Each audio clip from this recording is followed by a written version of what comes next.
Chapter 6:21. Trust you? The only way?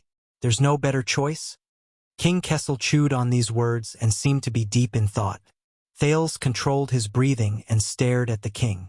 The king paused for a while and laughed coldly. Ha ha ha ha. The laughter was deafening, and the lights around them flickered. Thales subconsciously clenched his fists. He felt a heavy weight in his chest, and the air around him was heavy. But he had no way out. The laughter slowly disappeared. From what I saw, Duke Thales of Star Lake Fort. The Iron Hand King's tone was calm, but it was even scarier. The crown is not on your head. The crown. An inexplicable sense of fear came over him, causing Thales' breathing to become slightly irregular. Even if you don't take this path, the king said faintly, the wheels of the kingdom are destined to never stop. The teenager pressed his fist against the table and felt the pressure and pain coming from his fist, as well as the strange agitation of the sin of Hell's River. He knew what the other party cared about. He knew. Or did he think he knew? Thales took a few deep breaths and looked up. Of course, you are the supreme king of Constellation. The Iron Hand King was expressionless.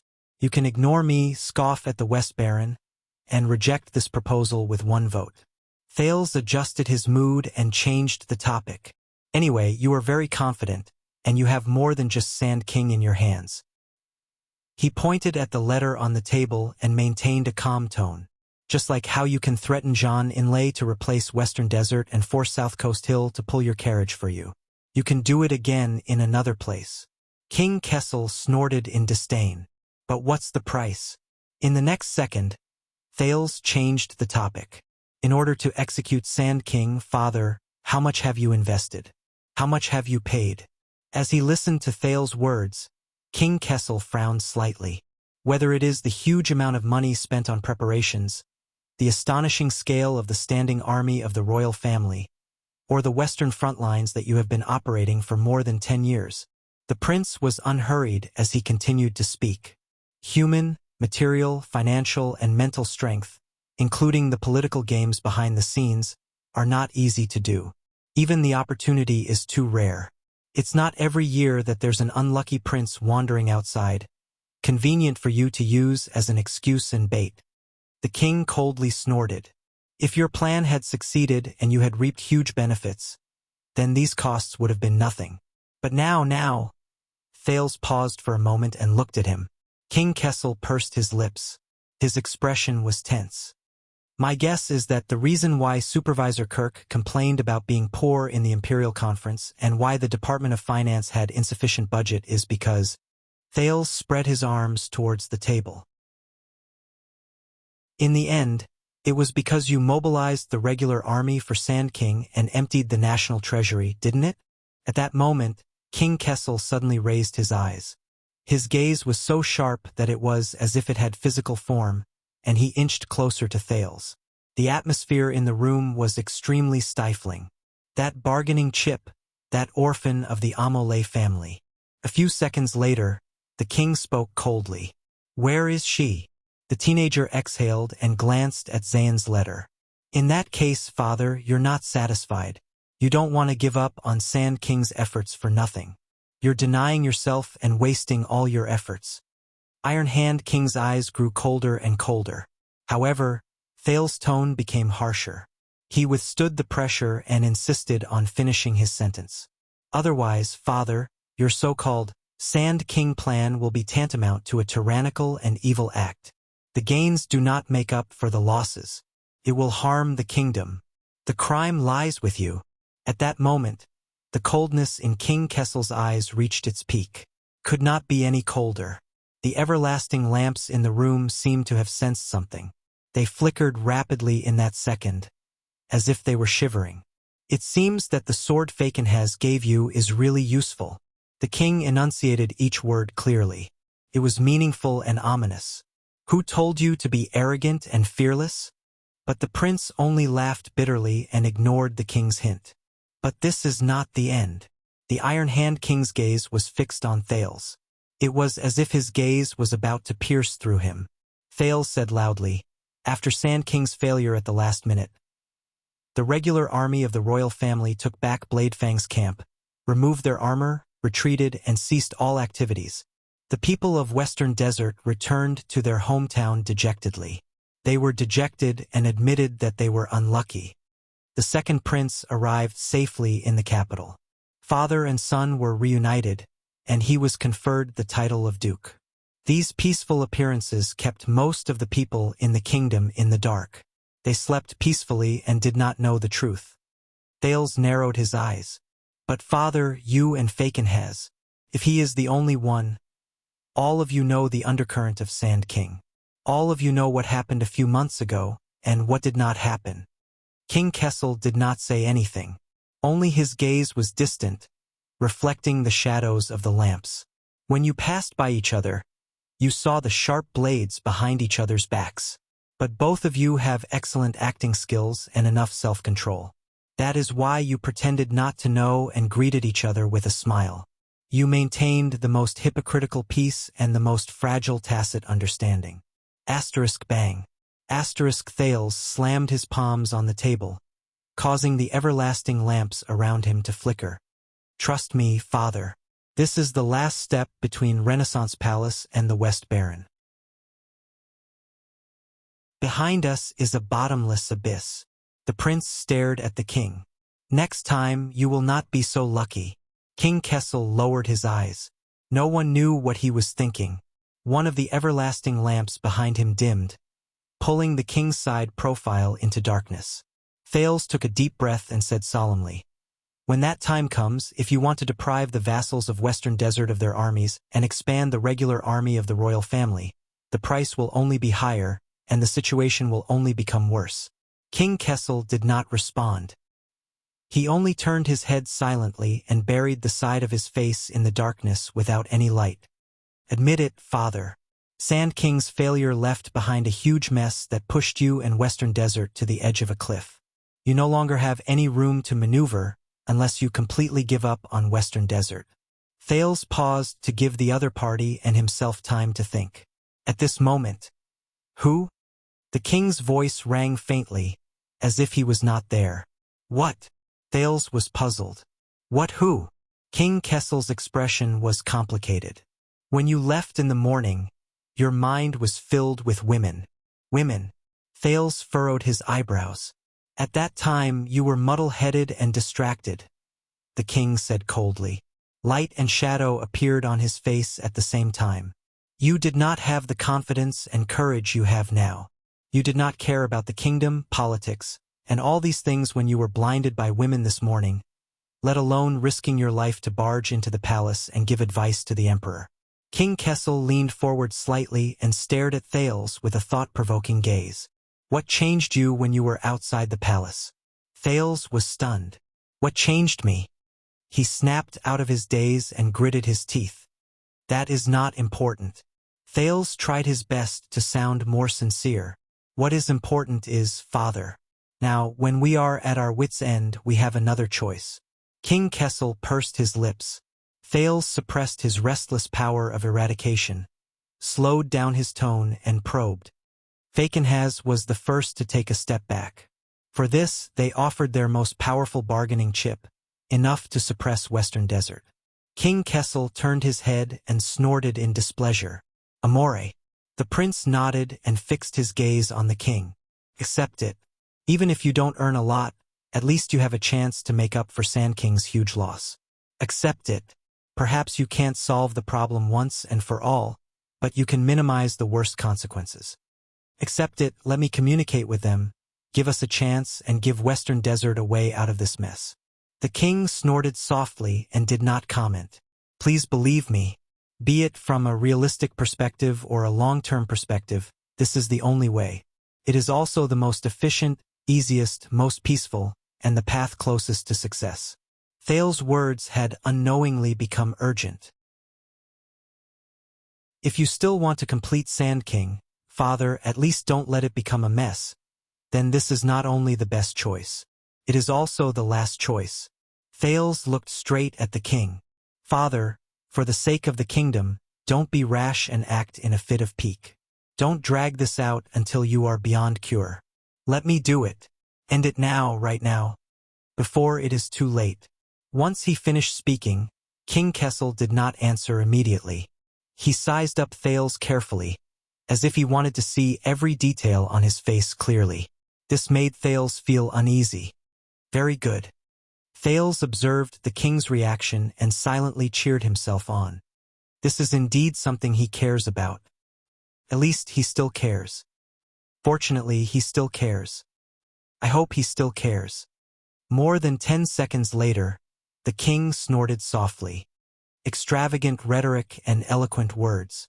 King Kessel changed his sitting position and said softly, "But you avoided the important and dwelling on the trivial. You missed the most important point." Thales felt a chill in his heart.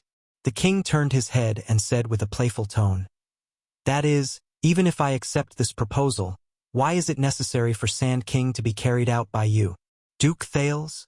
In that second, Thales' eyelids twitched. He subconsciously pressed down on his knees.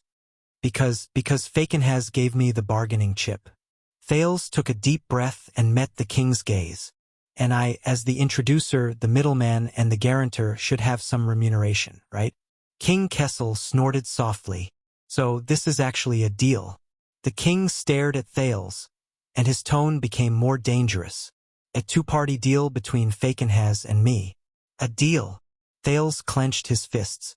You can interpret it that way. But my existence is one of the conditions for Fakenhas to accept the deal. From this deal, you will get, you will gradually get Western Desert and become Sand King. The prince tried hard to find logic and tried to convince the king. The price is just... In the next second, King Kessel looked up. His eyes were like lightning, and he made Thales choke on his words. "No," the king said softly, and it sent chills down Thales' spine. "You are not a guarantor or an intermediary." Kessel's gaze was like a sword that pierced Thales. You are the real bargaining chip in the deal. Thales Jadestar, the heir to the throne." Thales' breathing froze. "In this deal I will hand you over to him," the king said slowly, but every word he said was unsettling. "Only then will he hand Western Desert to me. Isn't that so?" Thales furrowed his eyebrows tightly. "Damn it, I will not let this go. Listen, father." He could only reorganize his words. "I know what you are worried about." Thales racked his brains. "But please relax. I will not interfere with specific matters. I will not participate in the promulgation of any government decree, and I will not touch a single soldier's file. I will only be in charge of negotiating with the people of Western Desert. It will not be too complicated. I will only need a letter to mention this bargaining chip, and with Fakenhas' cooperation, they will soon understand the pros and cons. You will be in charge of the rest of the matters." At this moment, the king suddenly spoke loudly and interrupted the prince. "And the people will understand." Thales was stunned. He saw that King Kessel had sat up straight at some point in time. Light and shadow overlapped on his face, and light and darkness intertwined. "The people will understand that there is another person in Renaissance Palace other than the king." The king emphasized the word "another person," and Thales could not help but hold his breath. No matter what problems they face with the king, no matter what, as long as they find this person. King Kessel stared at Thales, as if he was strangling him through the air. "Then the price will not be so high, and the situation will not be so ugly." The king narrowed his eyes. His tone was chilling. "Because he has a sword in his hand. He can fight against the crown. Is this what you want?" King Kessel's words continued. Every word seemed to be laced with venom. "The future, Thales the First?" At that moment, Thales' thoughts froze. "So, is this also what you care about?" A few seconds later, Thales took 2 absent-minded breaths and spoke with difficulty. "Whether it was sealing off Mindy's hall, interrogating my guards, or summoning me into the palace to warn me, was it all because of this? To tell everyone that there is no other person in the palace?" King Kessel did not answer. He only snorted coldly and leaned back in his chair. "Hand over that orphan girl, that bargaining chip." The Iron Hand King's gaze sharpened. His words were stern and resolute. As for you breaking into the palace and plotting treason, your crime is punishable by death. Let bygones be bygones. Thales raised his head and stared at the king with mixed feelings. King Kessel closed his eyes. His expression was serene. As you say, before it's too late. End it. Thales suppressed the resentment in his heart and gritted his teeth. But the matter of me contacting the people of Western Desert. But King Kessel only raised one finger gently. He stopped Thales from speaking. Forget about it. The king was expressionless. He said softly, for your own good, after you hand over that orphan girl, you don't have to do anything. You don't have to show yourself, let alone intervene. Continue to be the Duke of Star Lake peacefully. Thales felt a chill in his heart. That's all. The king said coldly, don't talk about conditions. And don't block the way. Block the way. In the next second, the king opened his eyes and changed the topic. In that case, your guards in Mindy's hall, and those loyal idiots who followed you into the palace to rebel. Hearing the underlying threat in his words, Thales' eyelids twitched. King Kessel said softly, don't worry. Then, you don't have to be replaced. Replaced. Both of them sank into silence. Ballard Room returned to silence. Thales suddenly understood. He understood what the other party cared about from the moment he made this suggestion. This made him feel a little tired. I don't understand. Thales lowered his head and sneered. Be it you or Fakenhaz, why is everyone's gaze only on that crown? King Kessel glanced at him. Is it really so mysterious and precious that it can capture everyone's soul? We are obviously talking about the future of the kingdom. Thales raised his eyebrows and said indignantly, and you, were you born for the stars or for the crown? Hearing this, King Kessel snorted lightly and curled his lips. You don't understand. Maybe it's because it's not on your head yet. Thales clenched his teeth. In the next second, the king's expression became stern. I'll ask you again, where is the orphan girl of the Amory family? Thales clenched his teeth and ignored the faint threat in the king's tone. He forced himself to calm down. He could not convince him, at least not in this way. This was not enough. Far from enough. Thales took a deep breath. He had to give more, even himself. When he thought of this, Thales closed his eyes and opened them again. What if I say no? The king looked up and said in a playful tone, no? Thales puffed out his chest with a stern expression. That's right. If you don't accept my conditions, the prince's attitude became firm. Then there will be no deal, no bargaining chips, no Amory's orphan girl, no Western Desert people giving in, and no Fakenhaz taking the initiative to cooperate. Thales snorted angrily. Say goodbye to your Western Desert. The king's pupils constricted slightly. Then you will no longer be pardoned for breaking into the palace and rebelling. That's right, Thales retorted without hesitation. But you, father, you will bear the great damage and loss of Sand King's failure. You will be stuck in the impossible situation of Western Desert. You will gradually drift away from your desires. The king frowned. Thales paused for a moment and chuckled. Of course, with the Iron Hand King's personality and methods, you will definitely not let this go. You will definitely think of new ways to fix Western Desert. You will cheat, swindle, and seize. You will not give up until you achieve your goal. When he said this, Thales' expression became solemn. Then, in your next failure, you will fall into the abyss and detonate the West Baron. It will be like detonating an oil barrel that will last forever. Thales lowered his head and glanced at King Kessel coldly. Believe me, I have seen it before. It is an unforgettable scene. The Iron Hand King's gaze turned cold. Are you threatening me? No. Thales snorted and shook his head. I am just showing you the future reign of Kessel V. Thales' smile disappeared. Western Desert is just the beginning. When the situation there is completely out of control and there is no way to control it, you will finally ignite the entire kingdom. King Kessel's expression became even more unpleasant. Tell me, father, do you really want to? Thales paused. He stared at the king. took a deep breath and said word by word, "When you see the next, the bloody year? The bloody year." His voice faded away. The room was silent. King Kessel was silent, and he did not move. Only a pair of eyes gazed into the void, reflecting the light. He did not seem to care. Thales stared at him aggressively. Until the next second. "You are asking the wrong person." The king's voice rose faintly. "After all, you are the one who holds the bargaining chip."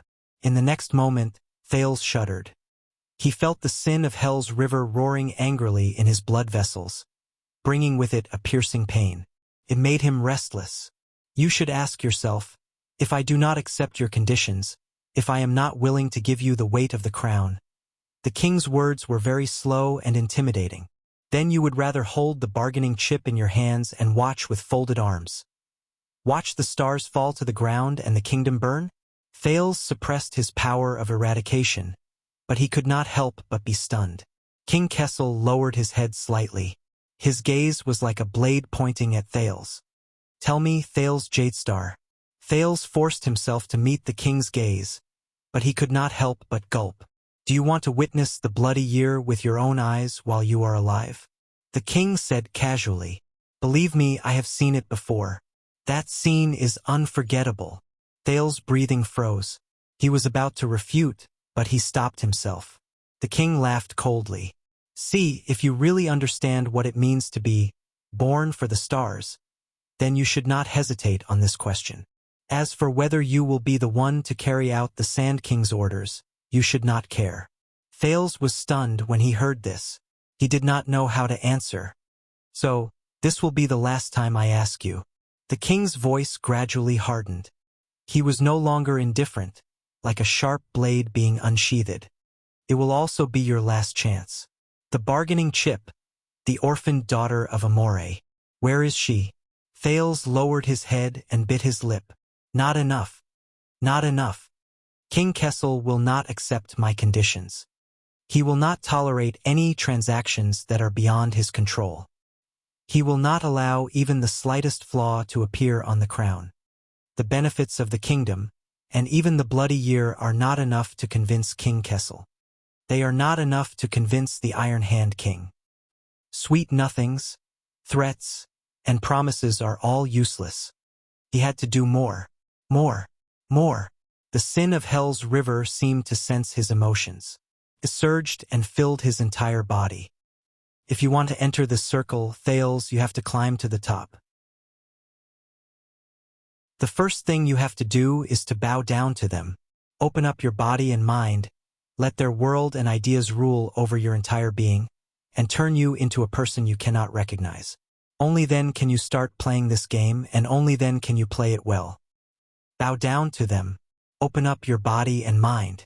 Turn you into a person you cannot recognize." So, no matter what, he had to play this card, even if it meant eternal damnation.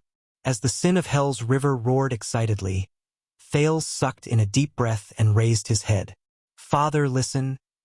But in the next second, his father snorted softly and shook his head, interrupting him. "All right, I understand what you mean, boy." King Kessel's eyes moved, and he said a name. "Betrayal." Thales was stunned. "What?" The king rubbed the back of his hand gently and pondered. "That's the name of the assassin who broke into the banquet, right?" Thales clenched his fists. "Betrayal. What? I'm guessing that because Faken has gave you that sword, that bargaining chip, and that orphan girl, you became fearless and full of confidence, and dared to break into the palace and plot rebellion to achieve your goal." King Kessel put away the sternness in his voice and regained his composure. "But you were not like this from the start. At least, you were not like this when you left this place. You were a completely different person before and after you left the palace. Then, this bargaining chip that can make you proud can only be obtained during the time you were out of the palace." In that instant, Thales' heart trembled. As for the assassin who broke into the banquet, King Kessel looked as if he did not care at all. He rubbed the back of his hand attentively. "He is one of the people you met in the Secret Intelligence Department after you left the palace today. He is also one of the few people who can talk to you about the kingdom's politics. He is also from Western Desert. That orphan girl of Amole and the four-eyed skull are also from Western Desert. Meteor once said that there are no coincidences in politics. In that instant, Thales's mind froze. What? King Kessel raised his head and looked at him. He sneered. So, this is why the assassin did not want to commit suicide after he failed at your homecoming banquet. Instead, he put down his weapon. The king stared at him like a hunter holding down his prey. Because he is counting on you. He is counting on that Prince Thales, who is famous for being compassionate, to go back and look for him after this. All right, Fakenhaz's real sword, the bargaining chip that can overturn Western Desert, Amole's orphan girl, will be given to you. Thales forced himself to maintain his expression, but without realizing it, he was drenched in cold sweat. The king's gaze became fierce. And, it's only for you. To make things difficult for me. To overturn the situation. Hearing this, Thales's breathing became irregular. Impossible. No. His bargaining chip, the only card he can use to bargain with King Kessel. Just like that, it was easily overturned by his opponent? The king chuckled and no longer looked at Thales. It was as though the latter was no longer important. It's all right. Morat will pry everything out of his mouth. King Kessel leisurely said, including that orphan girl. Pry everything out. Thales's pupils slowly dilated. Byral. Byral. Thank you, Your Highness. Thank you for being willing to come here and listen to my voice, or my last words. Although there is no sunlight here, it is not that dark, right? No. When he thought of this, Thales took a deep breath and clenched his teeth with difficulty. No, you are wrong. Fakenhaz and I have a secret communication channel. Then it is the others. Kessel V interrupted him without hesitation. The others you met after leaving the palace. It does not matter. It is enough to know that this orphan girl is alive. The king did not even look at him. Whether it is the people you met after leaving the palace, or the places you went, the Secret Intelligence Department will know what to do. The people you met, the places you went. Lillian Yanni, the abandoned house. No. Thales could not believe it. His breathing gradually became stiff. King Kessel raised his eyebrows and spoke in a relaxed tone. Do not worry. That orphan girl will soon regain her title with the support of the royal family and become Baroness Amory. Her surname is destined to go down in history. The king said playfully. If her father knew after his death, perhaps he would be proud of it? Go down in history. Thales was in a daze. So, Your Highness, what is the price? The Byral family will become traitors and the target of public criticism. Tina. She will never, ever forgive me. No. No. Thales looked up abruptly. Under the influence of the sin of Hell's River, an unprecedented resentment surged into his chest. The teenager no longer hid it and glared angrily at the king. You are not listening to me seriously, are you? Thales clenched his teeth and said angrily. You talked to me for so long just to figure out where I found out about Amory's orphan girl. King Kessel snorted lightly, unbothered. Thank you, child, but you have completed your mission. By the way, no matter who played along with you in this farce. The king's tone was calm, but every word was piercing. They will pay the price for your foolish actions. Thales took a deep breath. Wyatt, Ralph, Doyle, Glover, and Cohen, who I tricked into coming here. No. You can't do this, the prince said with difficulty. Remember, it's not that I didn't give you a chance, many chances. King Kessel did not even look at him and responded coldly. You gave it up yourself. The Iron Hand King reached out gently and turned the handle on the table to inform the people outside. Now, get out of my meeting room. He concluded the entire conversation in a low voice. Go and ask Vanguard Mariko how many lashes he should receive for trespassing into the palace and offending the king. At that moment, Thales felt a bone-chilling cold. Western Desert Hill, ruins, floating sand palace. Yo, Scarface, come over here and play chess with me. Duke Fakenhaz, who was by the window, tightened his cloak and waved at the Baron Bone Man behind the pillar. The tall and strong Baron Bone Man turned his head and approached the Duke, causing his ponytail to swing back and forth. A younger guard looked at the sawtooth tattoo on the Baron Bone Man's body and put his hand on the hilt of his sword warily. However, he was stopped by another older guard. The Baron Bone Man walked past the nervous young guard. He did not even look at him as if he was used to it. He came before the Duke of Western Desert and rudely slammed his butt on the chair. He looked at the chessboard between them and frowned. Fakenhas gestured happily. The Baron Bone Man shook his head. His words were stiff and unpleasant. "Koh, you won't." Fakenhas sighed and quickly waved his hand. I know. Why else would I look for you?" Koh was stunned for a moment. He looked at the chessboard, then at the Duke. His face was full of disdain. He pointed at the moon through the sandstorm outside the window. "Little crowhead, let's go." After him. Koh's words were unpleasant and difficult to understand, but Fakenhas did not seem to be affected by it. He shook his head. No, let Derek go. He has to rush back to Wingfort to prepare for important matters." The Duke looked at the victory and loss record book for the entire afternoon with resentment. Besides, why should I chase him back? I can't win against him. "Little bone cub, I'm here." After him. "I was the one who taught my son how to play chess. It's meaningless to play against him." Fakenhas clapped his hands. "Come, let's play chess." Koh snorted angrily. He extended his hand and moved a chess piece randomly. "Ah, Scarface, how can you move the queen first? That's not how you move. But it's okay. Look, I'm eating it now. Humph. Tisk, tsk. That move of yours is not smart. It's the same as giving me a chess piece to eat. Clack. Ha. Koh, you don't understand. It's okay if you don't understand. You'll understand once you lose more. Koh, food. Don't go. Ask the servants to bring you whatever you want to eat and drink. Come. Look at my move. Koh, kill. Don't be angry, Scarface. It's just a game of chess. Winning or losing is not important.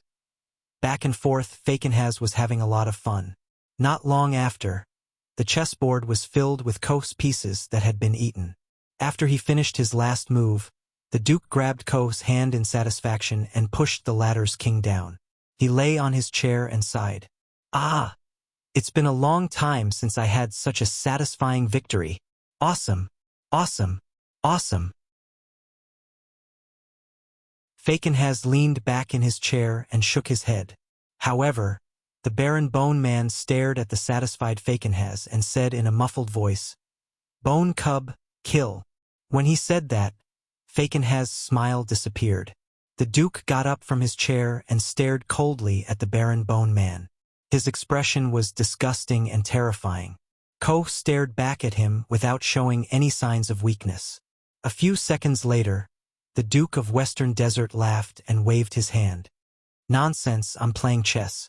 Why would I kill someone for no reason?" However, Koh shook his head. His gaze became terrifying. The surrounding guards felt a sense of discomfort. "Bone cub," the Baron Bone Man said sternly. "Kill, great kill." Fakenhas' smile froze again. He pointed at Koh and shook his head. "You, bone cub, lie." Koh clenched his teeth. His expression instantly became ferocious. "Koh, kill. The Baron Bone Man's abnormal behavior made the Duke's personal guards around him nervous. Then, Fakenhas waved his hand, indicating that he was fine. The suzerain of the ruins sighed. "All right, I'll tell the truth." Fakenhas supported the chessboard and looked into the distance. "I'm a little frustrated." "Only you can see that, Scarface." The Guardian Duke of Western Desert looked out of the window in a daze. Waiting is the most torturous." Koh flashed a cruel smile. "Kill?" The Duke shook his head in disdain. "Oh, I can't be happy even if I kill." Koh was obviously disappointed. He muttered, stood up and left in disappointment. "Tell me, Scarface." When Koh turned around, Fakenhas suddenly spoke. "Have you gambled before? Just you pay and say something. If you get it right, you win money. The Baron Bone Man frowned and thought for a while. He shook his head. No. At least you've seen others gamble before. Fakenhas sighed. I mean, before you opened the prisoner column and carried me out of Sherilyn tribe? Koh thought carefully for a while. His brows gradually furrowed. When Fakenhas saw his expression, he said in resignation, "All right, I won't make things difficult for you." 58 water-shifting periods ago. Koh suddenly spoke and interrupted him. Caligori. Beast cage. Luma, bet. Fakenhas' expression changed. He patted the table in front of him with great interest. Koh sat down again. All right, so, when your tribe went to Caliguri, they played with beast cages. Who did your brother bet on? Tribal warriors? Slaves? Exiles? Desert robbers? Or beasts? The Baron Bone Man's gaze turned cold.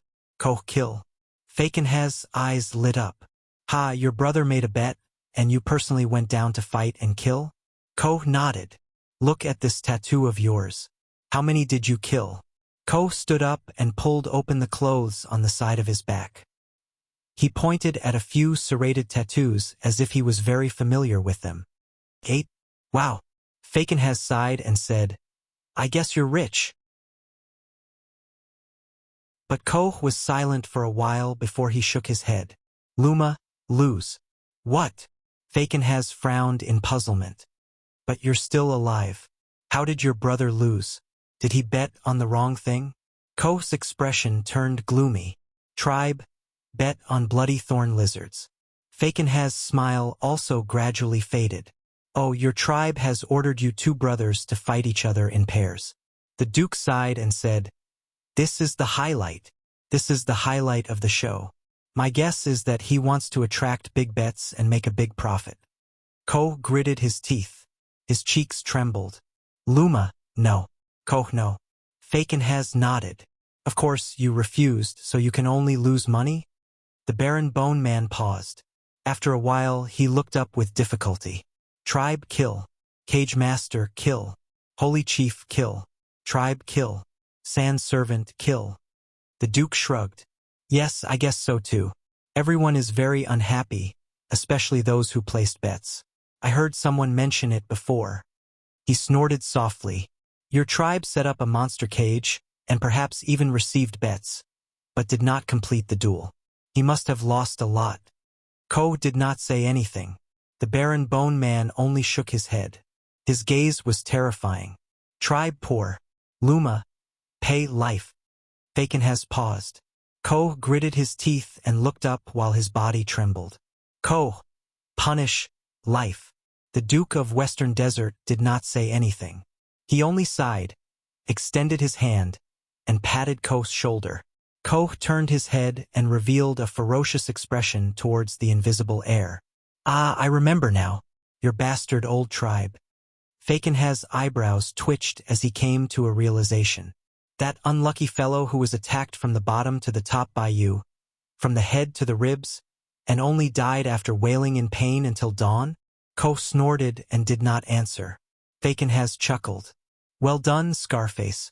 You have avenged your brother. Koh did not say anything. After a while, he suddenly looked up.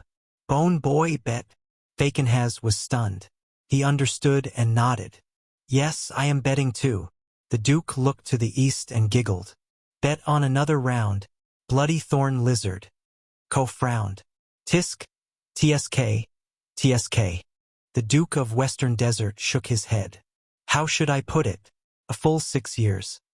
Fakenhas gradually fell into a daze. The Baron Bone Man revealed a ruthless expression. Koh kill. Bone boy, bet. Of course. Fakenhas smiled. If it is killing, Scarface, I will definitely let you go and bet on you. But no, it is not. The Duke's gaze became sharp. The key to this gamble of mine is not to kill and take lives. Instead, I'm betting on whether or not that person of mine, with his high standing in the capital city, will be able to risk everything. Koh showed a puzzled expression. Bet on him. Bet on whether he is willing to be like your brother. Duke Fakenhas' expression turned cold.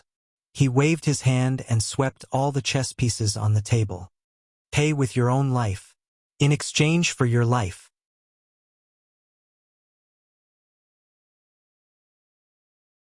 Chapter 6:22. You can't do this. Thales's despondent voice rang in Ballard Room. But what welcomed the teenager was the king's nonchalant reply, as if the thrilling confrontation was over. Get out. Thales's breathing froze. His nails dug into his palms, bringing pain. No. It's not over. It can't be over. Thales took a deep breath and made one last effort. That orphan girl is a bargaining chip to control Western Desert. But it's just an excuse, even though it's a shocking excuse. He leaned forward on the table and gritted his teeth. And the real bargaining chip, as you said, is me. But the king was unmoved, his expression indifferent. Are you going to protect your dignity and get out? Or are you going to wait for the royal guards to come and drag you out? Thales tried his best to ignore the king's words and refocused on the topic. Without me, Fakenhaz won't go along with you. Without me, Amoliai's orphan girl is worthless in your hands. But King Kessel had clearly lost interest. He lowered his head and pondered again, no longer responding. Damn it, damn it, damn it. Thales was anxious as he looked at the king's stubbornness. The Duke of Western Desert won't let you get what you want. Thales unconsciously raised his voice. Since he dares to take the risk and offer a bargaining chip, he must be prepared. He might even lead the Western Desert people to retaliate fiercely, causing the situation to deteriorate. But he was disappointed. King Kessel still did not respond. When that time comes, Thales stopped. He looked at the king, who was deep in thought with his eyes closed, feeling tired and annoyed. What to do? What to do? Anxiety and resentment burned in his chest at the same time, causing the sin of Hell's River to become untimely excited, making Thales even more irritated. The man in front of him was stubborn, headstrong, not threatened, unwilling to compromise, self-centered, and did not listen to advice. He refused to be convinced by the hard way and refused to be hooked by the soft way. He was covered in thorns and disgusting. Why wasn't such a person beaten to death when he was young? How did he become king? Were the nobles who made him king all blind? Hey! The king's attitude angered the teenager. He stood up abruptly and slammed the table. Hey, buddy! Didn't you hear what I said? King Kessel seemed to have turned back into a statue and did not move an inch. I'm fucking talking to you. Thales threw away all manners and shouted rudely and angrily, Kessel Motherf * Ker Jade Star. There was a cracking sound behind him. The door to Ballard Room opened. What followed was a cold wind and a cautious request. Your Majesty, we're ready. The king is still alive. The prince interrupted angrily. If you really want to kill your father, for the sake of the sunset goddess. Without turning his head, he roared angrily. I will warn you before I act, Vanguard Mariko, son of a B***. Thales' roar echoed in the corridor, eliciting whispers from the royal guards outside the door. A few seconds later, as if someone had given them a hint, the air became completely silent. On the other side of the long table, King Kessel finally opened his eyes and frowned. Very well. Thales looked at the king and exhaled. His anger had yet to dissipate. I thought you'd had a stroke, father. A friendly cough came from behind, but it was not Mariko. My apologies, your highness. The voice of the chief commander of the royal guards, Lord Adrian, was heard along with his footsteps. I'm just here to deliver dinner. Thales turned around and saw the chief guard captain walk steadily into the room with 2 trays in his hands. The royal guards stood guard outside the room, still vigilant. Thales was a little surprised, but he slowly came to his senses. After he calmed his breathing, he became more and more disappointed. It's over. The royal guards came in. That meant, I know. Dinner is supposed to be Baron Quentin's job. Lord Adrian walked to the king's side and served the food nimbly to ease the atmosphere. But after he settled the bill with a few glass merchants, he had a headache and asked for sick leave. King Kessel interrupted him. You're right. No need, Adrian. The king glanced at Thales coldly, then looked at the vigilant guards outside the door. We're done talking. Thales felt a chill in his heart. Captain Adrian had just finished preparing the king's meal, and his movements also froze when he heard that. He put away his smile and turned to Thales, deep in thought. Really? So fast? King Kessel did not move. Thales took a deep breath and slowly exhaled. His heart gradually turned cold. You really don't care, do you? With despair and exhaustion, Thales said dejectedly, I don't understand. If the whole kingdom is destroyed, what's the point of all the things you've done? The expeditions, the reforms, the tax increases? What's the point? The volume of his desolate question was extremely high, and his words echoed in the corridor. King Kessel turned a deaf ear to the prince's questioning, and only curled his lips in disdain. But Adrian's expression changed. He hurriedly turned to the door and signaled his subordinates to close the door. Once he was done, Adrian sighed and carried the tray to Thales' side. Don't bother Adrian. He won't be eating here, the king said coldly. Of course, but... Adrian put down the tray, picked up a small wine pot and filled Thales' cup. He squeezed out a smile. As far as I know, you haven't had a good meal all day, Your Highness. At least have a cup of wine to refresh yourself.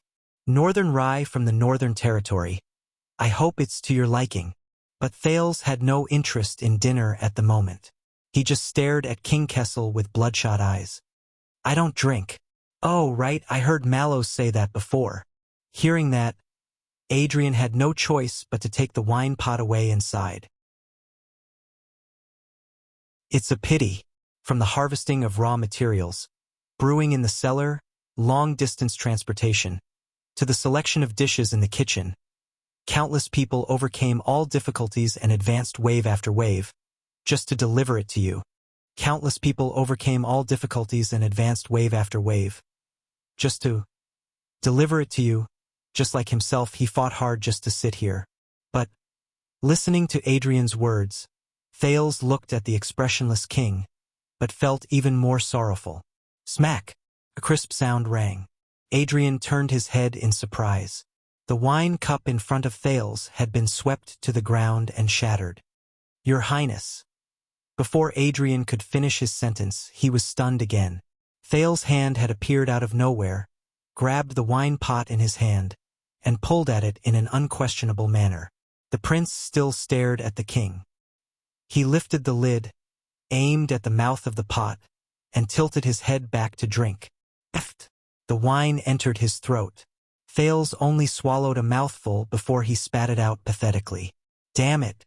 This wine is definitely not produced in the Northern Territory. Feeling the taste that he could never get used to, the prince coughed painfully while he stared at King Kessel with bloodshot eyes. It's from further north, from Ekstedt. Is that so? Adrian was slightly surprised. Then I admire them even more. How far did they have to go? Adrian. The king interrupted the guard captain with a cold expression. Escort Prince Thales back to Mindy's hall. Panting, Thales clenched his fists. Adrian's smile faded, and he turned to bow. Yes? The head guard captain, who had been in office for many years, had a telepathic connection. His reply was undecided as he waited for further instructions. King Kessel paused for a moment and gave Thales a deep look. My son is young and frivolous, and he is in love for the first time. He is dissatisfied with the arrangements of the marriage and rashly barged into the palace to demand an explanation. Thales breathed absent-mindedly. Seeing that a calamity that could shake the throne had been turned into a casual affair, Adrian immediately beamed with joy. I see. Until the king's next words. I couldn't restrain my anger. I gave the order to punish them severely. Severe punishment. Thales' heart skipped a beat. The head guard captain also frowned. Your Majesty? King Kessel snorted softly before continuing. Fortunately, the ministers in front of the king dissuaded us, so we had a face-to-face talk and finally cleared up the misunderstanding. Cleared up the misunderstanding. Adrian nodded and breathed a barely noticeable sigh of relief. I see. The royal guards, Jadestar private army, palace servants, and visiting officials and nobles who witnessed the incident today. King Kessel's tone was very ruminating. Make sure that when they are asked, they can give an accurate answer. Of course, Adrian's smile faded a little. They have a good memory, they won't remember wrongly. Listening to their arrangements for the funeral, Thales, who knew that the situation was already hopeless, sneered. The correct collective memory? Thales looked at the king, and what he said made Adrian look sideways. I can't convince you with the righteousness of the country, can I? Even when I use the bloody year as a sword, you are still indifferent. Thales' smile faded and he said coldly, when will you understand that the stars don't belong to you alone? Tyrant! Adrian's expression suddenly changed. The Iron Hand King finally raised his head and looked at Thales. Adrian. This time, the king's answer was indifferent. Those attendants who instigated the prince to break the rules and surrounded him to break into the palace today. Thales' heart tightened. Whether they are guards, servants, attendants, lovers, civilians, nobles, descendants of the 7 Jadestar attendants, or appointed families, make a list and hand it over to the Nobles Affairs Council, the police station, the Department of Discipline, the Flag-Bearer Division, and the Secret Intelligence Department. The king looked at Thales and narrowed his eyes. They know what to do. Thales trembled slightly. Wya, Ralph Glover D. Cohen, yes, your majesty. Adrian did not hesitate. I'll do it right away. The prince glared at King Kessel, his breathing erratic. But this was not the end. As for Mindy's Hall's carelessness in allowing an assassin to sneak into the royal banquet, the king raised his chin and looked down at Thales. Tell Flag-Bearer Vogel that this concerns the prince's safety and the royal family's reputation. Be sure to investigate and interrogate them strictly. The king paused, his gaze cold. Investigate strictly. Investigate strictly. Thales gradually fell into a trance. Also, let Mallows return to his post. Perhaps you are right, he is not suitable for this position. King Kessel retracted his gaze and scoffed. As for the prince's guard captain, we have another choice. Vogel or Mariko. Both are good choices. Adrian did not say a word and only bowed again. At that moment, Thales' fingernails clenched tighter and tighter in his palms, almost tearing his flesh apart. You will not succeed. The prince's voice rang coldly in the room, full of resentment and anger. You will only drag the whole of Constellation to hell, just like the former king. As soon as he said this, the temperature in the room seemed to drop again. The king was silent for a moment, and Adrian lowered his head in silence. That's all, Adrian. King Kessel said flatly but unquestionably. Now, take him and get lost. Thales sneered and lowered his head. Yes. Adrian bowed, but suddenly froze. Oh, your majesty, I just remembered something. The guard captain looked up, and the king looked back at him indifferently. Adrian said hesitantly, on the way here just now, everyone saw me come in with dinner. King Kessel frowned. So, if the misunderstanding of breaking into the palace is really resolved, and we can reconcile? Adrian asked tentatively. Then at this time, His Highness Thales should be ashamed and embarrassed, and you would kindly invite him to dinner? Dinner together. King Kessel frowned. Thales also looked up in confusion. What? Adrian smiled warmly and waved his hand towards the door. Only then will everyone remember accurately? Accurately. The king was silent for a moment, while Thales looked at Adrian in surprise. The Imperial Conference is not over, King Kessel said coldly. I didn't spend the whole night with him either. Adrian's eyes lit up. Oh, speaking of this, your majesty, please don't worry. Half an hour ago, Baron Quinton had already arranged food and lodging in the palace for everyone in the Imperial Conference, in case you need to summon them at any time. King Kessel's expression changed slightly. Lord Adrian nodded with a smile and gestured to the dishes on the table. Relax, your majesty, you do have the whole night. King Kessel paused for a few seconds, frowned and questioned. You just said that Quinton was not feeling well after paying the glass bill and asked for leave. Adrian raised his eyebrows. Is that so? In the face of the king's cold gaze, the guard captain chuckled. He looked as if he had been exposed, and he felt helpless and awkward. All right, then I'll take His Highness out and see if we can keep a low profile and not let people see us. Adrian sighed and walked towards Thales, smiling apologetically. At this moment, "That's enough." The king interrupted him coldly. King Kessel glanced at Thales and said disdainfully, "He's staying. Think about the time and take him away later." Adrian's eyes lit up and he replied fluently, "Yes, your majesty." Thales stared at Adrian in a daze. "What is this?" "But before I leave." The king changed the topic at the right time. King Kessel gestured at Thales with his chin. "Take this idiot to Mariko and tell him that the king is strict with his son and ordered him to replace the discipline division in carrying out the punishment of the royal family." Strict with his son? Thales clenched his teeth. He stared at the king, a myriad of thoughts surging in his mind. Adrian was silent for a moment, suddenly remembering something. "Oh, speaking of this, I'm sorry, your majesty, I just remembered." The guard captain looked up, his face full of smiles. "Mariko has left for some reason. I just sent him to Mindy's Hall to meet up with the flag-bearer division to express my condolences to the brothers of the Star Lake Guards who were detained for some reason." The king sneered. "Just? Left for some reason? Just like Quentin on sick leave?"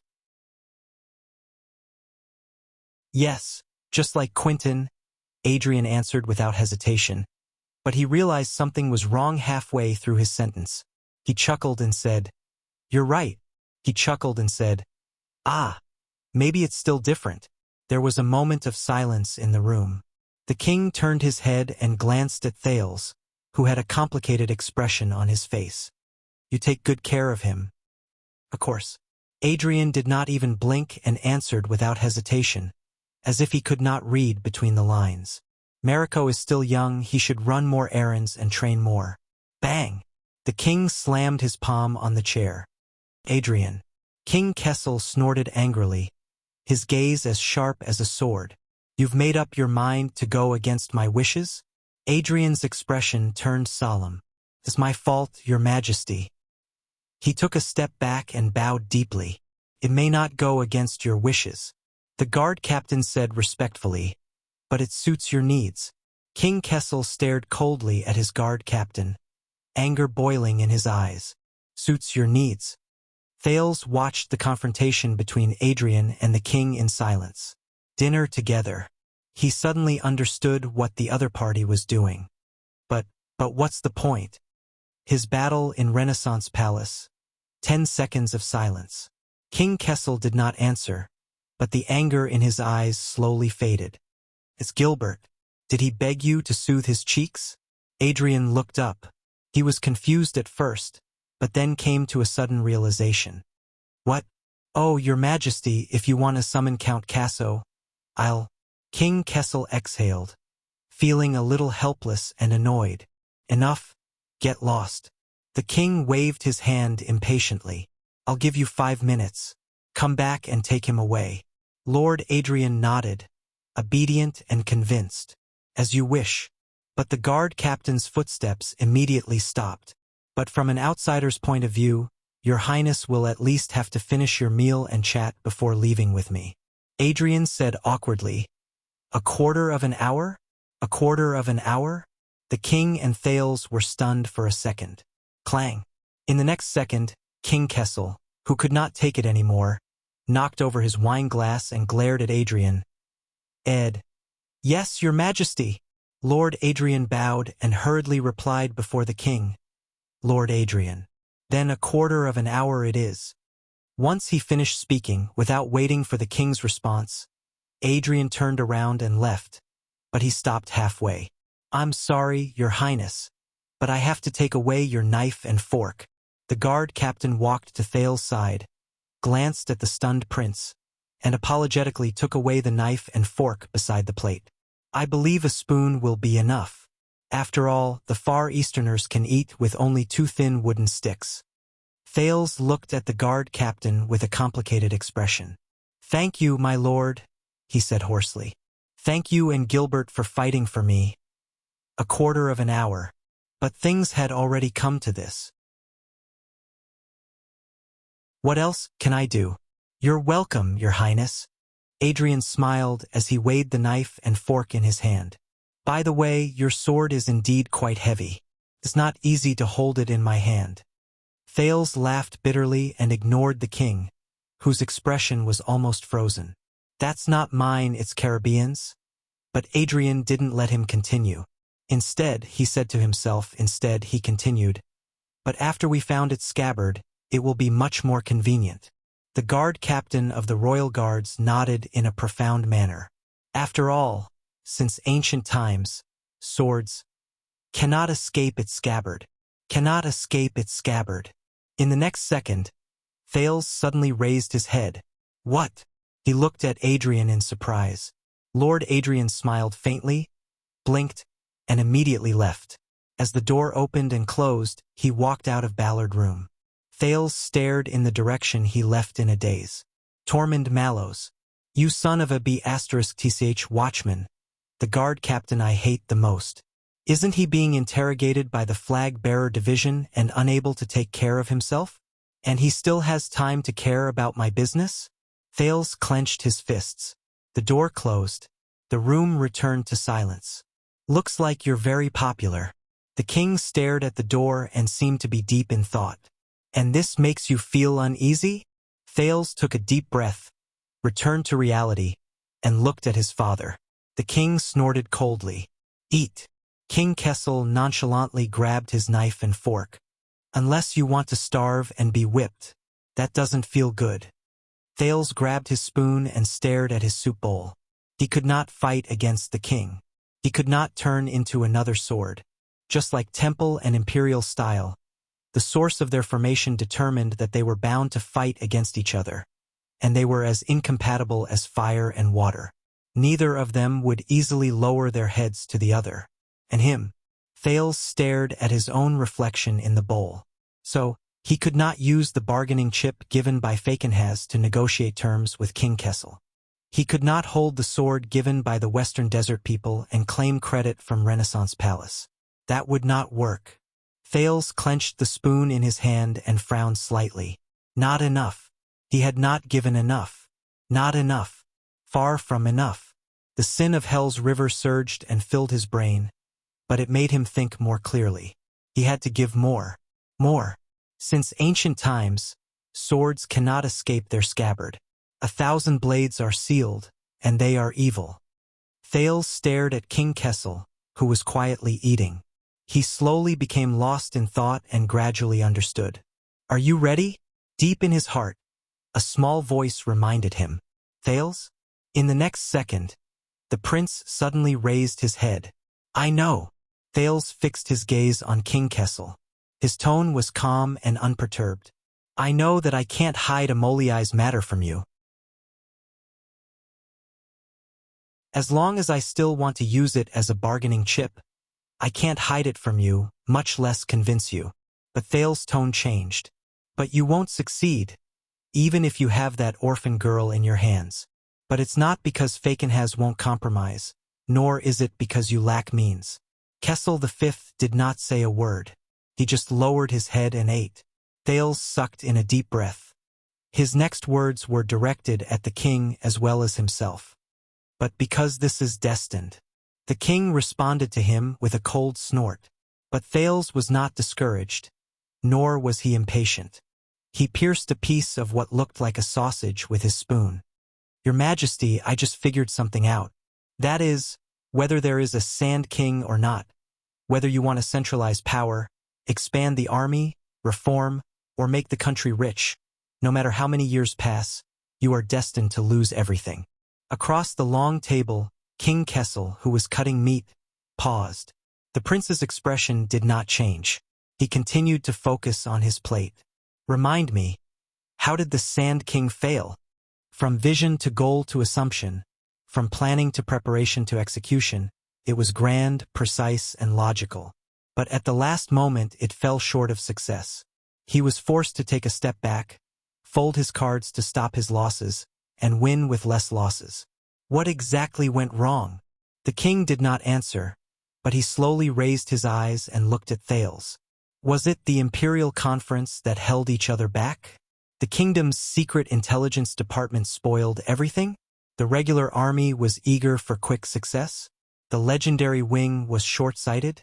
The vassals of Western Desert were shrewd and vigilant, or the forces of the desert were unruly and uncooperative and refused to cooperate with your performance. The prince chuckled and took a bite of the sausage, but he could not taste it at all. Or is it that no one has a problem here? Or is it that everyone has a problem? King Kessel did not move. He only fixed his gaze on Thales. Wait. Thales narrowed his eyes. You don't really think that it's my fault, do you? The king still did not respond. But Thales did not expect him to answer. No. The teenager snorted and laughed. The truth is, even if everything goes smoothly for the Sand King, and everyone does their duty. The second prince's gaze sharpened. It is also destined not to succeed, because it has a link and that itself is the biggest problem. Thales completely abandoned table manners. As he chewed, he pointed his spoon at King Kessel. You.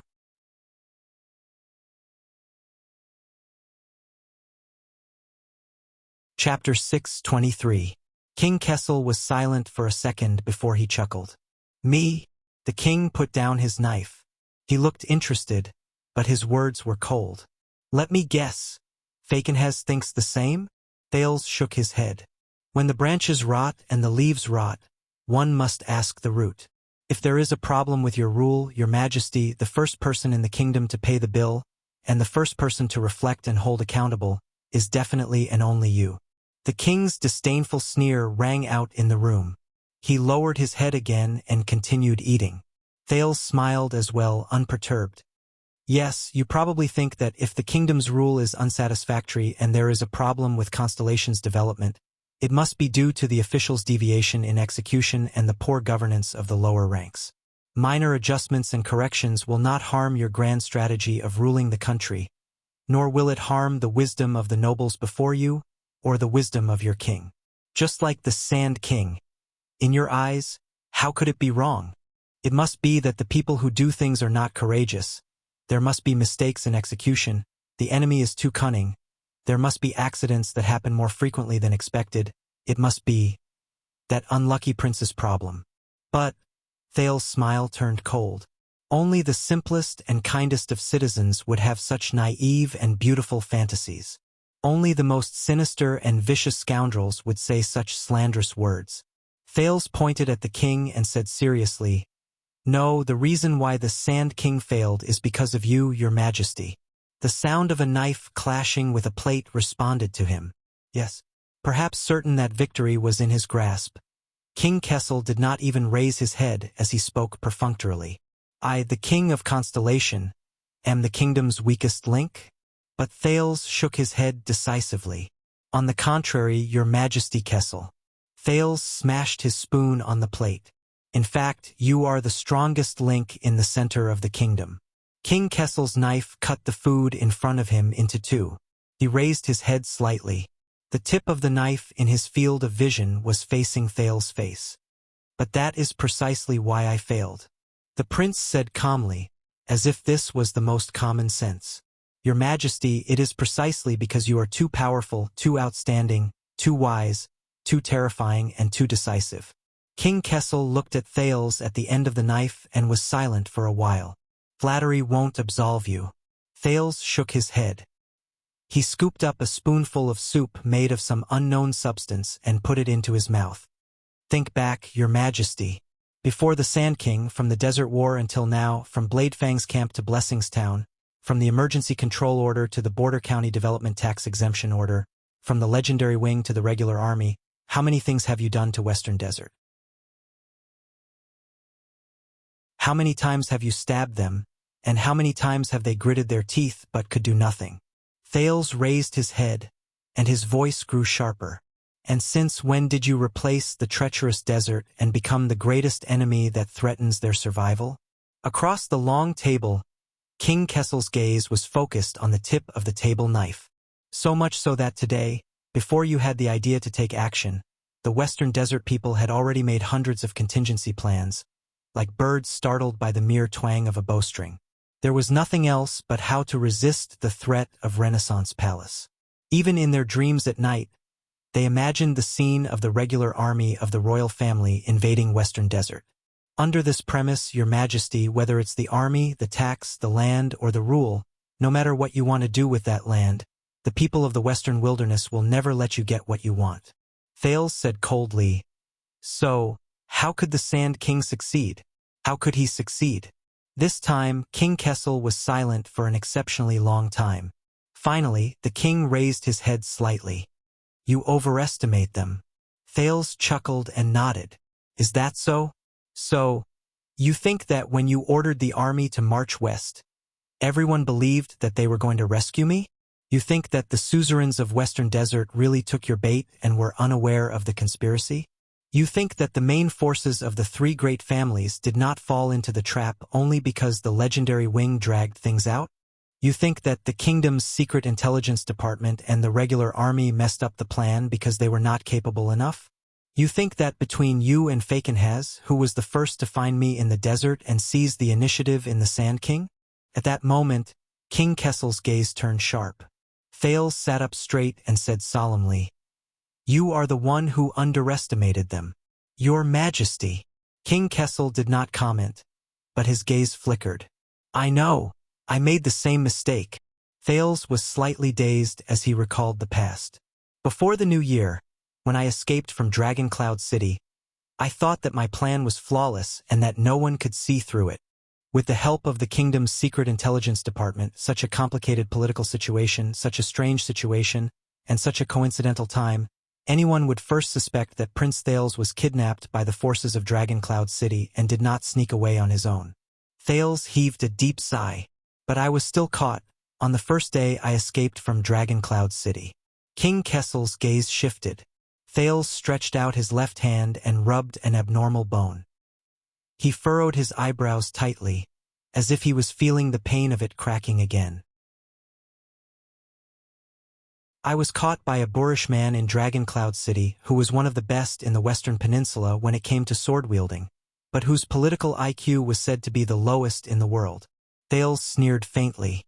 Even though it was later proven that the reasoning logic that the Star Killer relied on to track me was simply mechanically copied and made no sense at all, that damned Ryland paper. Thales raised his head and looked straight at the king with a solemn gaze. "So, just like you, I lamented my bad luck countless times, cursed the guy who made me give myself away, and cursed that stupid logic of a lucky hit. But I never doubted my own plan and reflected on my own responsibility." King Kessel did not say a word. "I was wrong." Thales sighed and said calmly and helplessly, "Because no matter how powerful my methods were, or how brilliant my schemes were, he was destined to catch me at that time and that place. Because during the 6 years of good times in Dragon Cloud City," Thales clutched his left arm tightly and sullenly said, "Sorry, Nicholas, the Star Killer, regarded me as his greatest and most dangerous enemy. Sorry, Nicholas, the Star Killer. He treated me as his greatest and most dangerous enemy. If he ran into an accident, he would suspect me. If he was attacked, he would be wary of me. If he made a mistake, he would look at me. If I suddenly disappeared, he would still think of me. Even if one of the sewers in Heroic Spirit Palace was clogged," the prince sneered indignantly. In his eyes, I must be the one playing tricks behind the scenes. It was a shocking conspiracy that I had been planning for 6 years. So I was caught and almost brought back to Dragon Cloud City. Thales looked into the distance, which he could not see. And later, I understood that the reason why I was targeted by him was because I was caught in a trap of my own making. I went on a rampage that night in Dragon's Blood and turned myself into the most terrifying, bizarre, and dangerous variable in Dragon Cloud City in the eyes of others. I changed the fate of all of Exdet. The king listened quietly, his thoughts unknown. "It's the same in Western Desert." Thales sighed and returned to the reality before his eyes. "Especially when they see you as the strongest enemy, your majesty." King Kessel pursed his lips. "Them?" the king said coldly. "With that group of selfish, fat, and short-sighted rotten nobles? They are like a sheet of loose sand, fighting incessantly among themselves. They can't even unite under one flag." Thales' voice became stern. "Then it's even more impossible for them to be obedient to you." King Kessel raised his chin. "They will do it." King Kessel's gaze sharpened. He also raised his voice, resolute and unquestionable. They have to do it. They have to. Thales smiled. Yes, just like how King Nuvan once thought that he could make the troubled citizens of the Alliance of Freedom bow their heads and obey Exdet with just a bloody massacre and a little political maneuvering.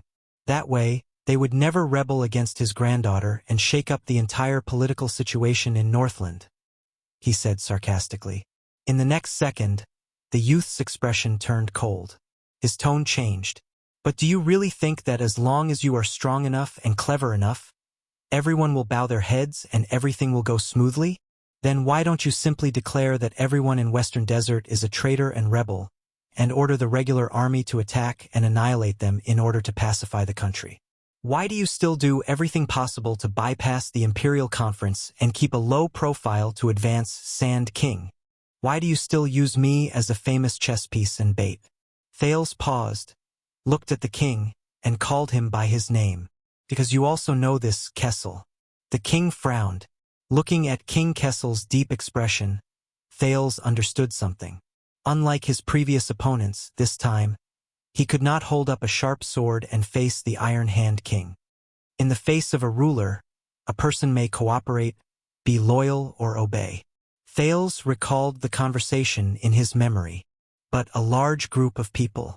That is a giant beast with a bottomless appetite. An insatiable shark, who will always respond to the ruler unexpectedly and catch you off guard. The youth pointed behind him. If you order Vanguard Mariko to whip me, I can guarantee that he won't even bat an eyelid. But what if your order is given to a group of people, such as the entire Royal Guards? I can also guarantee that there will be people who hesitate, some who are doubtful, some who are uneasy, some who are troubled, some who shrink back, some who are secretly indignant, some who deal with the situation, and some who pretend to comply but secretly oppose. At that moment, Thales' thoughts returned to the prison of bones in Western Desert. He thought of the former group of guards. King Kessel did not speak. He just stared at Thales. The youth gulped, walked out of the past, and continued. When your army wreaked havoc in Western Desert, Your Majesty, would you have thought that a few months later, one of the sons of a Western Desert noble would hide a sword, crash a banquet, and commit murder, causing the entire kingdom to be in a mess and caught unprepared? When the Sand King failed and you were trapped in the royal court, did it ever occur to you that the master of the West Desert would bet on me crazily and riskily, offering a bargaining chip that was disadvantageous to himself in exchange for an alternative way out for you? King Kessel still did not speak, but his expression became more and more tense. Thales leaned back in his chair and looked at the ceiling, feeling something in his heart. As a ruler, Your Majesty, you have countless subjects, from the 3 great families who have high statuses to the criminals and prisoners in Bladefang's camp. But they will never, never, never obey your will step by step. The king narrowed his eyes. These are not your own words. Thales lowered his head and met the king's eyes without flinching. But this is something you have to admit, something you can never control. Sand King is just one example, and this situation is not limited to Western Desert. Thales got up from the back of his chair, pushed away his plate, and leaned back on the table again. It was like returning to the battlefield, to the place where he fell. Yes, Amoliai's orphan daughter. She may be able to help you solve your difficulties and awkwardness for a while, and the 3 noble families may humbly cooperate with you to avoid the fate of being ruined. But what then? What then? Thales' expression was solemn as he repeated. What then? What about beyond Western Desert? What about land of cliffs, Eastern Sea, Blade Edge, and the Northern Territory? After the military reform, when you become stronger and more powerful, what if you want to do more and more outrageous things, and have no choice but to provoke more and more enemies? Thales' expression was stern. Are you hoping that there will be a second Fakenhaz, a second old man who is bold, adventurous, and slippery, who will hand over the chips to you by accident and let you butcher them however you want? The Iron Hand King still stared at Thales without saying a word, but the emotions in his eyes were different. As for this letter, Thales reached out and grabbed the Jade City's petition for servitude, which had been forgotten for a long time. He snickered. Why, do you really think that the young Zayn Covendier, the master of iris flowers, the guardian duke of South Coast, is really as elegant, easygoing, and knowledgeable as he appears, and that this temporary inferior horse will successfully pull the chariot, starting from South Coast Hill, benefit the entire country, and bring you the ending you want? In the next second, the king's gaze changed. Thales exerted force in his hands and tore the letter in half without hesitation. King Kessel finally spoke, unable to hide his shock and anger. "You." But Thales' smile faded and he interrupted him. "Believe me, your majesty, even if you march the regular army into Jade City's Palace of Clarity, the crafty Zayn, do you know what method he used to make the vampires catch up to me back then? Can still cause you a lot of trouble, and it will not be any easier than in Western Desert. And this is only Western Desert, only South Coast. Only the powerful feudal lords here disgust you, obstruct you, and frustrate you. And next time, there will be other people in other places, countless people, for the same reason and concern, who will use more and more complicated ways to disgust you, obstruct you, and frustrate you." Thales was unusually determined. He tore the letter into pieces without hesitation. Not just the Sand King, not just the military, not just the suzerains and vassals, not just the Imperial Conference. Further away, there's the National Conference 6 years ago, New Star and Valorund whom you defeated. Even closer, there's the accident at the royal banquet, and Zayn's hypocritical petition that has buried countless holes in it. Thales spread his hands, letting the pieces of the letter fall to the ground. King Kessel stared at the pieces from afar, gripping the arm of his chair tightly. His eyes were filled with anger.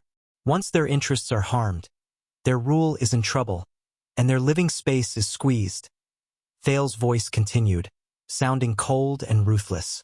Their first reaction will always be to resist and counterattack, and the first target they will fight against will always be Renaissance Palace. It's you. At that moment, Thales' gaze was as sharp as a sword, because to them the Iron Hand King is too powerful, too terrifying. So powerful that you can't do anything. As long as you're still sitting on the throne, you're already everyone's enemy.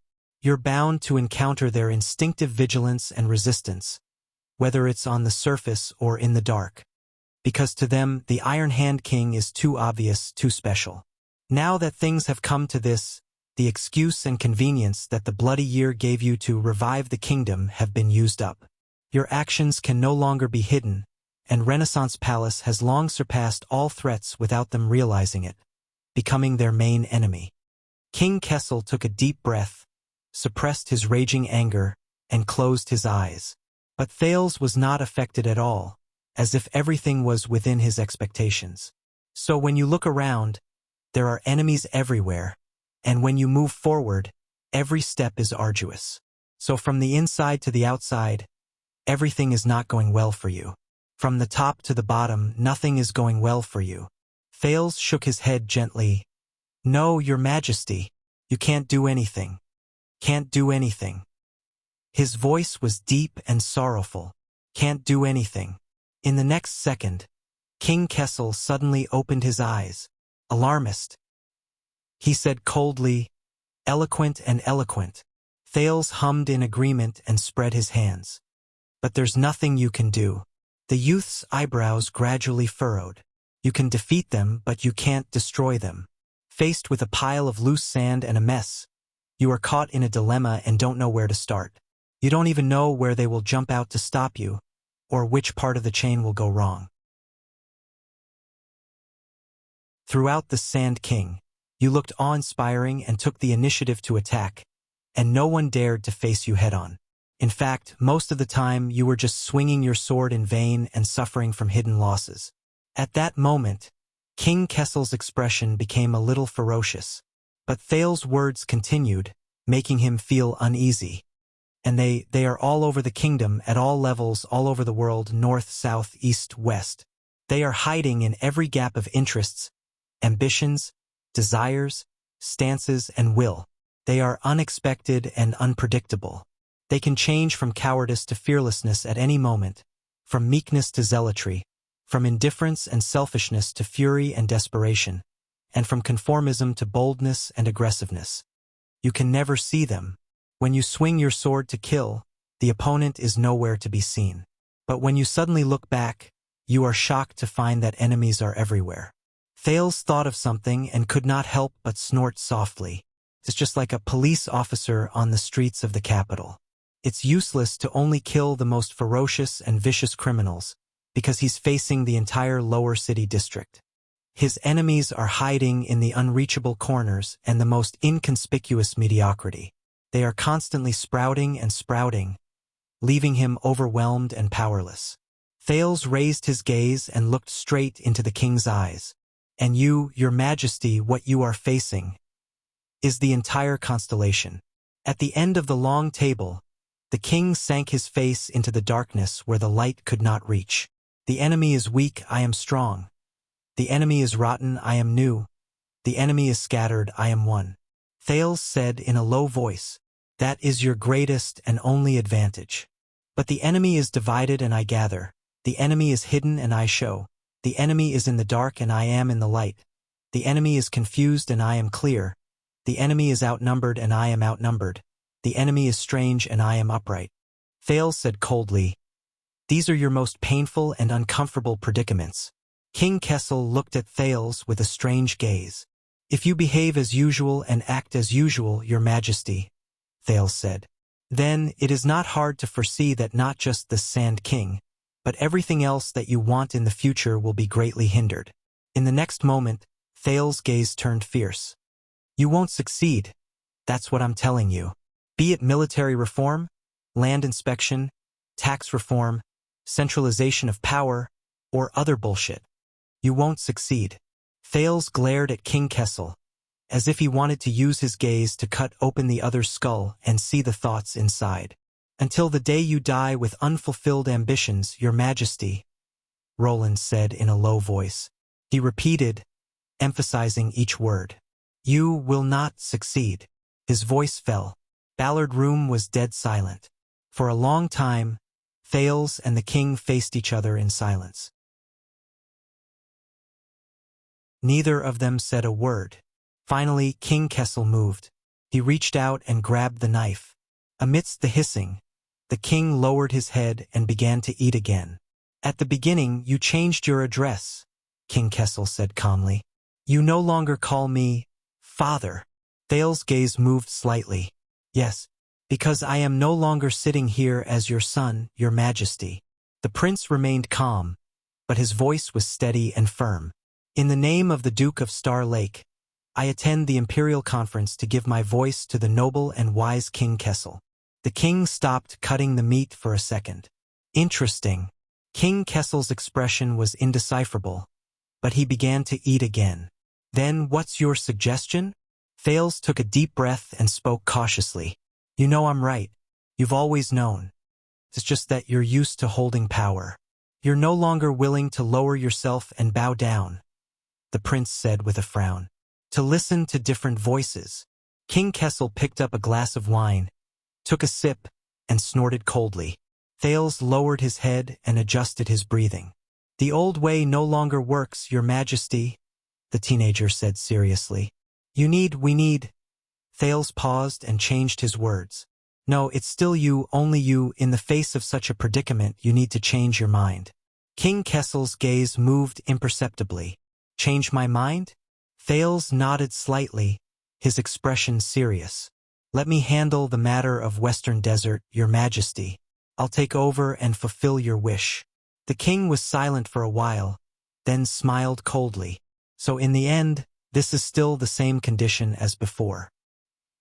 He looked at Thales coldly and said disdainfully, the so-called change my mind is to accept the deal Fakenhas gave me, push you out in exchange for his bargaining chip, and finally cause the royal family to fight and destroy the foundation of Renaissance Palace. He was rejected again, but this time Thales did not react. He just exhaled and shook his head with a smile.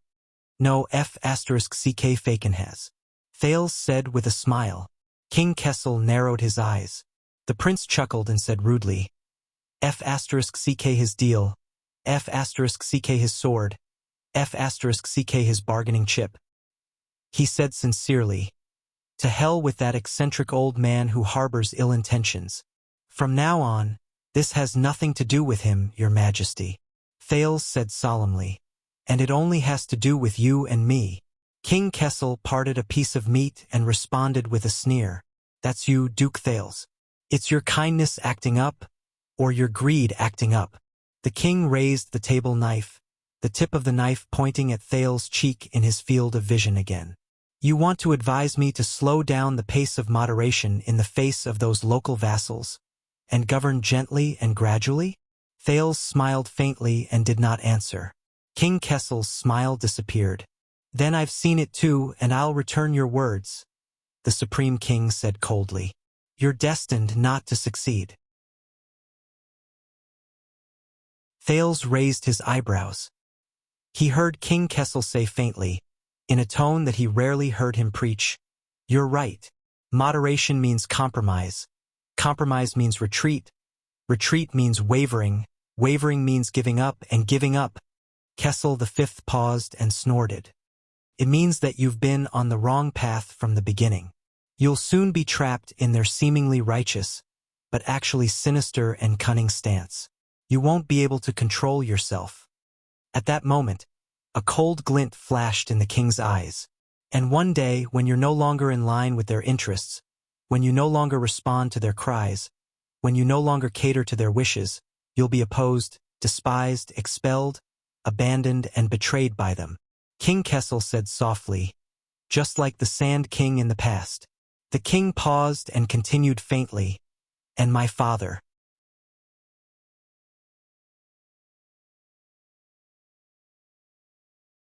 Chapter 6:24. Thales' eyelids twitched. He scrutinized King Kessel's face. For the first time, he discovered that there were different emotions on this resolute and cold face. Is that so? Is a father? No, Your Majesty. Thinking of this, Thales said calmly, What I want is indeed the same as before. But he changed the topic.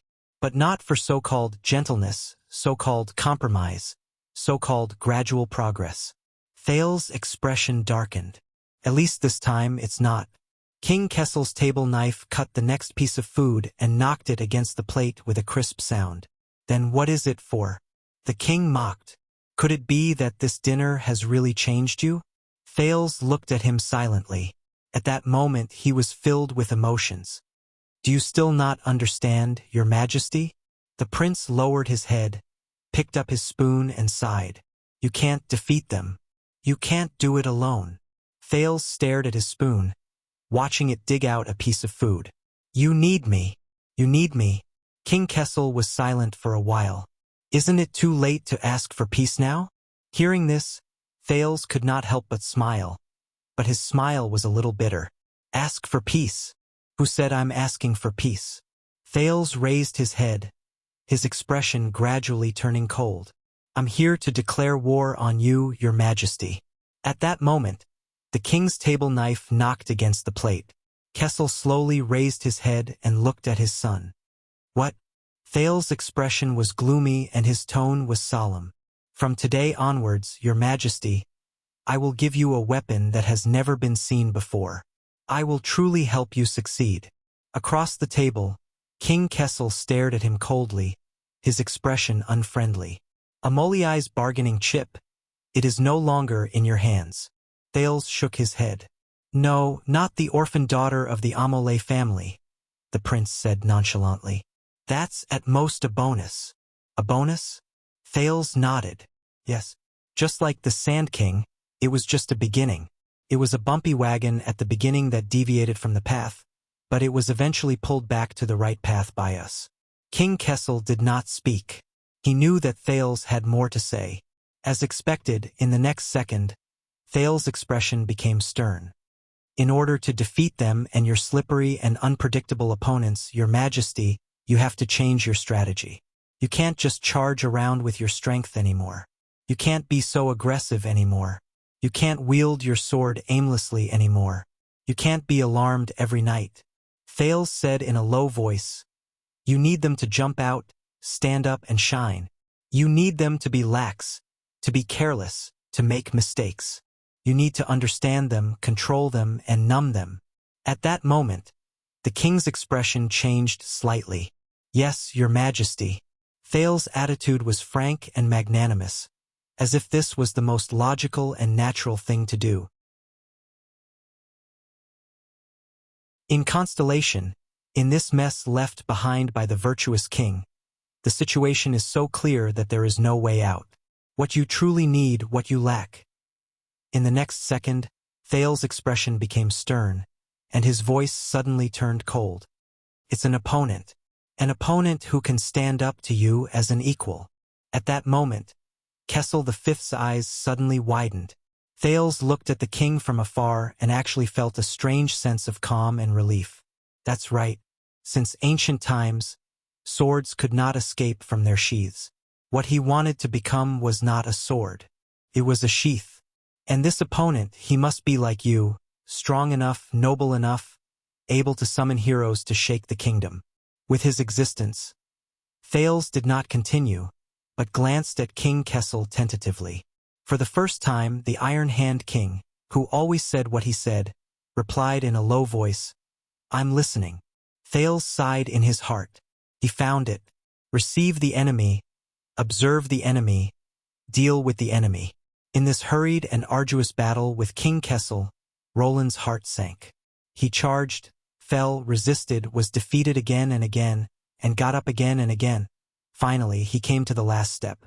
The sin of hell's river flowed madly in his body, and finally left in satisfaction. In the next second, Thales suddenly looked up. Logically speaking, this is the only way. With him, you can mislead your enemies. The Iron Hand King is not invincible, not unstoppable, not destined to be your natural enemy. With him, you can confuse your enemies. Renaissance Palace is not a monolithic entity, not flawless, not without weaknesses. King Kessel's expression was solemn, no longer disdainful or careless. Thales continued quietly. With him, you can weaken your enemies. In false hope, they will lose their vigilance, indulge in civil and military affairs, and die in peace. With him, you can lock onto your enemies. With the anti-king's flag flying high, all who gather under it will fall into your trap, and you will catch them all in one fell swoop. And he will give you unexpected help you see through them, disintegrate them, and finally, destroy them. King Kessel unknowingly put down his knife. At that moment, he looked at Thales with an extremely complicated expression. The king frowned. You. Thales did not give him a chance to reply. He raised his voice and continued. In terms of benefits, this is also the only way. With him, your enemies will no longer be hidden or scattered. They will gather like a pack of wolves, like a herd of horses. From then on, they will be traceable, and visible. You will clear the path for the chariot and point the sword in the right direction. Is there a battlefield that is easier to understand than this? King Kessel clenched his fists, and the space between his brows began to struggle. Thales' voice echoed in Ballard Room, causing the lights to flicker and the shadows to flash back and forth. With him, you will have the most unfathomable undercover agent. As the enemy's leader, you will lurk deep in the enemy camp. No matter which chess player you face, or what game you experience, you will have the other party's king firmly in your grasp. You will have the enemy in your palm, and you will be able to do whatever you want. Is there a chess game that is more likely to win than this? At that moment, the king gritted his teeth, his expression ferocious. And in reality, this is also the only way. Thales stood up abruptly. Today, I have committed treason, brought my sword to force the king to abdicate. I have done wrong, and I have almost rebelled. Thales looked down at the king, who was in disbelief across the long table. For the first time, he felt that the king was hiding behind the long table. At this moment, no matter how much the Secret Intelligence Department tries to cover up any loopholes, the news has long spread throughout the capital and will soon sweep through the entire country. No matter how kind and filial we are in the future, there will always be people who will remember the rift between the king and his heir, and the scene of our confrontation as ruler and subject. They will try to take advantage of the situation and make things difficult for us. Thales' voice became gloomy. Our relationship has long been irreparable. All the efforts you've made for the kindness of a father and a filial son have been wasted. They are meaningless. King Kessel's expression changed several times. He reached out and clasped the table tightly. If that's the case, Thales was expressionless and his tone was cold. Why not make the most of it, make use of this matter? Why not push the boat with the current and ride the wind and waves? Ride the waves? The Iron Hand King breathed with difficulty and squeezed out words through his teeth. So, for the sake of reason, for the sake of interests, and for the sake of reality, your majesty. Thales looked at him quietly, seemingly righteous, but also cold and ruthless. I, Thales Jadestar, I am destined to be your enemy. His voice faded away. The atmosphere in Ballard Room seemed to have returned to peace. It was incomparably quiet and comfortable. Comforting.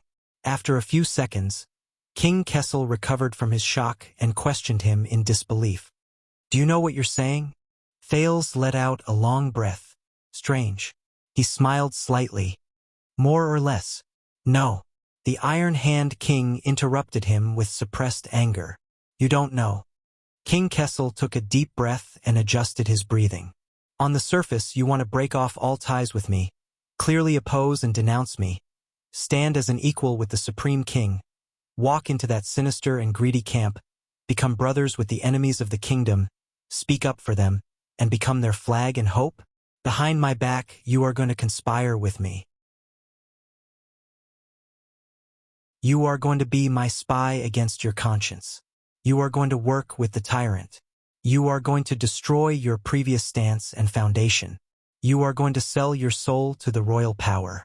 You are going to be at the king's beck and call, and you are going to stab me in the back countless times? The Iron Hand King gritted his teeth, as if he was looking at the biggest bastard in the world. Do you know what this means? Why was he so surprised? Was he not the one who created this situation? Looking at King Kessel's expression, Thales chuckled. It was very strange. When this moment really came, the emotions he thought he would feel, resentment, grievance, indignation, sadness, loss, all disappeared without a trace. All he could feel was a boundless, deathly stillness. It's funny. I have a friend who taught me a lesson. Thales smiled, thinking of his former old friend. He said wistfully, betrayal is the true meaning of an alliance. What was equally strange was that, in addition to the hatred and disdain, he suddenly missed that ugly woman a little at this moment. So this was how she felt. King Kessel's expression changed again. But this time, he suppressed the excess emotions and tried his best to return to being the calm and rational king from before. Do you know the price and the worst consequences of this proposal of yours? The Iron Hand King's eyes were burning. If you take this as an expedient measure to brush me off, hoping that the two sides will waver, or even be fickle and gain from the middle, then you are gravely mistaken. Thales pursed his lips, feeling that the air in Ballard Room had finally begun to flow. You better understand. At this moment, the king was extremely serious, and there was a hint of threat in his words. This is not some chess game or game. This is a real war. Thales' eyelids twitched. And anyone, no matter what his name is, how high his position is, how much power he has, whether he is wise or brave, aggressive or gentle, if he thinks he is infallible and dares to stand in the middle of the battlefield. At that moment, King Kessel's murderous intent was overflowing. They will all be crushed, not to mention benefiting from both sides. Benefiting from it. At this second, Thales' heart was empty. That's right, the scabbard. Thales silently said to himself, not only to face the wind and frost outside the scabbard, but also to endure the sharpness within the scabbard. This was the way to deal with the Iron Hand King, no matter how heavy the price was. Sealing 1,000 blades. How evil was that? The prince lowered his head and exhaled with difficulty. Yes, I know. When he looked up again, his eyes were already serious. But as you said, I was born for constellation. King Kessel's gaze froze. Compared to the vast constellation and the mighty kingdom, Thales said calmly, our father-son relationship, gratitude and hatred, and even our lives and fortunes. None of it is that important. At that moment, King Kessel's expression changed. He struggled several times, but in the end he did not speak. Looking at the other's reaction, Thales smiled softly. Just like 500 years ago, the King of Ascension killed his son as a sacrifice to the gods. King Kessel was slightly shocked. Thales looked at the deep ceiling and sighed. Those who hear only know that this is a violation of the natural order, cruel and terrible. Those who know are the ones who walk. Only then will they know the inside story. It is sorrowful, heroic, and generous. Recalling the story he had unearthed, Thales gradually became lost in thought. Ascension King Alan I bore the infamy and his prestige was destroyed. Alien Prince Herman shed blood and sacrificed his life. Jadestar joined forces, father and son conspiring together, stirring the kingdom's blood to boil, inciting the anger of the subjects and people to crusade. Finally, they knocked down Sunset Temple, which had dominated Constellation for 200 years, from its altar, causing it to split and decline, never to recover. At that moment, the room was extremely bright, and the words were powerful. And King Kessel's gaze changed. This version of the story has always been a royal secret. How did you know? Thales looked at him and smiled in relief, but did not explain. Yes, outsiders do not know, but the Jadestar royal family knows. This is the truth and meaning of Ascension sacrifice. With the blood of the son and the grief of the father, strip the ribbon of divine power from the king's scepter. In the next second, Thales' expression became solemn. Let me show up, your majesty. Let me become your enemy. Your spy, your chess piece, your bargaining chip. Your sword. He placed his hands on the table and looked straight at the king. In this way, I can help you achieve your wish. Not just Sand King, not just Western Desert, but all of the kingdom. At the end of the long table, King Kessel stared blankly at the teenager in front of him, swallowing several times. Perhaps the entrance and exit of the guard captain made the lights burn brighter. The chill in Ballard room gradually dissipated and warmth returned. As I said, Father, when you are overwhelmed by the weight of the crown, you will not be able to breathe. At that moment, the prince's gaze was aggressive. I have come to save you. For this, I will stake my reputation, my life, and my future, to help you achieve the unprecedented greatness of the kingdom. Thales clenched his fingers into a fist and punched his chest. The scar that was burned many years ago seemed to be heating up again. This is my real bargaining chip today. He looked at the speechless king and said in a low voice, It has already taken shape since I openly broke into the palace and rebelled under the eyes of the entire kingdom, and completely broke off relations with you at the Imperial Conference. And you have no reason to refuse. Thales punched his chest, his gaze cold. Accept it, and you will gain unprecedented benefits. The dilemma is no more, and the solution is easy. The road ahead is wide open and new. Thales paused, took a deep breath, and forced himself to speak sternly. As long as the stars exist, the empire lives forever. In the next moment, Thales suddenly reached out in the direction of the king. King Kessel trembled slightly, but he looked at Thales in a daze. It was as if the person standing in front of him was not his son, but a new stranger. For the sake of Constellation, your majesty. The teenager raised his palm, his tone firm, and his gaze fearless. Let us be enemies with each other. The secret chamber was deep, but the king did not answer. His breathing was disordered. Kessel Jadestar. Thales was unmoved. He continued to stare at the man in front of him. What do you say? The lights flickered. Kessel did not answer. He looked dazed. Iron Hand King. Thales' expression was deep. He dragged out his words and lowered his tone, making people uneasy. What do you say? The Iron Hand King did not answer either. His whole body was stiff. Father. At this moment, Thales' eyes were sharp. He shouted at the top of his lungs. You? What do you say? After being locked in the small dark room for so long, this was all he had until New Year's Day. End of this chapter.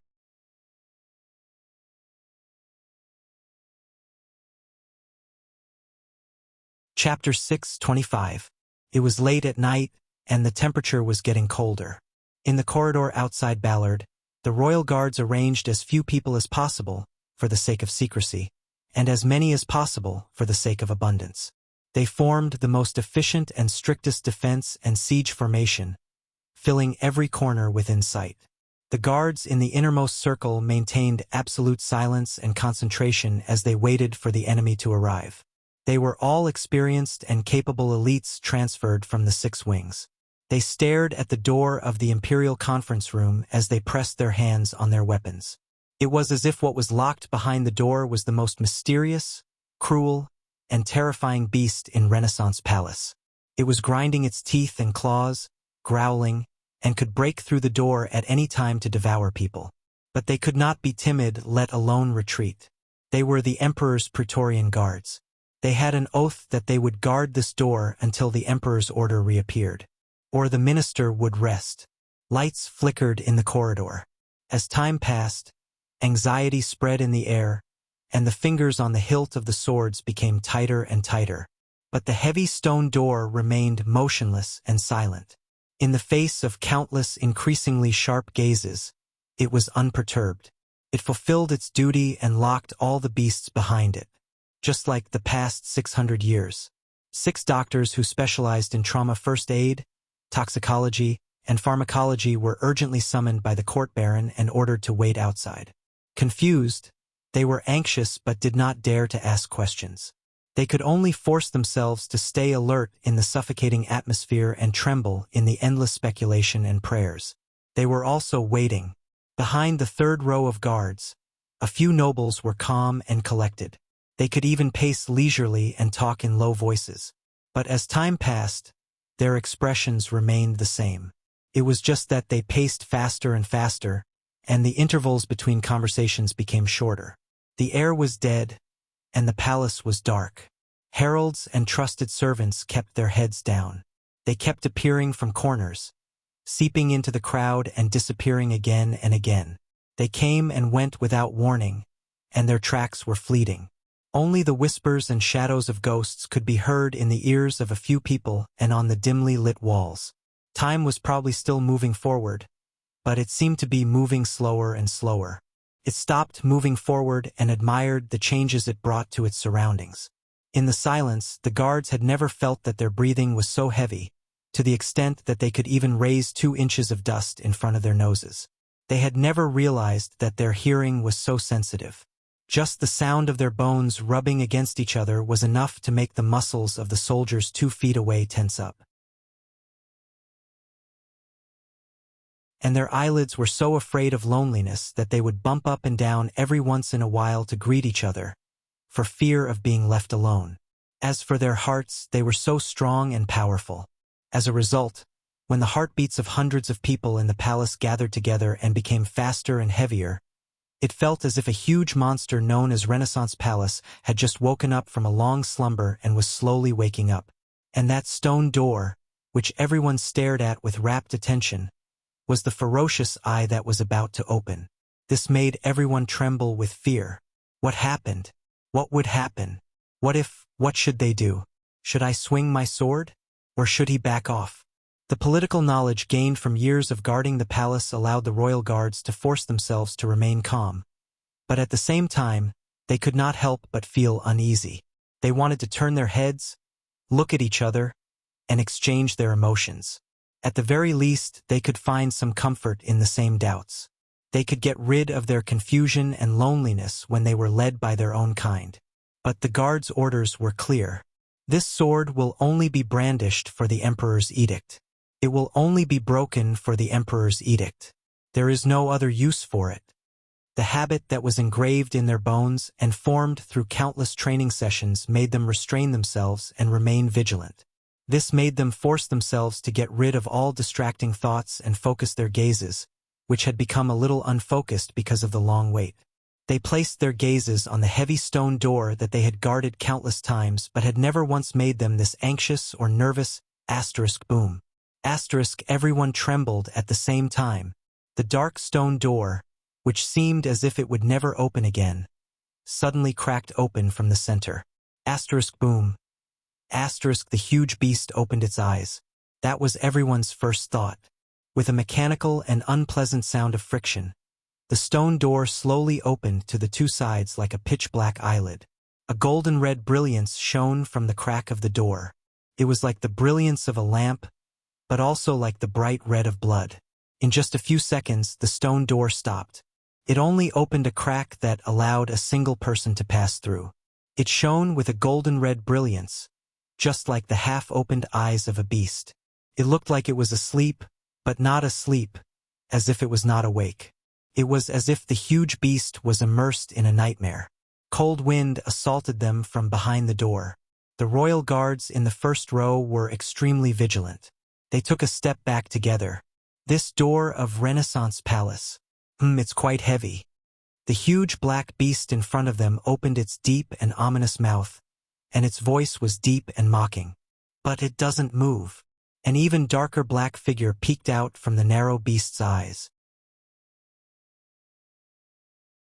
He pressed against the stone door on both sides, panted, and sneered softly. "What do you think?" The royal guards instinctively stretched out their hands and moved. They unsheathed their weapons and formed a formation. As he watched this scene, the black figure in the middle of the door was silent for a while before he sighed. "All right." The black figure turned his body sideways and squeezed through the narrow crack of the door. "If you don't want to help, then forget it. I'll do it myself." The black figure gritted his teeth. His face contorted as he forced his way through the crack of Ballard Room's door. Only then did the light illuminate his face. Prince Thales came to the corridor with a pale face and looked at the surging heads in front of him. Everyone looked at him as if they were facing a great enemy. "Wow, I'll believe it even if you say that they're here to hunt dragons." The exhausted teenager turned his head to look at Ballard Room, then at the royal guards in front of him. He felt a little resigned. He walked out of the treacherous and dangerous hall. He walked into the heavily guarded encirclement. This scene seems familiar? After sizing up the prince's body, the guards in the first row only stayed silent for a moment before they pressed their swords together and moved forward. "Steady!" Chief Guard Captain Adrian's voice rang. He pushed through the crowd and patted his overly nervous subordinates from time to make them relax. "It's okay. Relax, relax. It's over." Adrian's voice seemed to have a soothing power. Wherever he went, the blades of the swords would be lowered. "Your Highness, it's only been 15 minutes. The captain welcomed Thales in a relaxed manner. As he spoke, he looked at Ballard Room through the crack of the door. "I was just about to go in for dessert." "There's no need, Lord Adrian. Mealtime is over." Thales exhaled and placed his hand on Adrian's shoulder without hesitation. He moved sideways and squeezed his way through the stiff postures of the people around him. He squeezed into the royal guard's lockdown formation. Adrian saw the situation through the crack of the door. He frowned and turned his head around. "Then all of you, don't worry." Thales waved his hand nonchalantly. "In case you're curious." In the face of the guards who remained vigilant and suspicious, he took a deep breath, placed his palms by his mouth, and roared at the ceiling. "The king is not dead." Thales used the sin of Hell's River. This time, his voice was like thunder, and it could be heard clearly in the entire corridor. The lights flashed, and there was a commotion in the crowd. Thales patted the two royal guards in front of him, who looked shocked. He pushed them away tiredly, and did not forget to add something that made the people around him change their expressions again. "He's not dead yet." Adrian frowned. He glanced at Thales' back, but still turned his head around. He signaled his subordinates to open the stone door and enter Ballard Room to ask for the king's permission. "Your Majesty," on the other side, Thales squeezed past the surprised or nervous people. He did not care whether they were servants, doctors, guards, or guards. he said loudly without any scruples. If you're waiting for the king to give the order to capture or release me, don't even think about it. He doesn't dare to capture me, because I have something on him. The crowd's surprise and commotion grew louder. He can't release me either because he's the king. Thales squeezed past the third row of guards, and was gratified to see that they had begun to consciously make way for him. So, please, everyone, be kind and understand the king's difficulties. Just pretend that you didn't see me. The guards were in disbelief. They either exchanged glances or asked for help from their superiors. But the chief guard captain was still in Ballard Room, and their efforts were naturally futile. Excuse me. Excuse me. Thales walked forward under countless people's surprised and wary gazes. As he cleared the clouds and saw the sun, he spoke listlessly. The event is over. I have to catch the subway home. I still have to go to school and work tomorrow. But just as he was lamenting why this group of sweaty and smelly men did not know how to make way for him, Adrian walked out of Ballard Room and solemnly ordered, "Royal Guards, everyone present today, report to your immediate superiors. Return to your posts and stay overnight to work overtime." The guards were stunned, and there was another wave of commotion. Adrian glanced at Thales from afar and said with a complicated expression, "We still have paperwork." Thales watched with satisfaction as the guards who filled the corridor finally dispersed. Many of them could not help but look at Thales before they left. Their gazes were as if they were looking at a monster, and their gazes were filled with surprise, wariness, and doubt. "Your Highness, I'm glad you're safe." Thales stopped in his tracks and looked at the nobles in luxurious clothes in front of him. "Sir Cullen, Prime Minister." The prince heaved a long sigh as he looked at the old duke, who was smiling from ear to ear, and the ministers around him, who had complicated expressions on their faces and were hesitant to speak. "And you, Advisor Sodder, Chief Kirkirk, Viscount Kenny, have you been standing guard here?" "Of course not." Prime Minister Cullen looked elated. He happily patted his bulging belly. "I just came after eating. I wanted to slip away, but this bunch wouldn't let me." Kirkirk, who was muttering in frustration. "After all." The Prime Minister rolled his eyes and gestured towards Ballard Room. "The meeting isn't over yet." Thales nodded. His gaze swept past the Prime Minister to the other ministers behind him. He noticed that Gilbert was not among them. "So it's over now," the teenager said calmly. But Advisor Sodder, who had been watching him, had the wrong impression. The prince's words left no room for doubt. "Your Highness," Kenny, the Minister of Trade who had been watching Ballard Room, hesitantly said, "You and His Majesty, he—" "Nothing. I got bored, so I picked a fight with him," Thales said nonchalantly, his face beaming. "That's all. Got bored, so I picked a fight with him." The ministers looked at each other and saw the confusion in each other's eyes. "About what?" Viscount Kenny, the Minister of Trade, pressed. "Your marriage?" Thales snorted softly. "Yes, I guess he won't force me to marry someone I don't like anymore." Military Advisor Sodder grew even more puzzled at these words. Compared to that morning, this teenager who had just walked out of Ballard Room felt unfamiliar to him.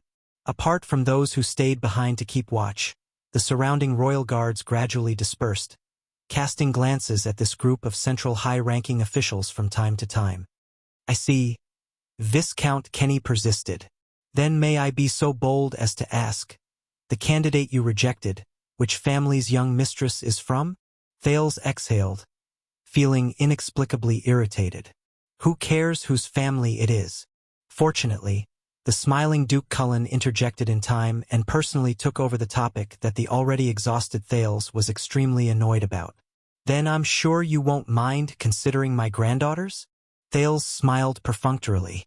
Seeing that most of the people around him had dispersed, he did not intend to waste any more time. "His Majesty has said that today's Imperial Conference shall end here.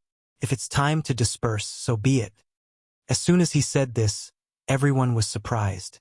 "That's great." The drowsy Kirkirk suddenly opened his eyes. He snapped his fingers happily and said gratefully, "I knew it." Advisor Sodder frowned. But we still have business? I know. Thales interrupted him with a wave of his hand and said impatiently, there's still business to discuss, right? Thales looked towards Ballard's room, at the faintly discernible figure, and sneered. About substitute service, tax payment, Western Desert, the expansion of the regular army, the reduction of conscripts, and so on. He spoke carelessly and without bothering to conceal his volume. This caused the expressions of all the officials, including Sadr, to change drastically. Your Highness, be careful with your words. The military advisor interrupted Thales and looked around nervously. This is... Thales slapped his forehead, as if suddenly enlightened. Oh right, this is a secret of the kingdom. The prince turned his head lazily and said loudly to the few royal guards who were still present. That's a secret of the kingdom. Everyone, you didn't hear anything. Didn't hear anything. Did you hear anything? You didn't hear anything. The guards turned around in bewilderment, not understanding what was going on. Aware of the pros and cons, the officials looked at each other with ashen faces. Sadr was even more astonished. Ayaya, you might not believe this. Prime Minister Cullen interrupted the conversation at the right time. He was in high spirits. This time, the chef from Renaissance Palace has surprisingly made a new dish. After working hard for so long, Thales, who just wanted to find a flat ground to lie down on, no longer wanted to feign civility with him. He faked a smile and said, very well, good night.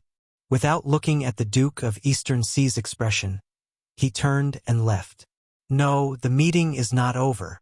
Behind him, Advisor Sadr tried his best to stop the officials who were about to leave. Everyone, with all due respect, today's imperial conference is of utmost importance. The kingdom is now at a critical juncture. The enemy has already struck, we have to respond. Thales stopped in his tracks. Oh, he also wanted me to bring a message to you, my lords. Thales turned around and pointed his thumb in the direction of Ballard's room. He was all smiles. The kingdom's secret intelligence department acted in time. That letter is safe. As soon as he said this, the officials were taken aback. Letter? Viscount Kenny recalled and asked suspiciously.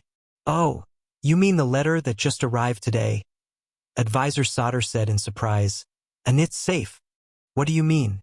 The chief of finance, Kirkirk, rolled his eyes and said without hesitation. You mean the person who deliberately leaked Covendier's letter has been caught? The officials shuddered in unison. Kirkirk. Sorry, I spoke too quickly, Kirkirk said nonchalantly as he turned around. But this person from the Secret Intelligence Department said they couldn't. The chief's expression changed. He turned around and looked around. That's strange, where's that Scarface? I remember he was here just a moment ago. Where is he? The letter has been recovered. That means, Viscount Kenny said solemnly, we still have room to maneuver, as long as we pretend that letter doesn't exist? Thales watched the officials go back and forth with cold eyes. It was strange. This morning, he had never felt this way when he was listening to the briefing in the Imperial Conference Room. It was strange, cold, indifferent, and boring, as if there was a thick curtain separating them. Interest in chess. Yes, interest in chess. Just like the feeling when he used his mystic energy. Thales' heart sank. Amidst the bustling debate among the officials, Duke Cullen was the only one who stayed out of it. He smiled with narrowed eyes. Ah, that's good. Given the kingdom's secret intelligence department's capabilities, they naturally won't tolerate any mischief. Advisor Sadr gritted his teeth in disbelief and was about to walk towards Ballard's room. No, that's impossible. I'm going to see His Majesty. But Thales raised his arm gently and blocked his way. Please don't, Sir Sadr. I tore that letter in front of him just 10 minutes ago, the prince said casually. His Majesty is in a fit of anger right now. Thales' words, which were as light as a mosquito, silenced all the ministers. They looked at the young man in surprise. What? Sadr turned around in shock and disbelief. Letter, why you? Thales lowered his arm and nodded expressionlessly. Believe me, you don't want to see him now, much less mention this to him. Saldus' breathing quickened and his face flushed. He was silent for a second, then rushed towards Thales. You? Soldiers! Take it easy. Take it easy. Kirkirk, who had a hunch, grabbed Saldus' waist from the side and used all his strength to stop him from moving forward. Calm down. That's the prince. The prince. It doesn't matter if the letter is gone. We're not going to use it anyway. Besides, it's not like it was leaked. We don't have to worry. What's the rush? The other officials came to their senses and hurriedly surrounded Sauter to dissuade him. Thales watched the scene coldly. The Prime Minister smiled and hummed a tune. But Advisor Sauter was still struggling and extremely angry. No, you don't understand. You don't understand. Do you know That's right, Thales replied calmly. That was paid for with my life, Covendier's letter of surrender. Sauter was taken aback and stopped. Oh, by the way, the next time you want to mobilize the regular army or check other people's accounts or something like that, Thales turned around slowly and smiled at the military advisor and the chief of finance, who were hugging each other. Tell me first, okay? He spread his hands helplessly. Otherwise, I'll have to do it again. The military advisor choked, closed his eyes and exhaled deeply. The officials looked at each other. Be more careful. Look, at your age, you're prone to diarrhea after eating a new dish. The Duke of Eastern Sea reached out to comfort him. Duke Thales, your highness. Sauter finally calmed down. He looked puzzled and pained. What happened? Thales shrugged. Nothing much. His Majesty changed his mind. That's all. But it shouldn't be like this. Sauter gritted his teeth. What did you do in the middle? What did I do? Thales' gaze froze. I just saved your lives. He looked at every official in front of him, his expression calm and unperturbed. You're welcome, my lords. Sauter looked at him in disbelief, while Cho Kirk frowned deeply. Some did not understand, while others were deep in thought. Prime Minister Cullen, however, laughed. His plump abdomen dropped and he bowed. I am eternally grateful for your saving grace. Thales ignored him. And the right question should be, Sir Sauter. The prince looked indifferently at the trembling military advisor. You and His Majesty, and perhaps that Scarface. What did you do? With that, Thales did not linger any longer and left. Behind him, Sauter stared at Thales' back with a solemn gaze. But as Thales walked along the brightly lit corridor, his thoughts drifted back to what had happened earlier. I know what you want to do. The king's voice rang out in Ballard Room. It was less sharp than before, but more hoarse and deep. You want to be the kingdom's chariot. King Kessel said calmly, restrain the galloping warhorse, and fasten the heavy chariot. Warhorse, chariot. Standing in front of the council table, Thales was dazed for a moment. A fierce horse will not yield to an iron whip, and the driver will not give up whipping. You think you're protecting the chariot. The king shook his head. But by doing so, you're slowing down the warhorse and interfering with the chariot. So he knew. Thales told himself. Of course, he knew. He always knew. He just didn't care. As you say, Your Majesty. Thales composed himself and slowly sat down. I wander on the top of a cliff, but dream of the heavens. The Iron Hand King snorted with a half-smile. This road is treacherous. If you take the wrong step, I understand. Thales quickly replied to him, yes. If people find out that I'm the king's spy, I will be regarded by thousands of vassals as a traitor to the noble camp. I will be condemned by thousands and despised by tens of thousands. The king nodded with a solemn expression. They will hate you more than they hate me. Thales rubbed his spoon and was silent for a moment. Then we better not mess up. The king shook his head slowly. Messing up is just the best outcome. But if you act too well, hide your abilities, convince everyone, and successfully become the savior of the vassals, the hope of the vassals. King Kessel sized Thales up. His tone was cold. Those who are deceived by you and support you will gather into a rolling wave. They will use their reputation, stance, camp, interests, connections, situation, and everything else to force you to move forward. You will not be allowed to defend yourself, you will not be able to control it, and you will not be allowed to regret it. They will love you more than they hate me. Thales's smile slowly disappeared. The king's words became flat. When that time comes, you will have no choice. Even if you want to get off the chariot halfway, it will be too late. Falcon's words rang in his ears again. You have to know that when your vassals and subordinates are enraged and the will of the people is high, you will have no other choice but to go with the flow. Thales wanted to say something but stopped. And on the other hand, King Kessel looked at the door with a complicated expression.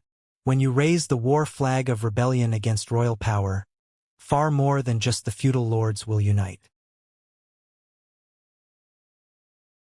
Under Renaissance Palace, the growing king's partisans, the ambitious new nobles, the opportunists who change their direction when the wind blows, and the people who once showed goodwill to you and treated you with friendliness will treat you as their political enemy and an unfilial son.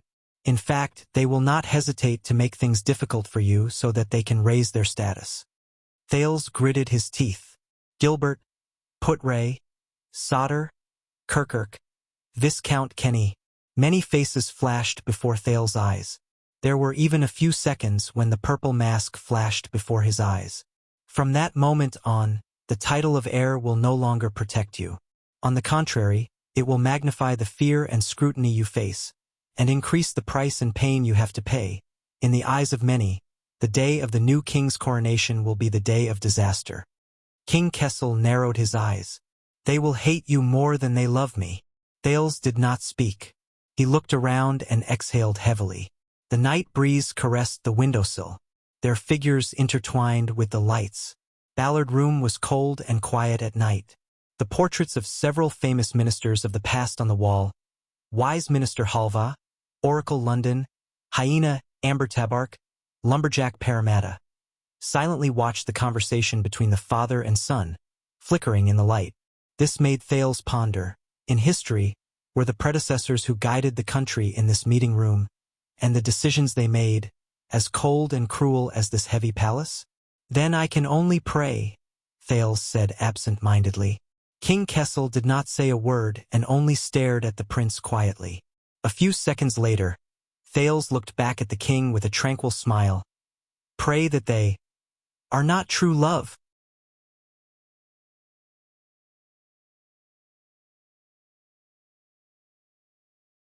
Chapter 6:26. Thales walked alone in the long corridor of Renaissance Palace. The everlasting lamps flashed past him, illuminating his face and making it flicker between light and dark. Along the way, the guards and servants all had complicated expressions on their faces when they saw him, and they avoided him. But Thales did not care. He only took a step forward, pressed a floor tile under his feet, dragged it behind him, took another step forward, and repeated the process. It was dark, cold, and narrow in front of him. And where should he go? Where should he go? Where? Your Highness. A familiar voice traveled into his ears. Thales stopped in his tracks. He turned around and turned his head back from the darkness and cold. He flashed a gentle smile and nodded slightly. Gilbert, I thought you left first. The Foreign Affairs Minister came in front of Thales with his staff and bowed respectfully to the prince. He was meticulous in his actions. It was as if they were meeting for the first time. You know that I will not leave. Gilbert stared at him. His words were filled with gratification and absent-mindedness. Before you and His Majesty. Thales did not speak. He only smiled faintly. Gilbert and Thales' gazes met in the air. One of them had complicated feelings while the other had subtle feelings. They faced each other in silence for a full 3 seconds. The person beside Gilbert, the Archdeacon of Sunset Church, Guy Stylianides, smiled when he saw this. He tactfully took a few steps back to give them some space. Gilbert flashed an apologetic smile at his friend. He then turned his head around and hesitated to speak.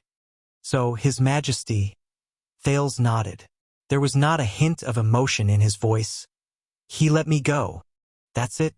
Gilbert looked surprised for a moment. Forgive me for being blunt, but His Majesty did not know, the royal guards did not. No. Thales tried his best to make the hint of mockery in his words less obvious. I guess that His Majesty is tolerant and kind, and loves his children like his people. The two of them were quiet for a while, and both sank into deep thought. Is that so? Gilbert did not care about the small flaw in his words. The Foreign Affairs Minister exhaled and mumbled absent-mindedly, "That's good, that's good." Thales did not say anything. At that moment, he suddenly felt that the cunning fox of Constellation had aged a lot.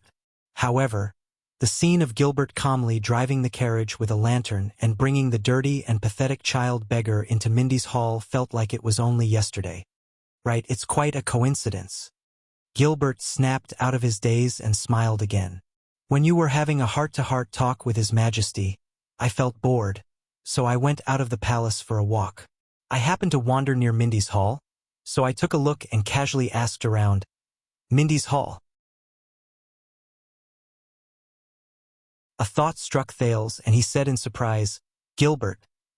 The smile on Gilbert's face grew wider, just like his wrinkles. Flag-bearer Gaetan, who was in charge of the investigation, assured me that after a thorough investigation, the unhappiness at the banquet was just an accident.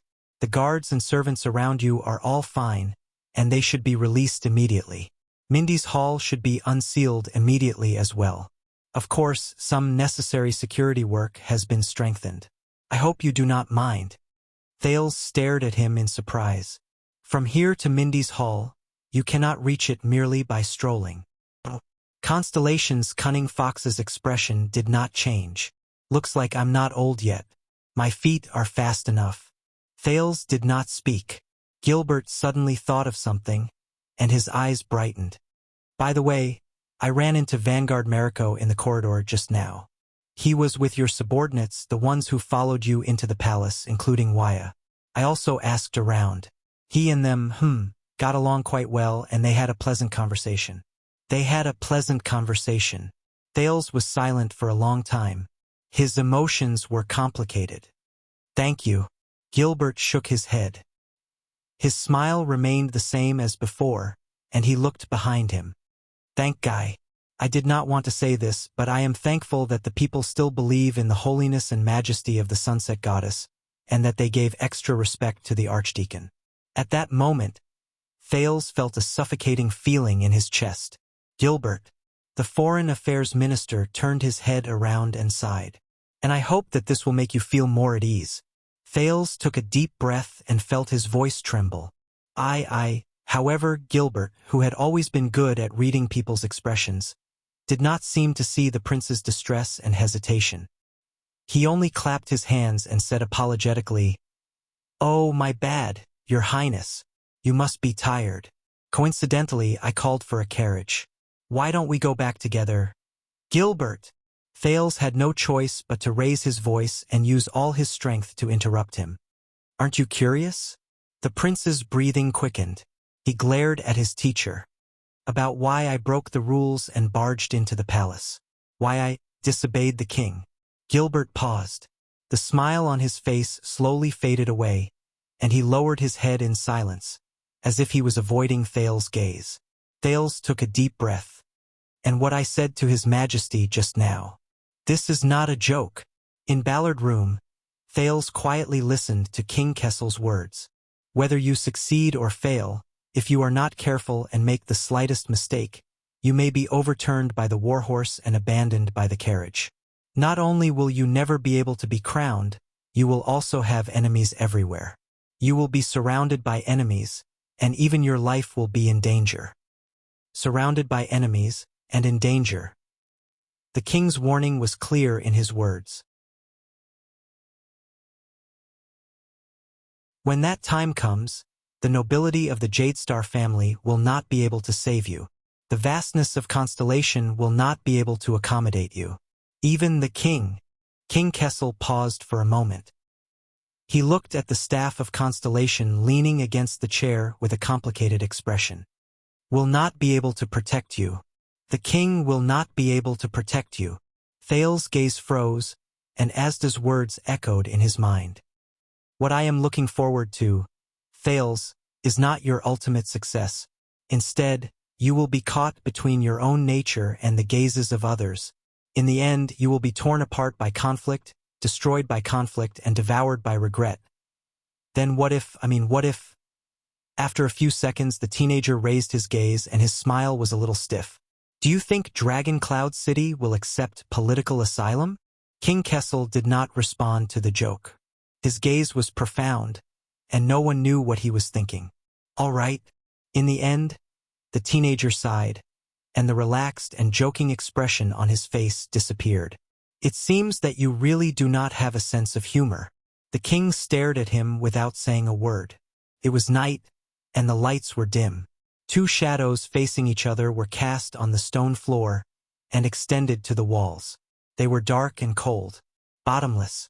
That is for me, your majesty. The prince snorted softly and focused his gaze on the spoon in his hand. Please, be healthy and live to a ripe old age. King Kessel's gaze flickered. At least finish the show. Don't quit halfway, and leave me alone on the stage, unable to defend myself.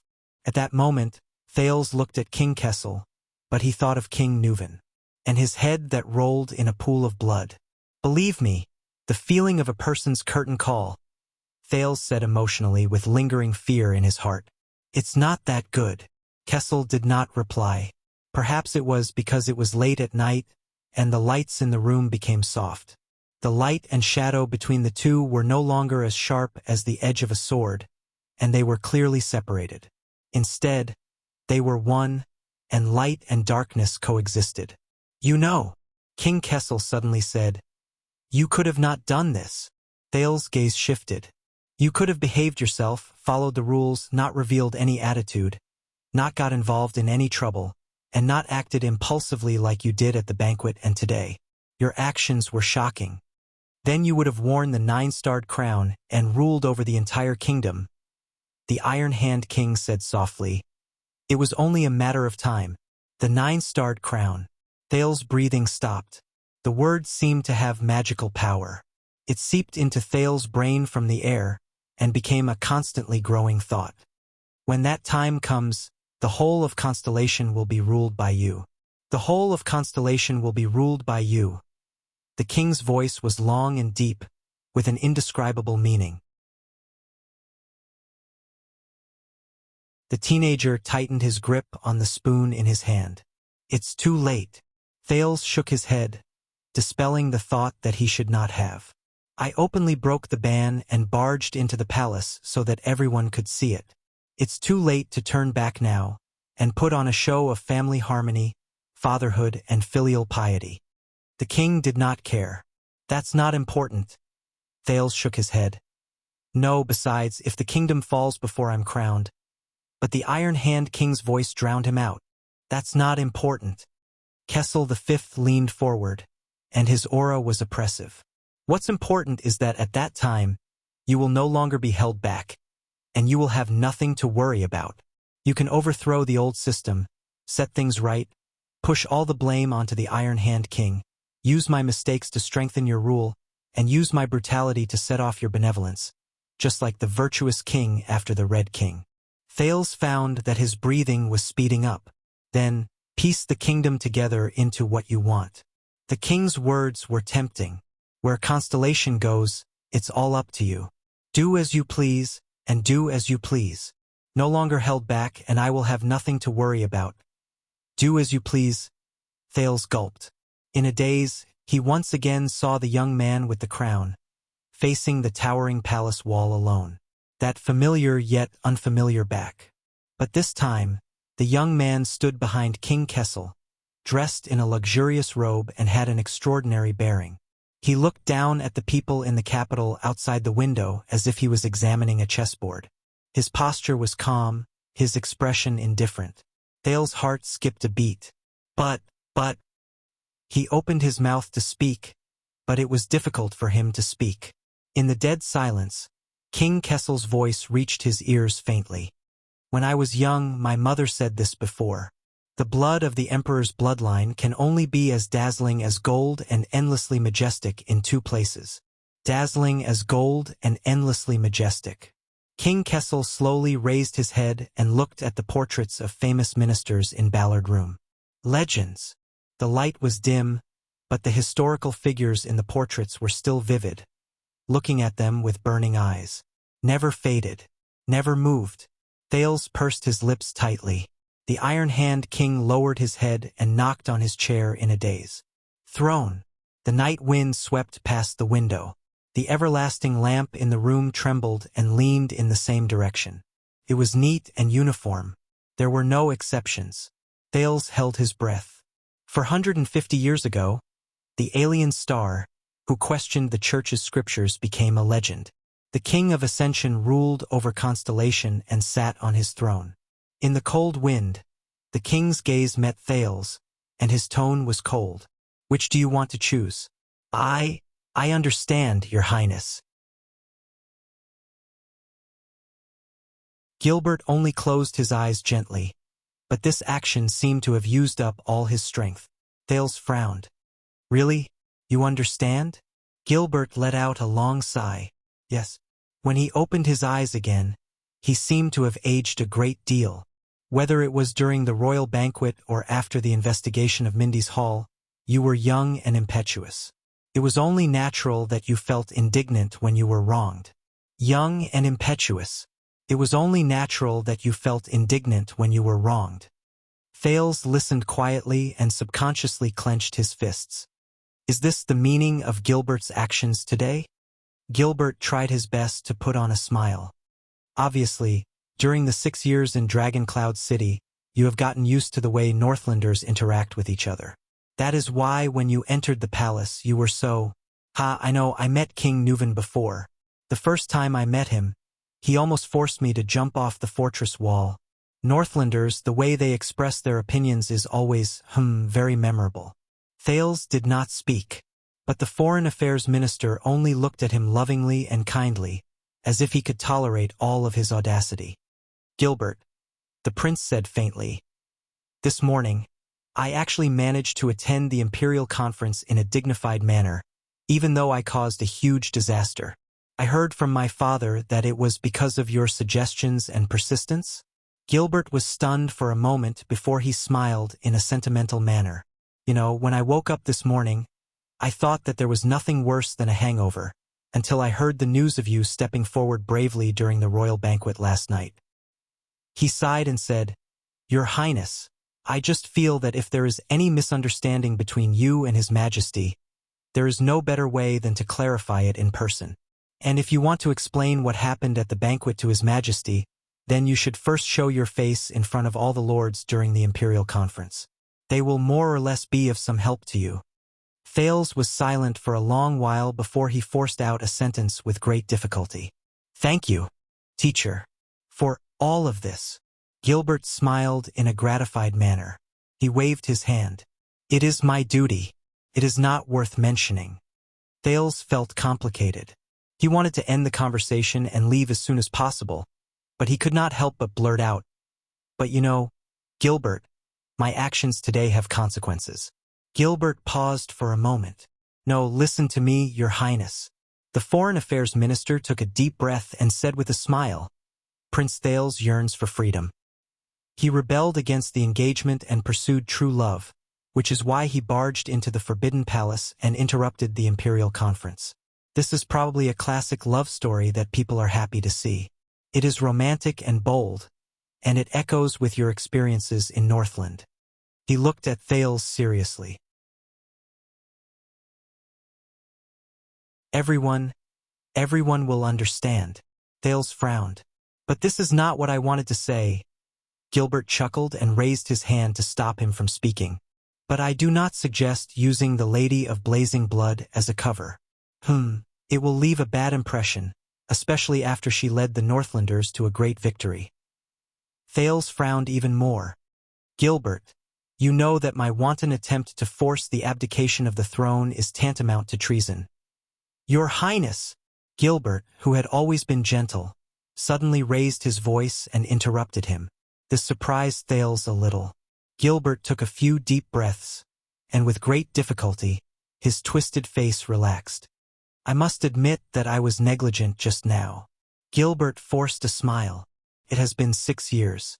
Regardless of whether it is you, me, Eternal Star City, or even His Majesty, we have to go through a process of getting used to each other again. We should not be too hasty.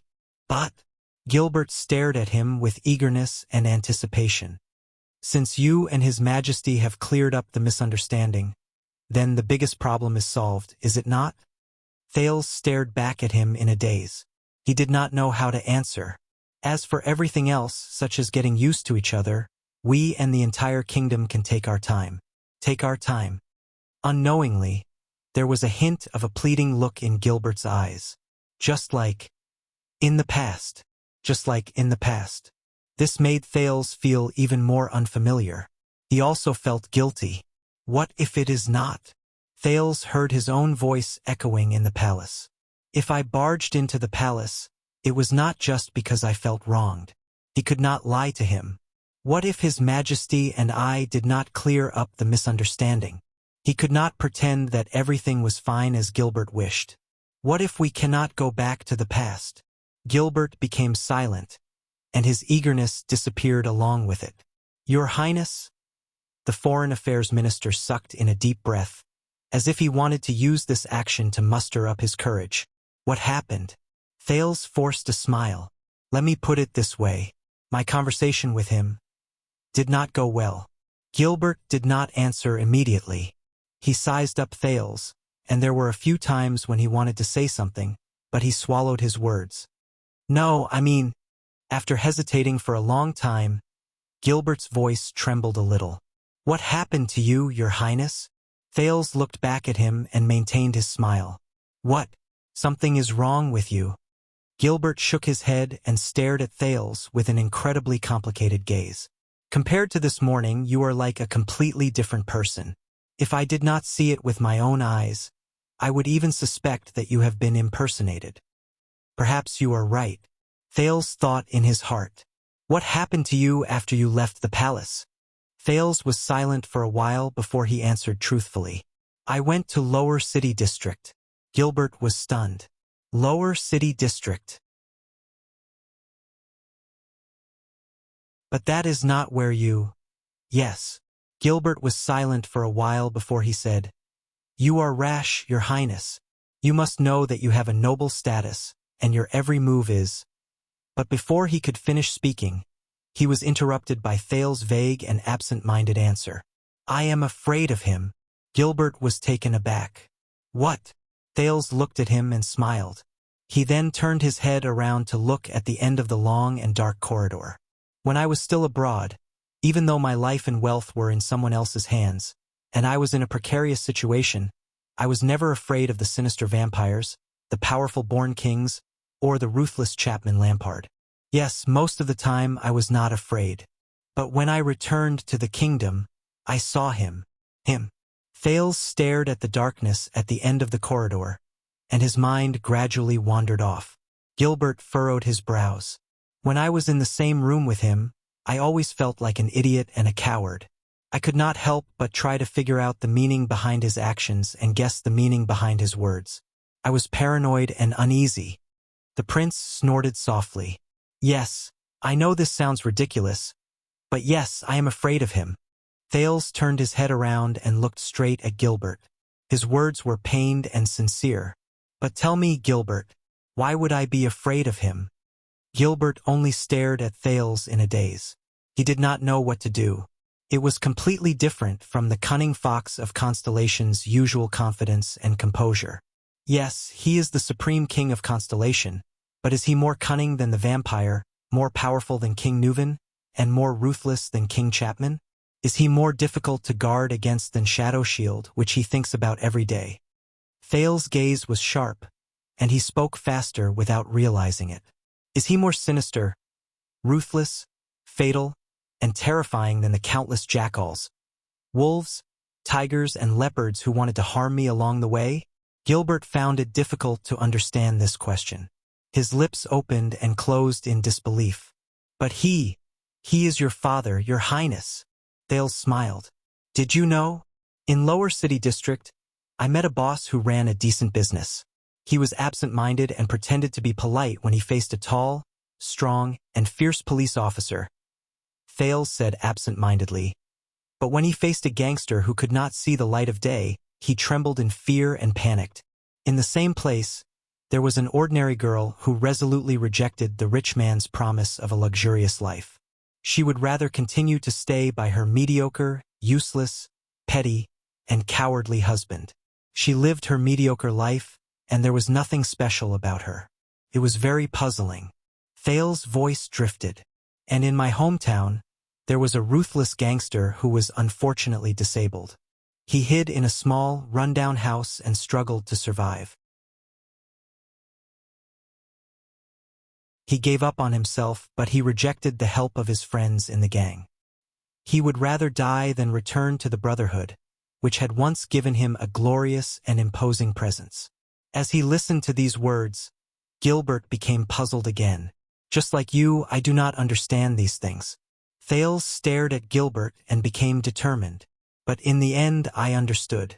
The police officer's authority was not small, but the young owner was able to remain safe and sound after doing business on the streets for so long. He did not rely on the lazy police station, but on the relationship and tacit understanding he formed with the gangsters who bullied and dominated the market over a long period of time. It is good that the rich man gave her a luxurious life, but if it did not change the girl's fate of belonging to someone else, then I am not much better than her husband. At the very least, she understood her good-for-nothing husband and knew how to deal with him. As for the ruthless gangster, even though he sounded full of resentment, he knew better than anyone else that his glory in the past was obtained with a body that could fight and fight. If he lost this body and returned to the gang, he would only be asking to be humiliated. Thales took a step forward and looked straight into Gilbert's eyes. Between what they can do and what they cannot do, they all understand what is truly in control of themselves. Gilbert subconsciously took a step back. So, I think it is about time for me to understand as well. Thales stood in the deep and cold corridor of Renaissance Palace and spoke airily. Just what is controlling me? And what can I control? Perhaps you are right, Your Majesty. In Ballard Room, Thales lowered his head slightly. Perhaps I can wait quietly until that day comes. After that, I will no longer have any restraints or worries. Thales subconsciously tightened his tone and spoke faster. At that time, I will sit on the throne and have great power in my hands. Whether I want to grant amnesty to the kingdom or ease conflicts, I can do whatever I want. I can carry out my will and achieve everything you rejected me for today. King Kessel stared at him quietly. Thales stared at the darkness outside the window. His gaze was empty. Just like what many smart people have said, if you do not like this system, then join it, influence it, build it, and finally change it from the inside. In the next second, Thales' gaze refocused. But we all know that is just the most despicable and shameless lie. At the end of the long table, the Iron Hand King's eyebrows twitched.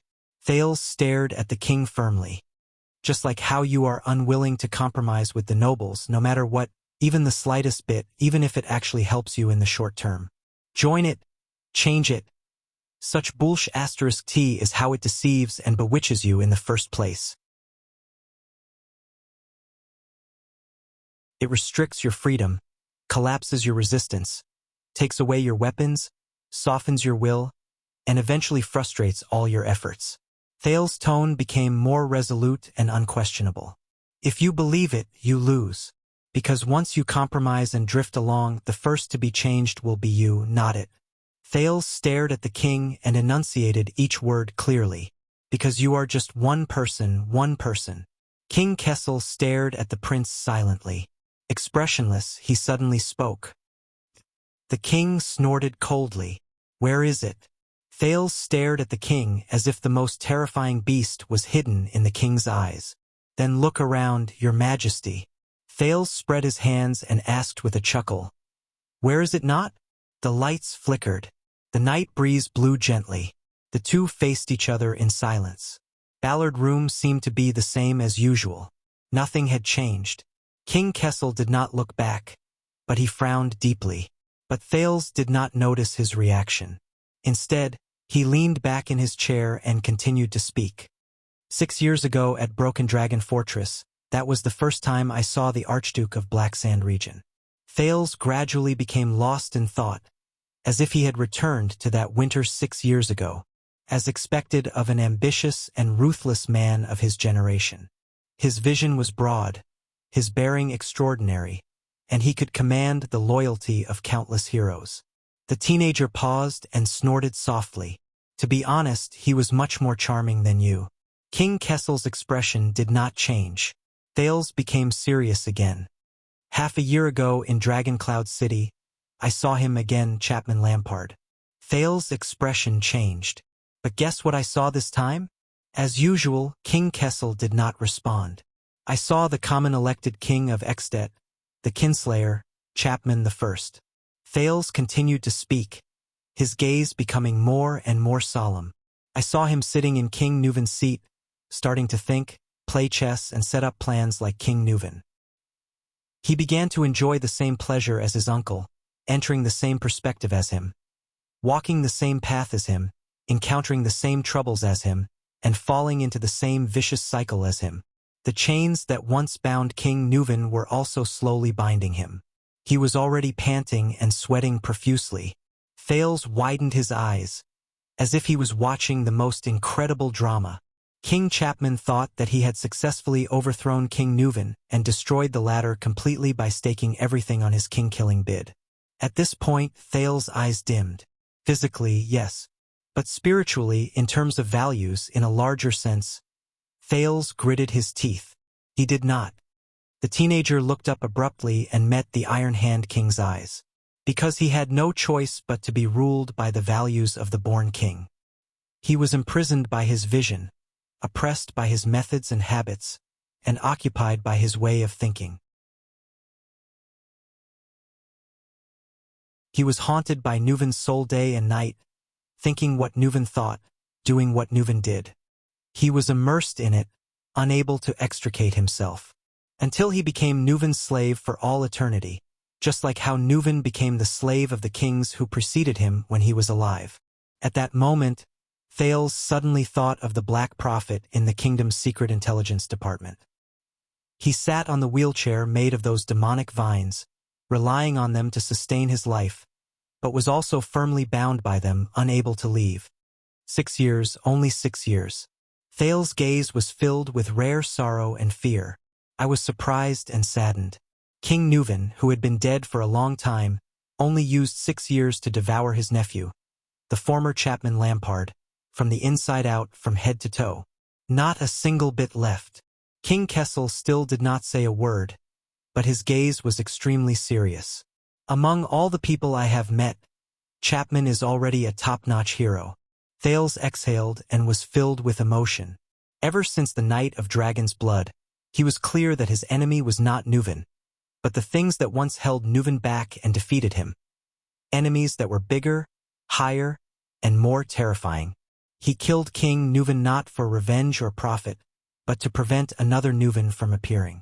Thales' gaze darkened as he recalled the meeting between him and King Chapman in the carriage. Thales, you know better than anyone that after 6 years, the ideal Exdet is getting further and further away from me. Until he became Nuven's successor, wore the crown, sat on the throne, and replaced him as the second-born king. He sensed it and struggled with all his might, but the results were minimal. He was powerless. King Kessel snorted coldly. Thales snapped out of his daze and snickered, but his words were sad and helpless. Don't misunderstand, Chapman Lampard is still dangerous and terrifying. But from what I can see, this man no longer has much that truly belongs to him. Thales stared at his plate with a complicated expression, watching the spoons sink into the soup. Since he had to compromise with reality and the rules, and bow to the joint ruling pledge.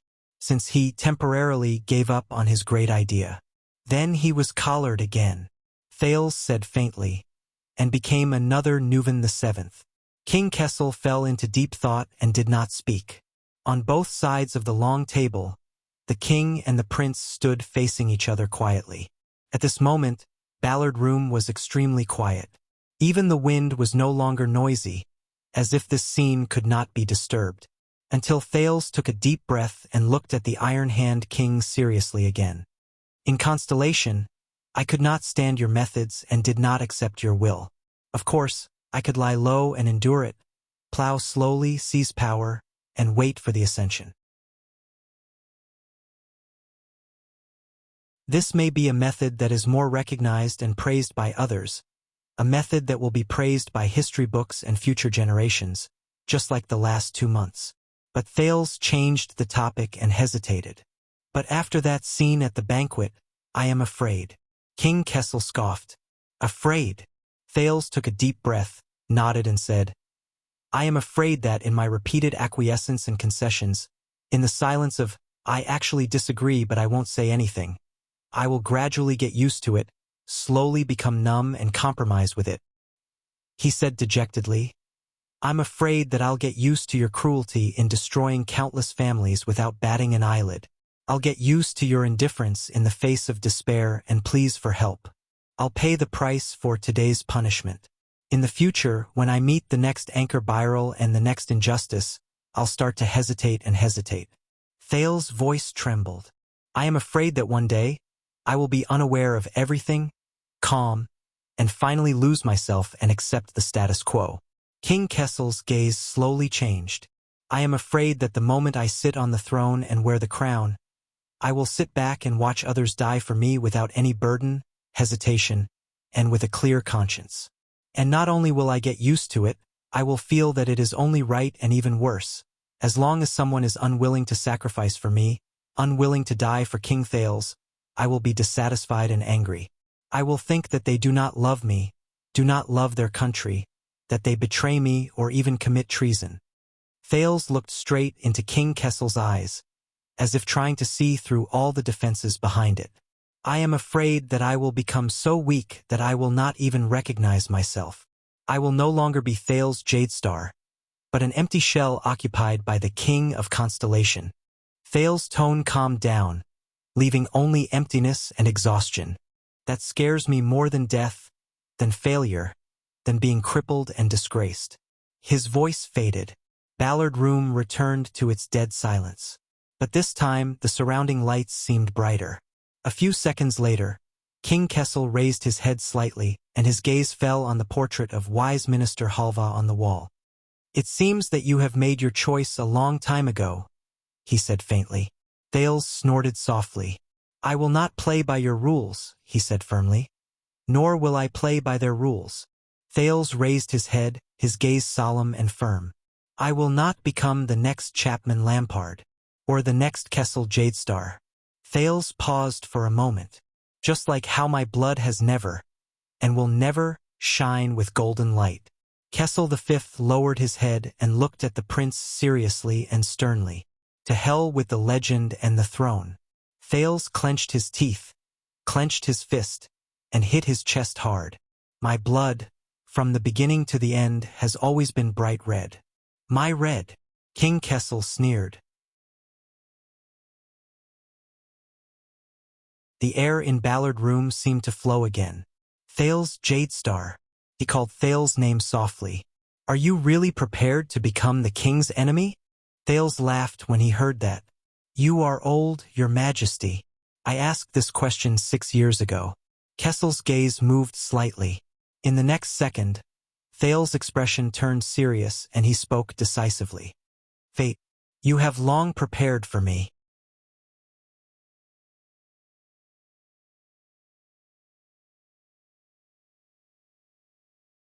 Chapter 6:27. Control. Gilbert's gaze changed several times, but his rich experience allowed him to maintain his gentle and calm tone. Forgive me for being dull, but I do not understand what you mean. Thales gave him a profound look. No, Gilbert. Thales smiled. You are the smartest person in the palace. You are so smart that you know when to be dull. The dim light in the corridor made Gilbert's expression turn as dark as still water.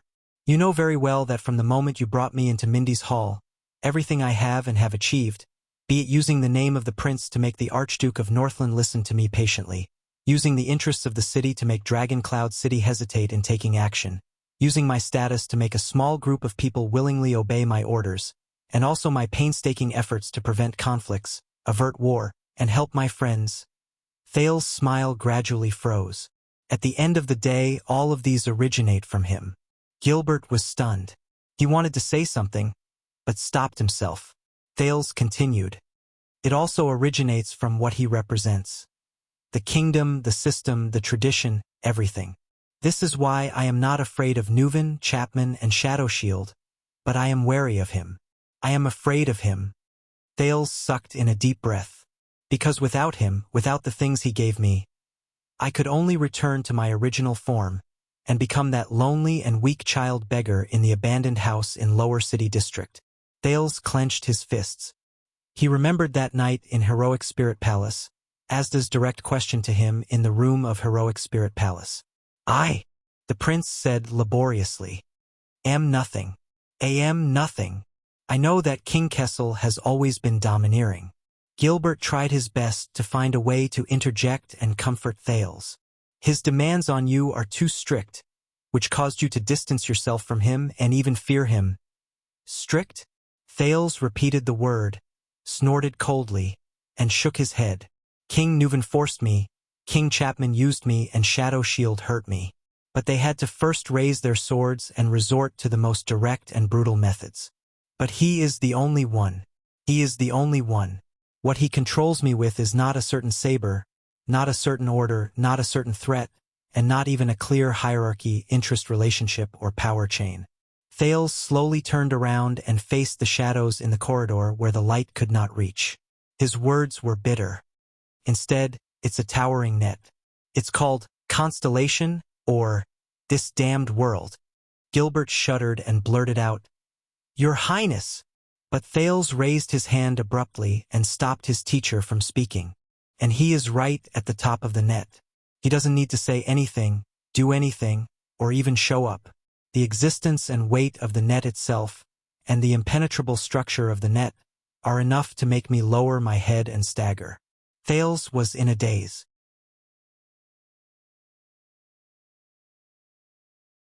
Until I was bound by the countless threads in the net and became him, or whatever it wanted me to be.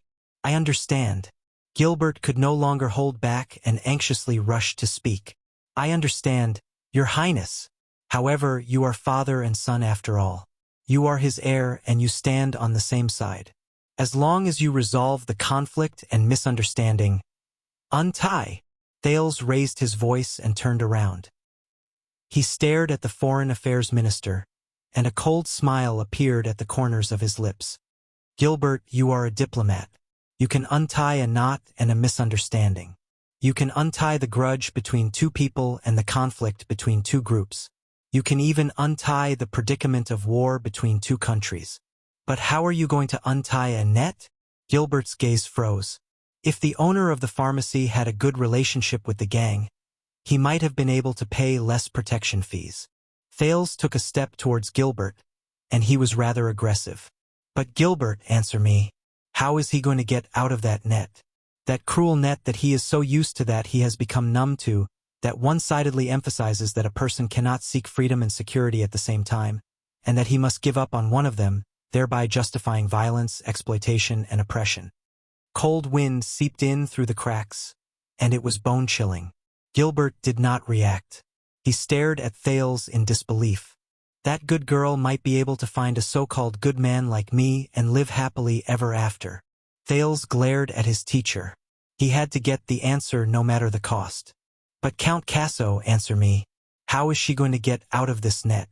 That unjust net that she has long seen through but can do nothing about, that women are designed and trained to rely on and submit to another person, and that they can only exchange their skirts for bread, or else they will be punished and unable to move an inch.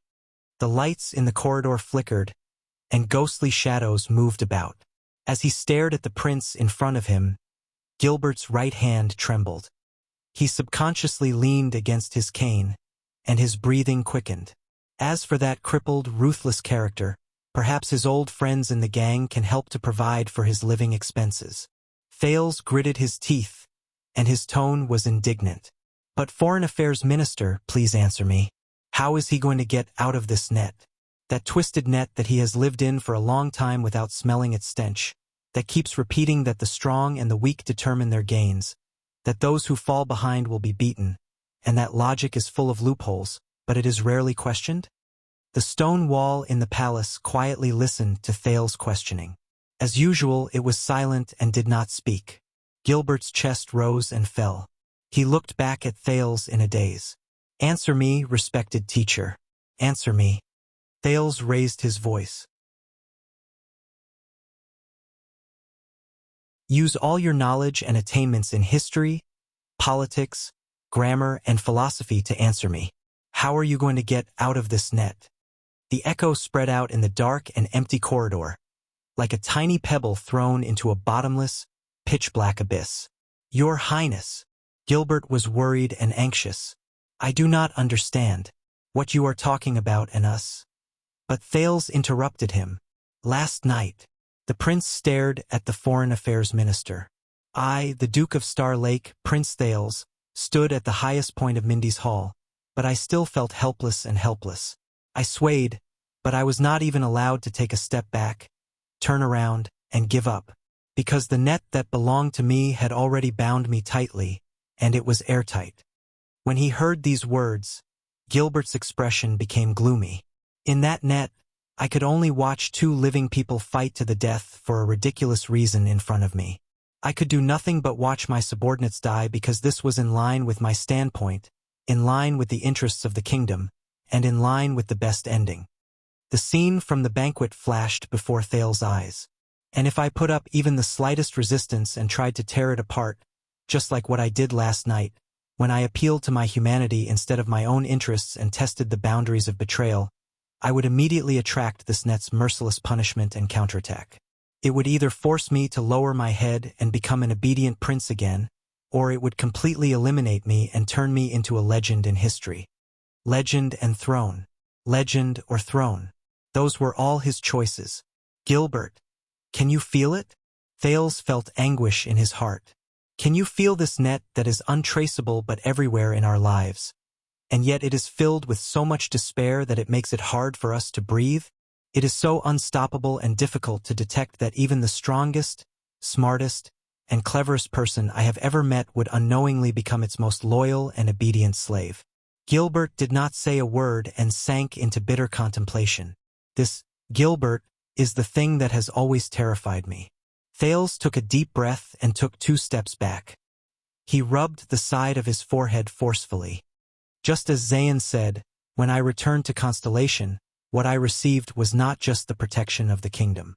It was also the shadow of the throne." Both of them sank into silence. After what felt like a century, Gilbert heaved a long sigh. The wrinkles at the corners of his eyes became obvious. "I understand, Thales." He spoke carefully, as though he was comforting an injured little beast. "I understand that the title of Prince of Constellation is not an easy one. It is the same for the Duke of Star Lake and the heir to the throne. You do not only have to bear the burden of your own life, you also have to bear the future of the entire kingdom, but you have already done very well. I also know that our kingdom is very complicated. It is not perfect, but flawed. Sometimes it is even vile. We can only try our best to make up for and correct it as much as possible. And this requires your wisdom. But before that, you must have great power and a high position. Only then will you have the right and the conditions to discuss a solution." Thales pursed his lips tightly and shook his head. "No, he does not understand. Just like the others." Gilbert's words were filled with hope as he continued to speak. "But I swear on my reputation and responsibility that I will try my best. What happened today will not happen again. I will advise His Majesty, and he will give you more time, more freedom, more leeway, more." "I have seen it, Gilbert." Thales' voice was deep as he interrupted Gilbert. "I saw how you walked on thin ice carefully during the Imperial Conference. You tried to strike a balance between the king and the Prime Minister, between finance and military affairs, between gentleness and radicalism, and between humanity and interests." Gilbert was stunned. Thales smiled mockingly. "Even as a member of the king's party, you do not agree with the king. At the very least, you do not approve of his methods and methods of doing things. He is radical, domineering, and unreasonable. He incites resentment everywhere. He is completely unlike Prince Midier from the past. Gilbert's expression was slightly tense. No, Your Highness, you are making a forceful assumption. Thales shook his head, but his gaze was firm. But there is nothing you can do. Because of you, Gilbert Casso, the creator of the Fortress Treaty, the cunning fox of the Western Peninsula, who once went north alone and forced back an army of 100,000 tigers and wolves, because you are the same as me. You are also trapped in this net that reaches the sky. You are controlled by it, and you are powerless to fight back. The Foreign Affairs Minister was stunned. You have already used up all your wisdom and all your strength just to ensure that you have a seat in the Imperial Conference, just to protect yourself from falling off the scales that are biased against you, and just to ensure that you are not assimilated by it. Thales stared at him, extended his hands, and grasped Gilbert's shoulders tightly. You do not have a single ounce of strength left for yourself, for the ideals and ambitions you once had. Gilbert's eyebrows trembled slightly. Thales clenched his fists slowly and said through gritted teeth, "That is why when you first discovered me 6 years ago and discovered that there might be another candidate for the King of Constellation, you were extremely excited, as if you had found a treasure. You worked hard and were willing to be my subordinate, and you did so many things for me. Because you were counting on me to one day replace him." At that moment, Gilbert raised his head swiftly. The shock in his eyes could not be any greater. Thales revealed a smile. "Am I not?" Silence, a suffocating silence, lasted for a whole 3 seconds. In the next moment, Gilbert reacted. In his shock, he instinctively retreated and broke free from Thales' grip. Thales stared at him.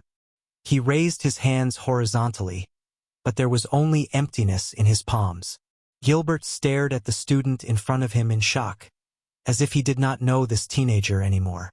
"You should be happy, teacher, because I will be." Thales put away the disappointment in his heart and lowered his head to look at his empty palms. The scar on them became even more obvious. From now on, Gilbert's expression changed abruptly. Your Highness?" He seemed to have realized something. He quickly went forward and wrapped his arm around Thales' shoulder again. "What are you talking about? What do you want to do?" Thales smiled. "Gilbert, do you know why I was able to walk out unscathed after committing such a treacherous act? Do you know what's the most interesting thing about this snare we're in?" Thales faced Gilbert's shocked gaze and felt the heaviness on his shoulders. He looked behind him at the dark corridor that led to Ballard Room. "That is, in this kingdom, the one who is bound even tighter, deeper, heavier, and more powerless to free himself is neither me nor you." The teenager's smile remained, and his gaze was cold. "There is someone else. How can I trust you?" In Ballard Room, King Kessel began to eat again. His voice rose faintly. It was not as sharp as before, but there was a hint of coldness in it. "How do I know that what you said is true?" Across the discussion table, Thales was expressionless as he quietly listened to Gilbert's words.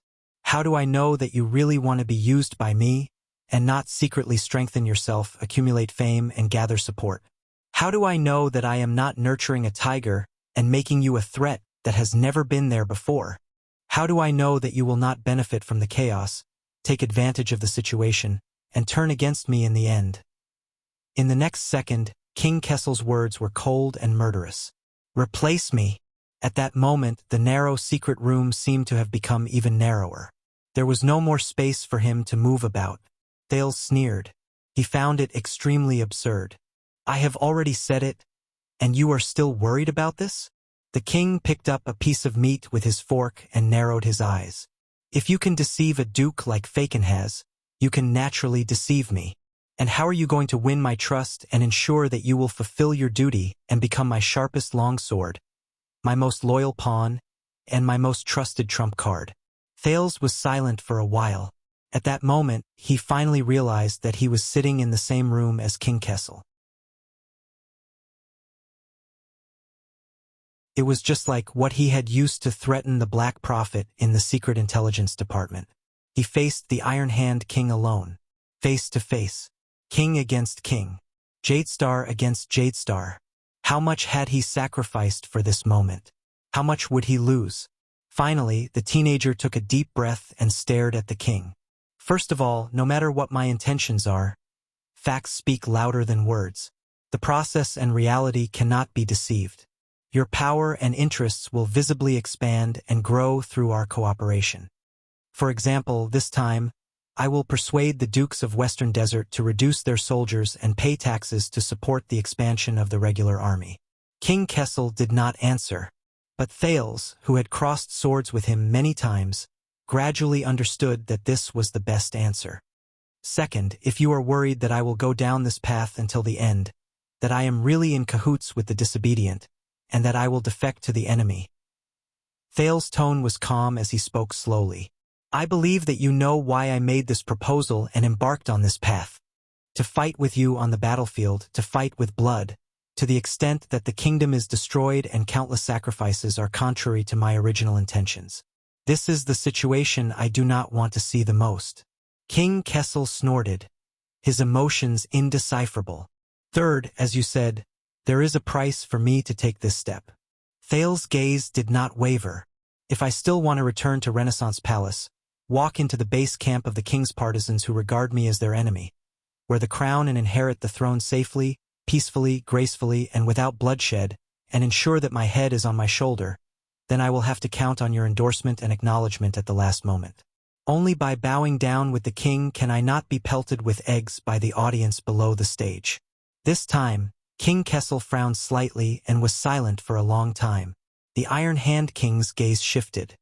But if you do not openly betray us and slaughter the people, instead, imitate your dearest friend in the north, plot in secret, and strike a sudden blow? His friend in the north. Thales frowned when he thought of Lampard's old sword and King Neuvin's head that rolled on the ground. Someone as experienced as you is also afraid of assassins? Thales said sarcastically. King Kessel's knife and fork froze in the air. Yodel is no longer here. The king resumed eating.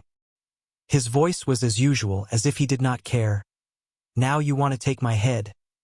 There is still time. Yodel is no longer here. Thales' heart sank. Another day. The prince looked at the food in front of him that had long since turned cold. He said flatly, "This spoon doesn't fit me." King Kessel sneered as well. Even if you are really blinded by lard right now and sincerely want to do so, the king said slowly, but how can you guarantee that once the situation changes in the future and things change with the passage of time, you will still abide by your promise? Remember the agreement? Overcome all obstacles for me and punish the evil? Overcome all obstacles for me, punish the evil. Thales sneered in his heart. I don't know. The teenager did not show any weakness and retorted decisively. I can't guarantee things that haven't happened yet, and I don't want to say some pretty words about not changing my original intentions. King Kessel frowned, until Thales' tone changed. But it depends on you. The king's gaze shifted. What? Just like me, there is a price for taking this step. Thales leaned forward and said threateningly, if you don't want to be detested and betrayed by me one day, if you don't want to be forced to launch a civil war against my unfilial son one day, if you don't want me to do everything I can to mobilize the heroes of the kingdom to fight against you, then you'd better go on stage with me, cooperate with the performance, and take a curtain call together. King Kessel listened quietly. Don't be a stage bully. Don't cut corners. Don't tamper with the script. And don't even have ulterior motives to frame each other. As long as you don't get out of the car first, I will behave myself and overcome all obstacles for you. Just like how I don't go back on my word halfway, you will abide by the rules and give me the throne at the end. The king's eyebrows twitched. What you want to say is, the essence of politics is the binding of interests. Thales said coldly. I think we both admit that this cooperation is just taking what we need, and it is destined not to be smooth sailing, my dear sincerity. In the next second, Thales' gaze turned cold and his tone was stern. But we understand each other's nature better. No matter who goes back on their word and betrays first, no matter who turns hostile first, the other party can make him pay an unimaginable price. Studying Thales' expression, The corners of the king's mouth slowly curled up. On this chariot we are tied together.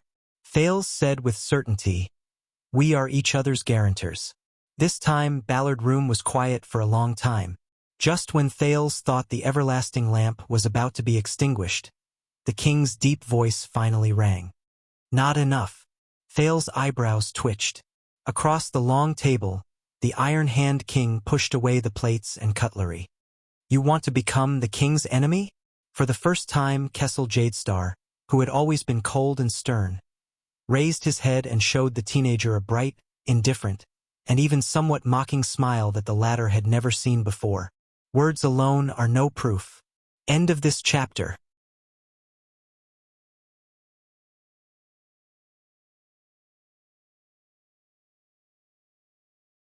Chapter 628. But His Majesty is not your enemy. In the palace corridor, Gilbert turned pale with fright. He is your father. You can't be his enemy. You can't. Thales snorted with a smile. Can't I? Gilbert put away his shocked expression and tried his best to calm down. Listen, Your Highness. I have indeed been looking forward to you, trusting you and being loyal to you, but that is not my original intention. What else could it be? Thales said sarcastically.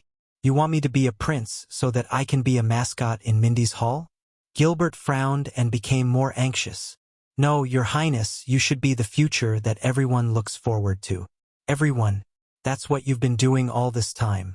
Everything should have happened naturally, and everything should have happened naturally. But Thales only stared quietly at Gilbert's hand on his shoulder. Could it be that all of this was not natural, a situation where the conditions were right? Teacher, you are the heir to the throne. Of course, I understand that you feel suffocated and are dissatisfied with the current situation, but you should at least wait until the day I am successfully crowned? Thales said flatly. Gilbert hesitated for a moment before he gritted his teeth and nodded. Of course, when that time comes, I will do my best to assist you, no matter how difficult it is, no matter how many sacrifices I have to make. I swear, me, Sauter, Kirkirk, Kenny, Guy, and many other knowledgeable people in the kingdom, we will all help you. But before that, help me? Thales interrupted him coldly. Just like how you used to help me? Gilbert paused for a moment. Thales raised his right hand and slowly but unquestionably pushed Gilbert's palm away. 6 years ago, I asked you to search for my friends in Lower City District. I asked you to help me find them, save them, and help me. Gilbert was stunned for a moment before he said dejectedly, Your Highness, I failed you in this matter. I cannot absolve myself from the blame.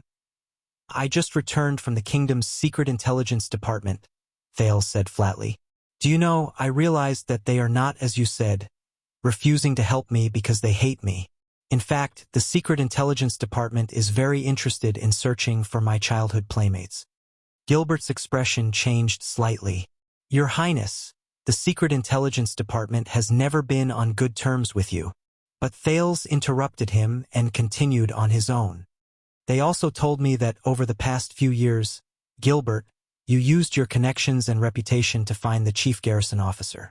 You mobilized the city hall and the police station, gathered the teams of police officers and tax officers, and launched a few large-scale sweeps in Lower City District and Western District just to help me find someone. The teenager looked into his teacher's eyes seriously. I am grateful, Gilbert. Gilbert was stunned and did not know how to reply, until the secret intelligence department told me more. Thales was expressionless. For the past few years, the town hall and the police department have been attacking in such a high-profile manner.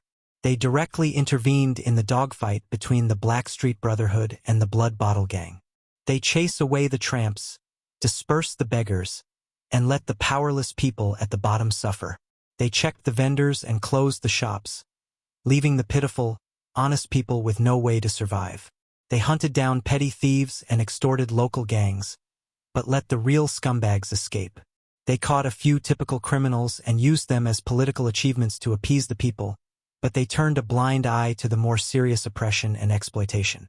They acted hastily and in a grand manner, but it just so happened that the forces of power hiding in the sewers were scattered. Thales stared at him carefully. They were violent and callous, arrogant and conceited. They were like people sweeping the ground with an iron plow. What they cared about was movement, not tidiness. And after they left, the already chaotic lower city district became even worse. When Gilbert heard this, he hesitated. "Your Highness, I did not know. I am sorry. If I had known that the chief garrison officer and the others..." But Thales did not allow him to finish. "The most important thing is, their actions almost irrevocably destroyed all the clues." The prince raised his voice. "From the abandoned houses to Red Street Market, everyone, things, places, and things have changed beyond recognition.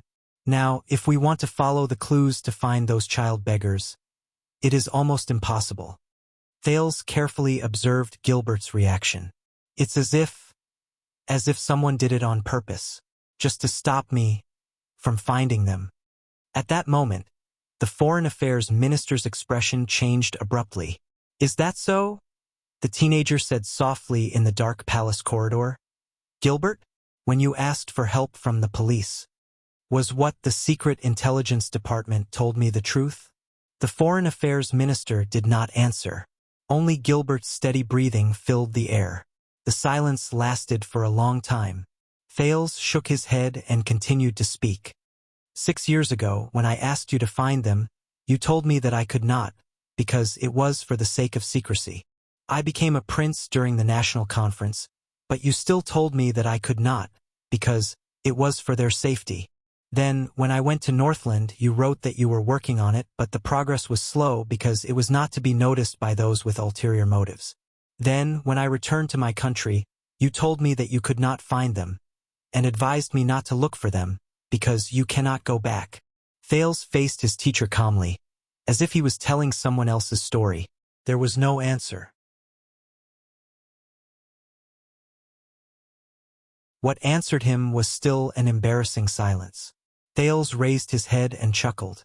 "The Secret Intelligence Department said that it has been 6 years, but you still could not find them, because you did not want to find them at all."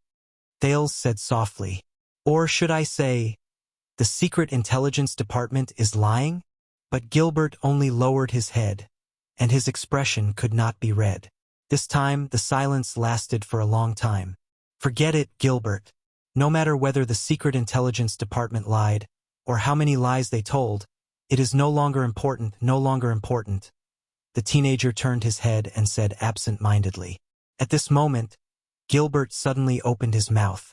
"The Secret Intelligence Department did not tell you anything, right? You only wanted to test my reaction, just like how you tested the Duke of Iris flowers."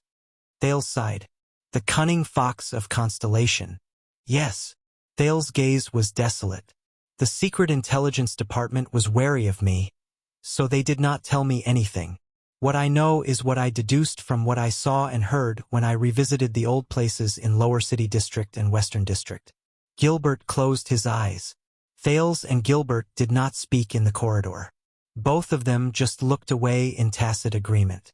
After an unknown amount of time, Gilbert finally spoke. "I am sorry." His tone was exhausted, and his words were the same. "But you could not find them." Thales let out a long sigh with pain and relief. The two of them sank into silence again. I tried to convince myself before, Gilbert." Thales faced the darkness in the corridor. His tone was normal, even gentle and friendly, as if he was chatting with an old friend. "Really, I tried. I tried hard to convince myself that even though Gilbert Casso was known as the Cunning Fox, he was, after all, in a high position. He did not know the ways of Lower City District. He did not know that he would not intentionally destroy the clues, and he would not intentionally stop me from searching for them. That was why I used the simplest and crudest method in the world. And he was my teacher, one of the people I trusted the most in the world. I should not and could not doubt him. I told myself that as long as you told me that you did not do that, I would believe you." Thales' eyes were lifeless. "I've tried, really, I've tried." When Gilbert heard this, he raised his head and spoke with great difficulty. "Your Highness, Why?" Gilbert was silent for a while before he spoke in a haggard manner. During the bloody year, His Majesty was crowned in a hurry. He was surrounded by enemies, and his throne was unstable. Renaissance Palace had no choice but to take the unorthodox path and carry out the subjugation crusade again. Murat Hansen was also a close friend of the late king for many years. He had a lot of experience, so the kingdom's secret intelligence department was highly trusted. They could make arbitrary decisions and act outside the law. In the beginning, this was very effective. It was simple, crude, clean, and direct. But as time passed, it allowed His Majesty to advance rashly and blurred the boundaries of the Secret Intelligence Department's authority. Thales frowned. They have His Majesty's support now, but what if you succeed the throne and are crowned? As you can imagine, in order to maintain their power, the officials of the Secret Intelligence Department will definitely think of ways to restrain you at all costs, and your past and family background are the most criticized weaknesses. Your old acquaintance is exactly what the Secret Intelligence Department wants to use against you, but they can't. But you are also the future of Constellation, the hope of reforming the politics of the court. I can't let the Black Prophet or anyone else who harbors ill intentions control you, not even a little bit. Gilbert looked at Thales with gloomy eyes. That is why you cannot find them. You cannot. Even if you find them before the Secret Intelligence Department does. Their clues should be buried forever and no one will know. The Foreign Affairs Minister's voice faded away. Even the everlasting lamp in the corridor became much dimmer. So, Gilbert, you lied to me, Thales said in a daze. From the beginning. At that moment, Gilbert's face turned pale. But Thales still gave him a comforting smile. It's all right, Gilbert, I understand, Thales said tiredly. But now, can you feel the weight and thickness of this net? Your subconscious obedience to it, its silent control over you, its influence on me, and my wariness towards it, all of these are ranked far ahead of our sincerity. Gilbert's expression was bitter. He gulped. Thales stared at the shadows in the corridor in a daze. Just like how a student faces his teacher, an employee faces his boss, a wife faces her husband, and a subject faces his king, if they stand on an unequal scale from the beginning and stay in unclean waters, then their relationship will not just be decided by each other. When we are shrouded in an established power structure, Gilbert, when you have no choice but to use all your strength to prevent yourself from being thrown off by the skewed scales, when you are shackled from head to toe, when you are only left with the choice of adapt or be destroyed, when you are shackled from head to toe. Before you realize it, you have completely lost the right to choose freely. Unless you reject it, jump out of it and surpass it. Defeat it. Gilbert's breathing quickened. No, Your Highness, I do not understand. Gilbert's voice was very soft, and he mumbled almost subconsciously. All of this is for my own good? Thales gently took over the conversation. The Foreign Affairs Minister did not answer. Thales exhaled with a smile. Gilbert, have you ever thought about why Wuxia is always unwilling to mention you, even though we are father and son? When he heard his son's name, Gilbert shuddered a little. I have never asked him the specific reason, but I think I know the deeper reason. Thales gradually became absent-minded, and his thoughts drifted to Northland. Perhaps you know, Gilbert, I have a friend in Extet, or rather, I think I have a friend. When she is in trouble, I worry about her day and night, and I think about her. When he said this, Thales snickered. I am such an idiot. I always thought that she relied on me and needed me. I always thought that I was protecting her and helping her. I always thought that I was... Thales' smile slowly disappeared. For her own good. But I was wrong. Because that was not what she wanted. When he remembered that familiar face, Thales closed his eyes deeply. And I never treated her as a friend who treated me as an equal. At most, she was someone who needed me. Gilbert stared at him in a daze and began to tremble. Gilbert, ever since we got to know each other, everything you have done with painstaking efforts was to turn me into a good king. For this, you even sacrificed yourself and risked everything to help and protect me. I am very grateful, but... Thales opened his eyes. His gaze was clear.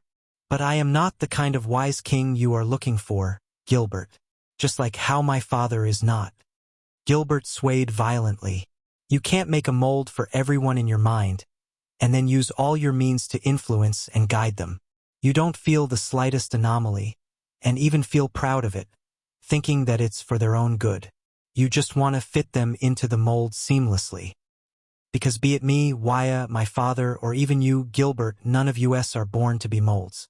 Thales said gently, this is why I will never be able to become him. No matter how you teach me to be close to him in terms of dressing style, knowledge system, and even behavior, I will never become the next Prince Midier, no matter how good of a mold he is. When Gilbert heard this, his entire body trembled violently.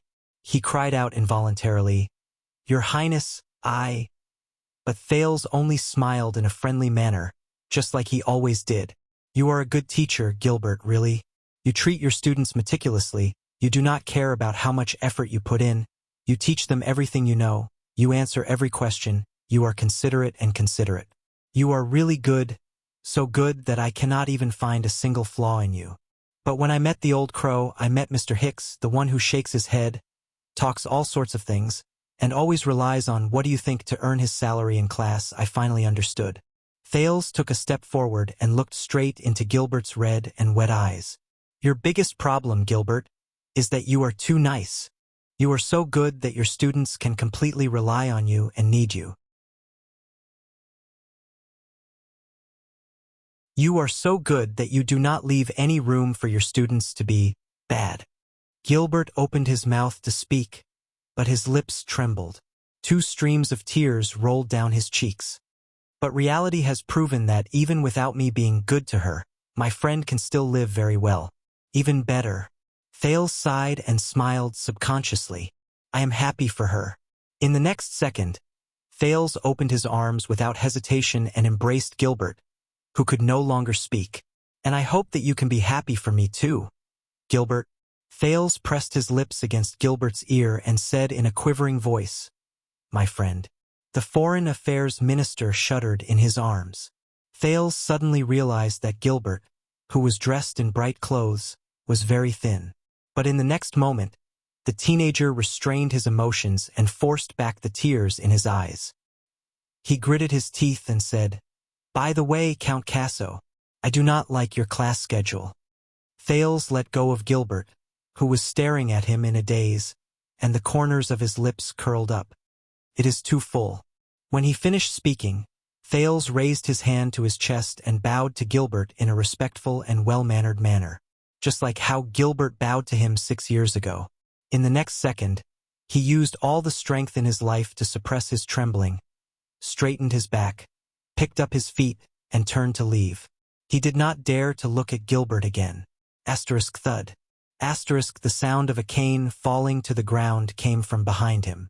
Thales felt a pang in his heart, but he still maintained his perfect smile, took a step forward, and stepped into the unknown darkness of the corridor.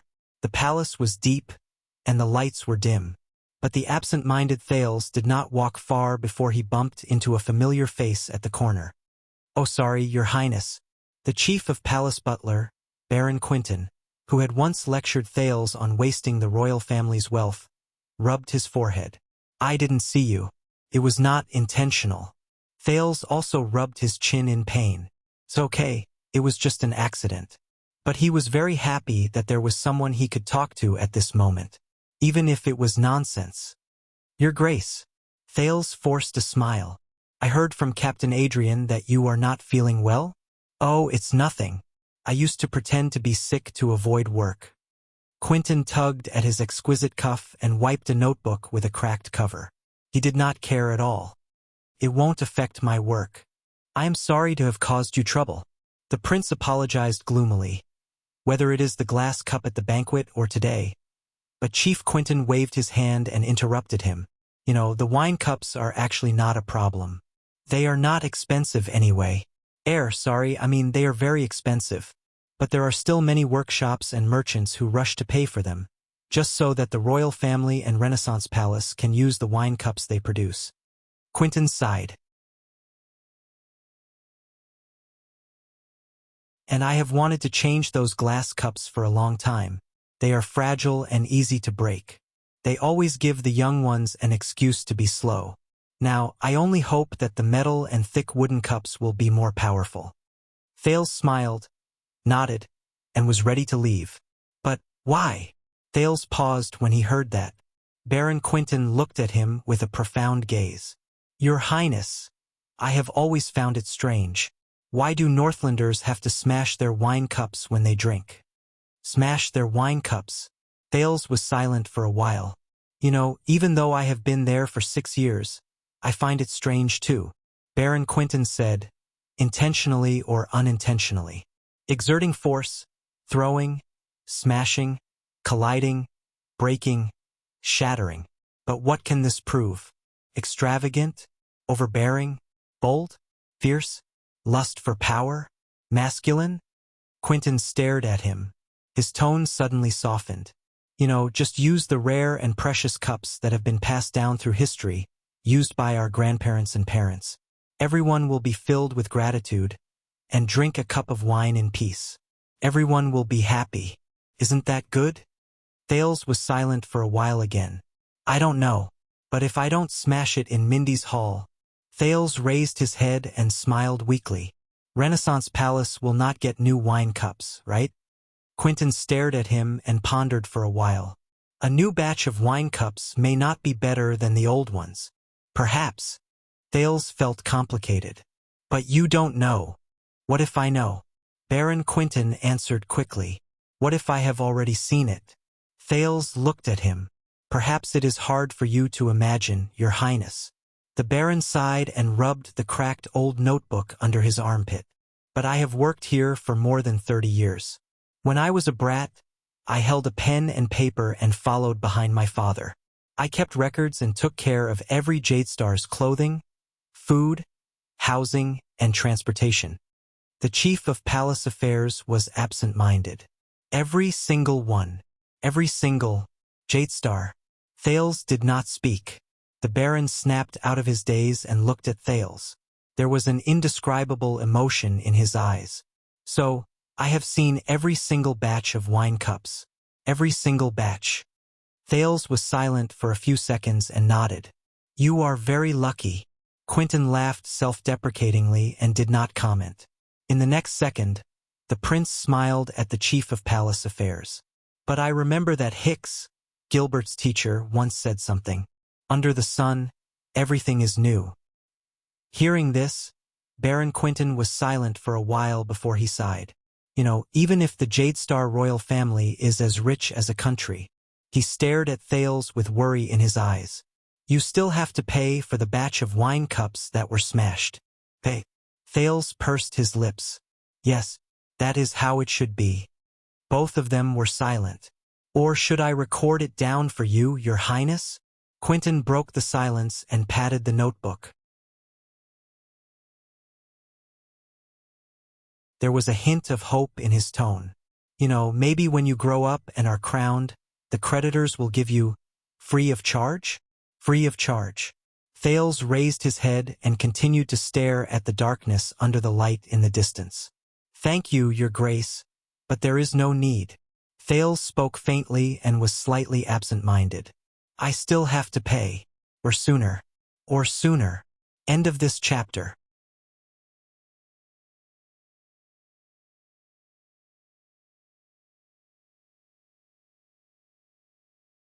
Chapter 629. Renaissance Palace, Elam Atrium. This is the sword of the ancient empire. In the atrium, Vanguard Mariko swept past 2 rows of solemn-looking royal guards. He held the hilt in one hand and the blade in the other as he carefully observed the unfamiliar longsword before him. 2,000 years ago, great Emperor Camelot Carluz forged them to reward the meritorious subjects of the ancient empire. Hey, hey, hey! Take it easy. A grumbling voice came from behind him. Mariko frowned and turned around. In between the 2 rows of royal guards, the bruised and swollen Cohen knelt on the ground. His hands and feet were tied up. He raised his head indignantly. That's my family's heirloom. Beside him, Doyle, who was also tied up, bumped into Cohen. Shut up. Doyle gritted his teeth. He glanced at Mariko worriedly and exasperatedly. We're already in this state. Can't you not provoke him? Cohen was not convinced and was about to retort, but he glanced at his surroundings from the corner of his eyes. Wuxia, Glover, Ralph, and the rest were all tied up and lying on the ground in a sorry state. They were closely guarded by guards who had unfriendly gazes. The police officer's imposing manner immediately diminished. He whispered to Doyle indignantly, "Damn it, Doyle! Damn it, Doyle! You're telling me you're just here to brace yourself?" No, my original words were His Highness likes to joke. For example, he often threatens to send Officer Mallows to the prison of bones. But in the end, he still obediently goes back to be a target practice. You call this a joke? Weren't you the one who attacked first at the palace gate? That headbutt of yours. It wasn't me. I was just standing in front pretending to be fierce. But someone kicked me in the butt. Mariko's voice suddenly came. Family's heirloom? His footsteps drew closer. Cohen and Doyle immediately stopped talking and lowered their heads in unison. That's right, Cohen whispered. My old man warned me many times. Doyle bumped into him again. Mariko stopped beside them and chuckled. It's said that the ancient sword itself has a special power. It's indescribably magical. Mariko sized up and caressed the bearer from all angles, his gaze slowly becoming infatuated. Of course, the great contributors who expanded the territory and conquered the world for the Imperium were all seasoned veterans. How could the great emperor reward them with ordinary weapons? Cohen and Doyle looked at each other. Mariko gently stroked the mysterious gem on the hilt of his sword. Legend has it that they can spontaneously absorb energy and matter from blood, soil, air, moisture, and even steel that they collide with to sharpen their blades and strengthen their bodies. Therefore, dust cannot penetrate them, water cannot rust them, blood cannot corrode them, and battle cannot break them. The weapon itself seems to have life and memories. Even if it is slightly bent and deformed, it will recover on its own as long as there is enough time. 100 years without losing its edge. 1,000 years without changing its shape. Cohen was taken aback. He looked at the familiar sword and burst out laughing. Not even in 1,000 years. How can there be such a god? I have to bring it to the blacksmith shop for maintenance every month. Master Zadie from the tower said, "This sword is quite durable." At this point, Cohen's expression changed and he looked at Mariko suspiciously. Really? Mariko's gaze drifted away. In the eyes of the great emperor, only an immortal divine weapon is worthy of immeasurable merit and eternal loyalty. Cohen frowned. Then the monthly maintenance. Oh no, did I get tricked by Karachi again? And those profiteering blacksmiths in Bladefang's camp.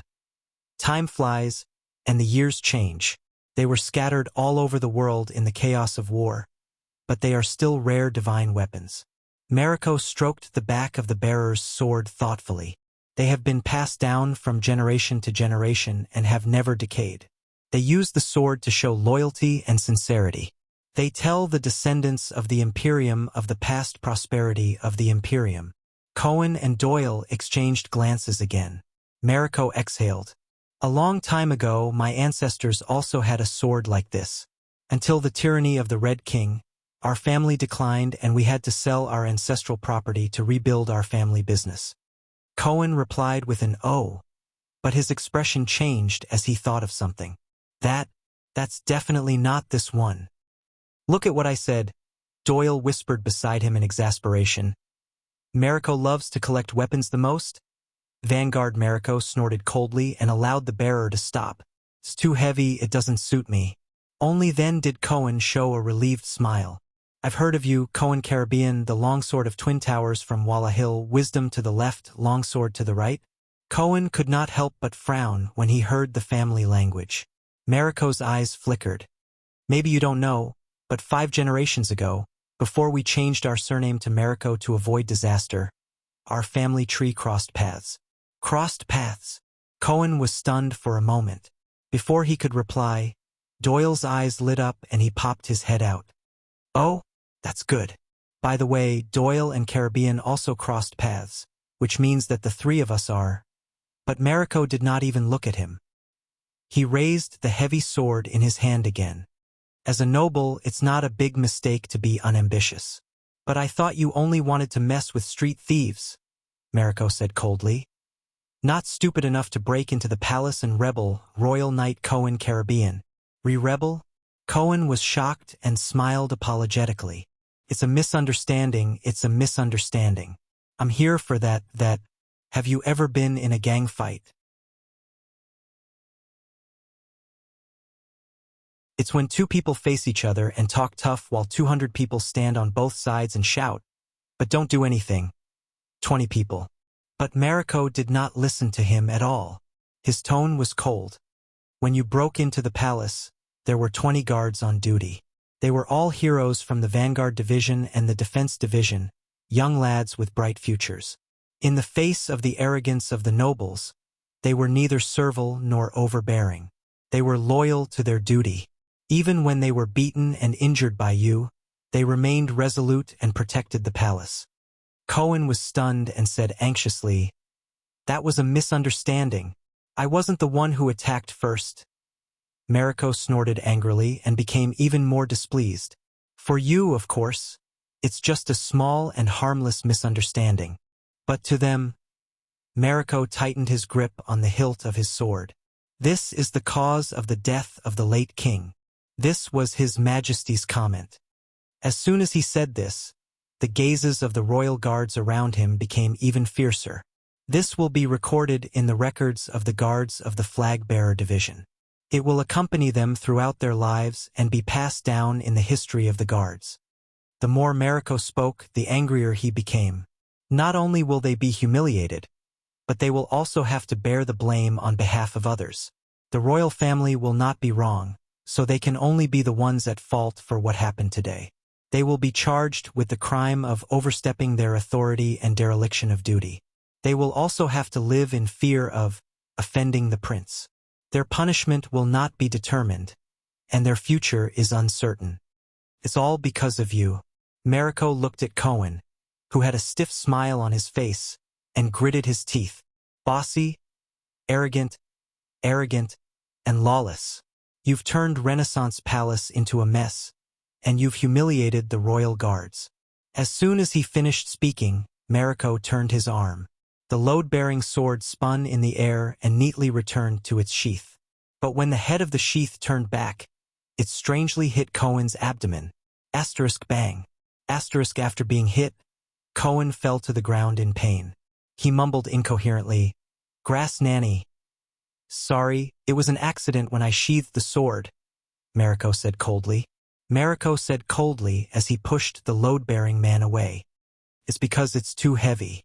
There was a commotion among the captives. Doyle said anxiously. "Well, when a prince breaks the law, he's no different from a commoner, when a prince breaks the law, he's no different from a commoner." But these words made Mariko snort angrily. "Of course, you're just using your master's power to intimidate others.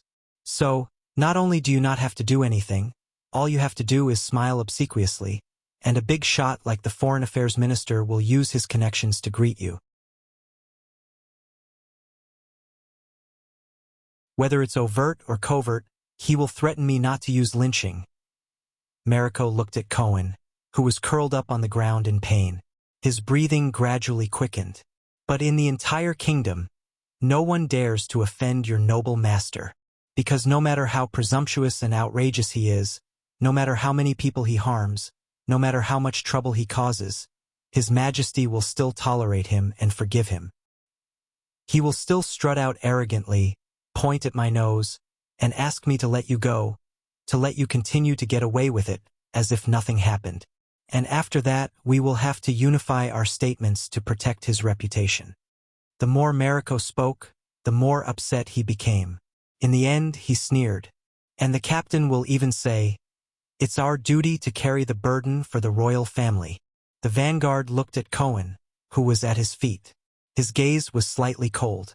"I know this world is unfair, but it shouldn't be like this." Cohen coughed a few times and recovered with difficulty. "Well, I understand you. The police grimaced. But if you F***king screw with me again. Doyle, who had been frantically signaling him to shut up, closed his eyes in pain. Mariko sneered.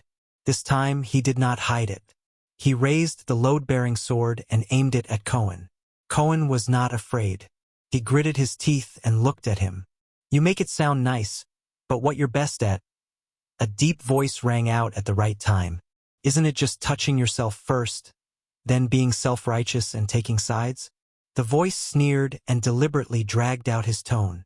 Vicente Mariko brother ***. As soon as these words came out, everyone was stunned at first, and then a strange expression appeared on their faces.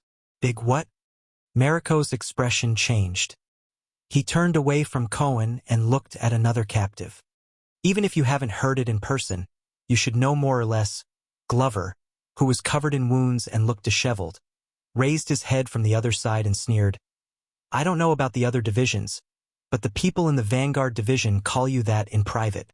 Because no matter what kind of conflict there is in the Vanguard division, you always like to be the first to stand up and uphold justice.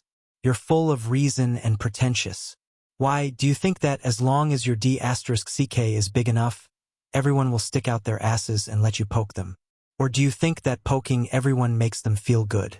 As soon as these words came out, the entire Ellen court fell silent. Many royal guards could not help but glance at Mariko.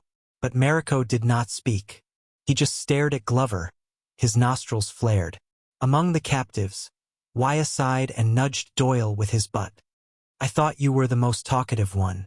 Sorry, I forgot that your butt is injured. Doyle also looked at the zombie in surprise, as if he was seeing him for the first time. But you don't know shit.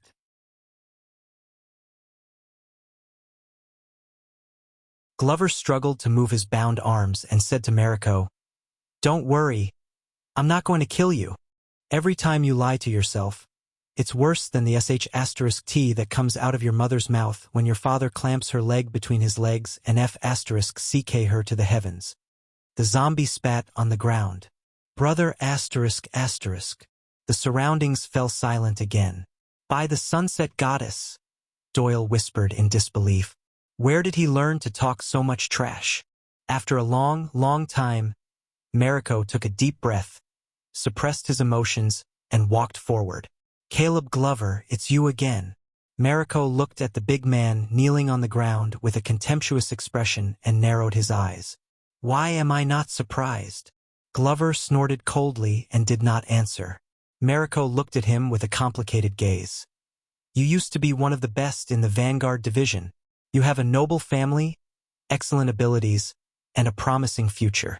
I once thought that you were different from those fops who joined the guards to gain experience. Doyle, who was listening by the side, was stunned. Why did Mariko look at me when he said this? Mariko came to Glover's side and his gaze was cold. Until you couldn't control your lower body and fell for prostitution. Prostitution? As soon as he said this, the captives, including many royal guards, all looked at Glover. Cohen nodded subconsciously at first, but when he realized something, he quickly joined the others and looked surprised. Only Doyle was shocked. You're really not gay? A hint of anger appeared on Glover's face. I didn't want to say much at first. After all, the matter has been suppressed. Mariko raised his eyebrows. But, yes, I know that the reason you were removed and chased out of the Vanguard division was because when you were prostituting in Red Street Market. Cohen nodded with lingering fear. Glover could not help but say angrily, It's none of your ***king business. It was the first time many people in the Ellen court knew about this, and they could not help but frown. Mariko chuckled, and his expression gradually turned cold. How many times? The second Vanguard asked. First Class Vanguard Caleb Glover, how many times did you sneak off to Red Street Market on the day of payday after receiving your money, only to come back at dawn with an empty wallet and exhausted? How many times did you lie to my face when you called up the whole team in the Vanguard division, saying that you were not in good spirits because you did not sleep well? And what was the name of the brothel you often went to? What clubhouse?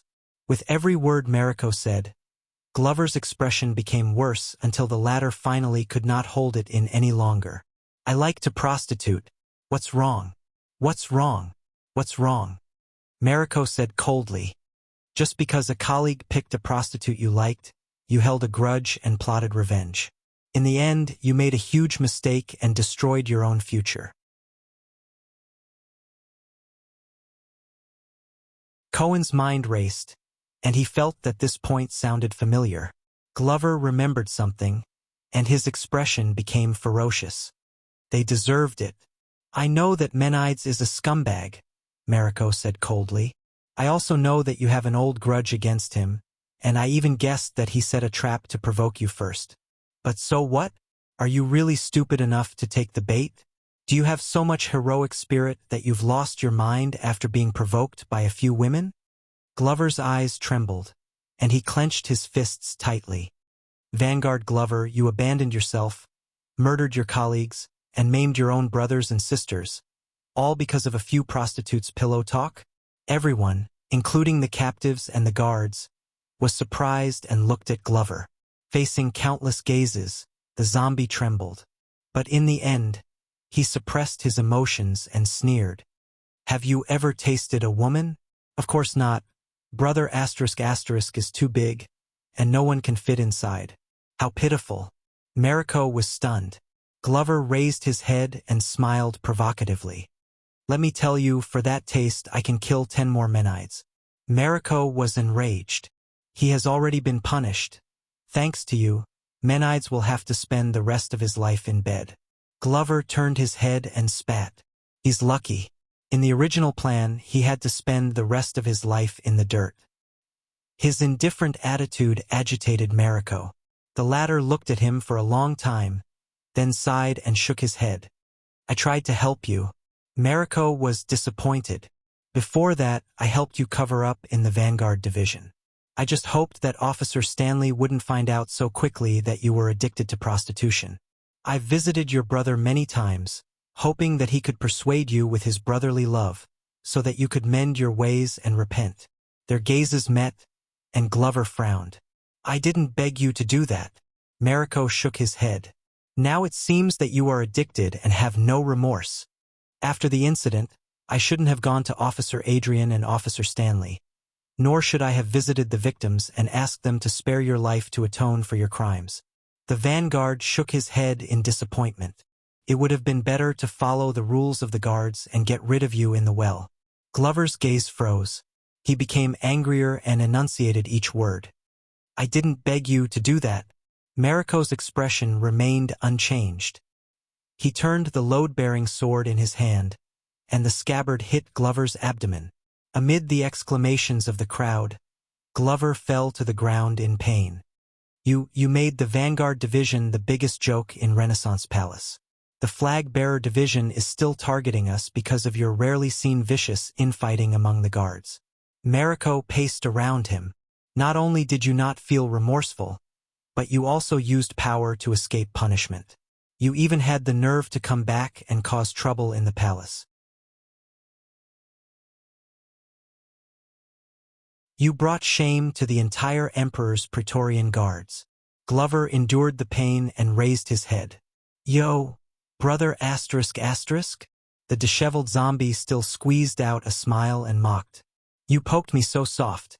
Did you forget to take some aphrodisiac? Mariko's gaze turned cold. The ancient Empire sword is easy to maintain and is durable, the second Vanguard said coldly. But if the sword is irreversibly damaged, broken, and has to be returned to the furnace to be recast, the power contained in it will be changed. Even if the sword is as sharp as before, it will no longer be pure, and will no longer look the same. Glover stared at him fiercely, not showing any signs of weakness. Mariko's gaze swept across the captives in front of him. Just like the nobles of Constellation, although it has been passed down since ancient times and has been passed down from generation to generation, after thousands of years. Mariko raised the load-bearing sword in his hand. It's no longer the Empire after all. Yes, Glover snorted angrily. Who knows which generation of your ancestors were born from a woman who went out to have an affair? Bang! Glover was knocked to the ground for the third time. Doyle, who was next to him, turned his head in pain and exhaled. I don't know what Mariko did to the zombie to make him so angry, but he'll get himself killed if he continues like this, Doyle said to the captives in a low voice. Think of a way, at this moment. But I've heard it before. Waya's voice came from behind him, causing Mariko to pause. Those people who only have the Empire in their heads. Waya looked up and chuckled. They've never seen the Empire before. Mariko put down his scabbard and turned to Waya. Doyle quietly gave the latter a thumbs up, wriggled over to the dying Glover, and lifted him up, as expected of the real Waya. The prince's attendant, Waya Casso, Mariko said coldly. Waya nodded and said calmly, according to what you said, this person is no longer under your command. Whether you want to beat or kill him, his life belongs to Prince Thales. Mariko stopped in front of him. Your Excellency, I respect your father, Count Casso. He is a noble and talented man who has made great contributions to the kingdom. Mariko was expressionless. You should follow in his footsteps and dutifully assist and advise His Highness, instead of colluding with these sinners. Glover, who had caught his breath, could not help but speak again, but Doyle covered his mouth tightly. Waya frowned at first and then smiled. There's no need for that. The attendant's gaze was sharp. Not every son is worthy of his father's glory. Waya pouted. Just like this sword, no matter how sharp it is, how legendary it is, how pure it is, the Empire still perished. Mariko frowned. Just like your family. In the end, you still sold your ancestor's sword. Waya shook his head. That's why you're where you are today. Isn't it? Brother asterisk asterisk asterisk? Mariko's gaze became worse. Glover was inexplicably angry. Only Doyle secretly gave Waya a thumbs up again. The real Waya, loyal. At this moment, did I miss something? The familiar teenage voice was heard. It was casual, but it caused a commotion among the royal guards in the atrium, and they all stepped back. I mean, other than brother asterisk asterisk asterisk? Hearing this voice, Mariko sighed heavily. Thales appeared under the light amid the bustle, looking exhausted. The captives were instantly energized as if they had seen their savior. Your Highness! Little fart, Your Highness! I thought I would never see you again, wow! We're saved. I knew it. Thales forced a smile, waved his hand here and there, nodded there, and responded to the excited shouts of his subordinates. In the bustle, Mariko turned around and shouted angrily. Shut up! The guards in Ellen Court scolded one after another, suppressing the enthusiasm of the captives. All right, the show is over, Vanguard Mariko. Thales waved his hand at Mariko and said sleepily, Untie them. It's too dark at night. I need company. The Vanguard stared at him with a complicated expression and bowed first. Forgive me for not being able to comply, Your Highness, Mariko insisted.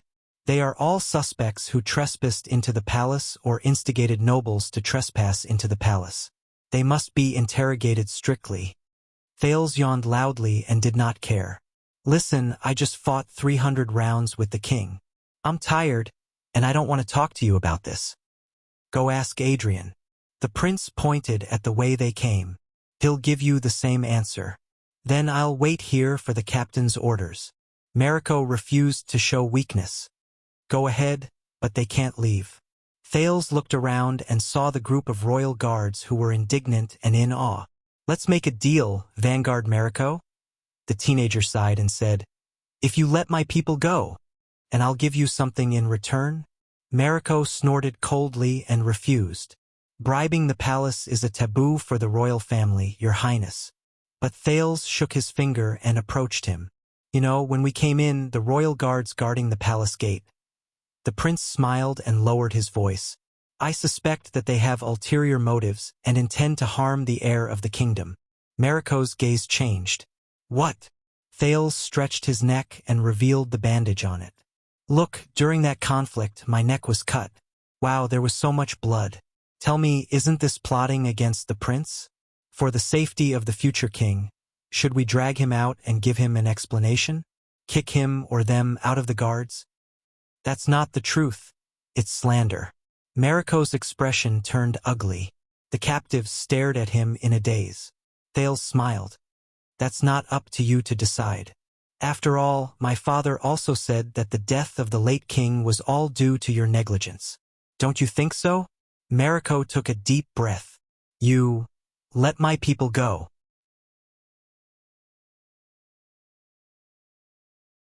Thales did not wait for him to speak and pressed his palm on Mariko's shoulder.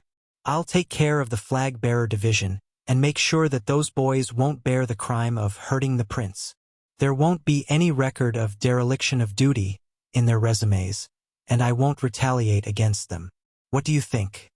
Mariko's expression changed several times. Thales clicked his tongue.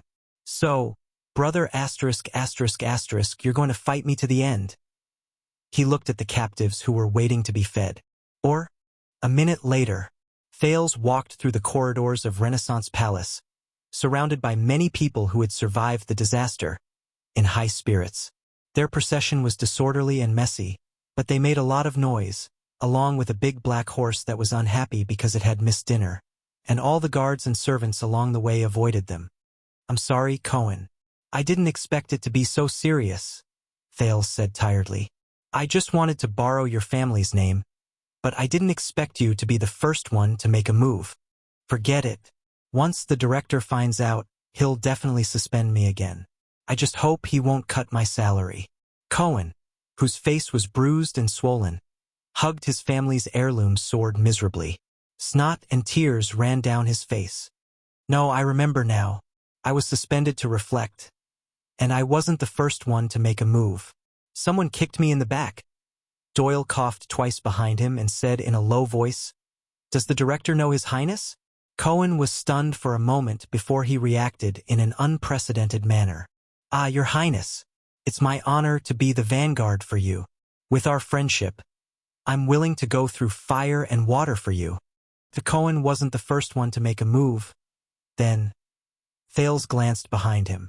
Ralph looked elsewhere and snorted coldly. Tisk, TSK, TSK. Young Callan, I didn't expect this. Doyle patted Glover's shoulder in a gratified manner, completely ignoring the latter's discomfort. You're a kindred spirit too. When are we going to share our experiences in Red Street Market? Glover snorted angrily, shook him off and walked forward. Get lost. Doyle, who was rejected, was a little embarrassed. He chuckled at Jenned and Willow behind him. We have a good relationship. We talk more casually. Wyatt caught up with Thales and asked worriedly, Your Highness, did you get what you wanted? Thales snapped out of his thoughts and forced a smile. I'm still alive, right? Wyatt looked at his expression and hesitated to speak. But Thales raised his eyebrows and interrupted him, changing the topic. Oh, right.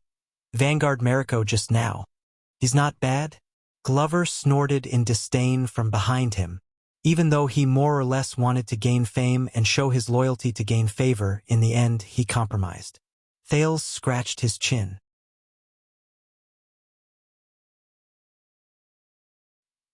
He didn't force the situation to its end and ruin the futures of his subordinates for the sake of his reputation of not fearing the prince. There's no difference. Glover was unhappy. He's still an arrogant B***starred. And those dozen idiots who were beaten up by us will probably still be grateful to brother ***, thinking that he saved them. Thales shook his head. You have to give him a way out. And we have to accept that people are not perfect, Pudgy Dumpling. Hearing this form of address, Glover looked embarrassed and could not help but slow down. Pudgy Dumpling? Doyle caught up from behind. His gaze shifted and he looked interested. Why did His Highness call you that? You're not fat, at least you're not fat when you're wearing clothes. Could it be Pudgy Dumpling? Glover paused for a moment before he became fierce again. If you call me that one more time, you'll be in danger.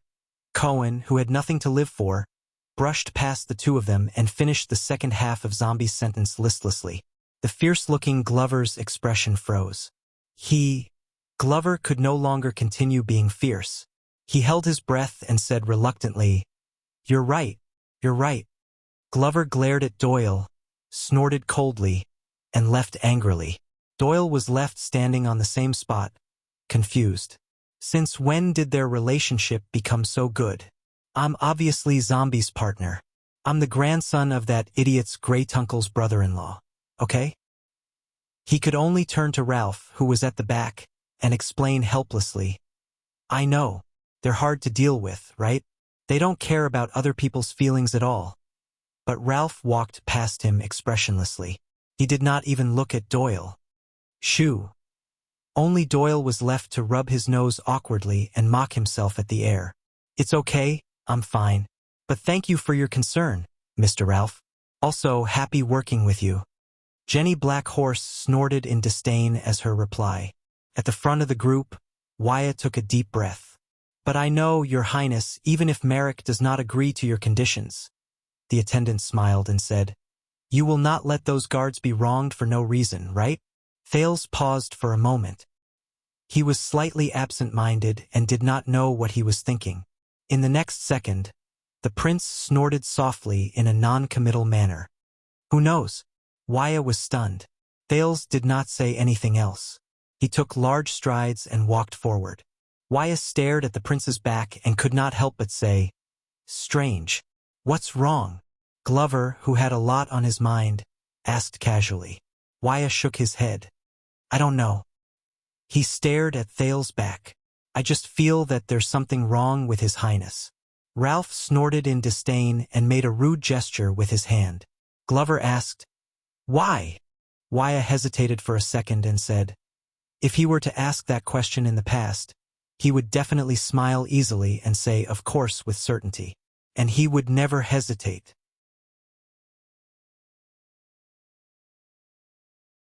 Ralph was slightly stunned. Glover was deep in thought. Renaissance Palace, the Royal Guard's duty room. The alarm in the palace has stopped for an hour. It's been a long time since anyone came to snitch on you. The watchman of the Royal Guards, Tormund Mallows, gently put down his métis and said calmly, At least tell me what's going on outside, right? For example, Renaissance Palace caught on fire. Opposite him, the vice-captain cum chief flag-bearer, Vogel Talon flipped open the next document. The guard's daily exercise. Don't worry. The vice-captain did not even raise his head. Our work here is not done. The defense and duty of Mindy's Hall. Have you arranged the arrangements according to the rules of the Royal Guards? Mallows looked up. The sound replication spell on the wall was still in operation, glowing brightly.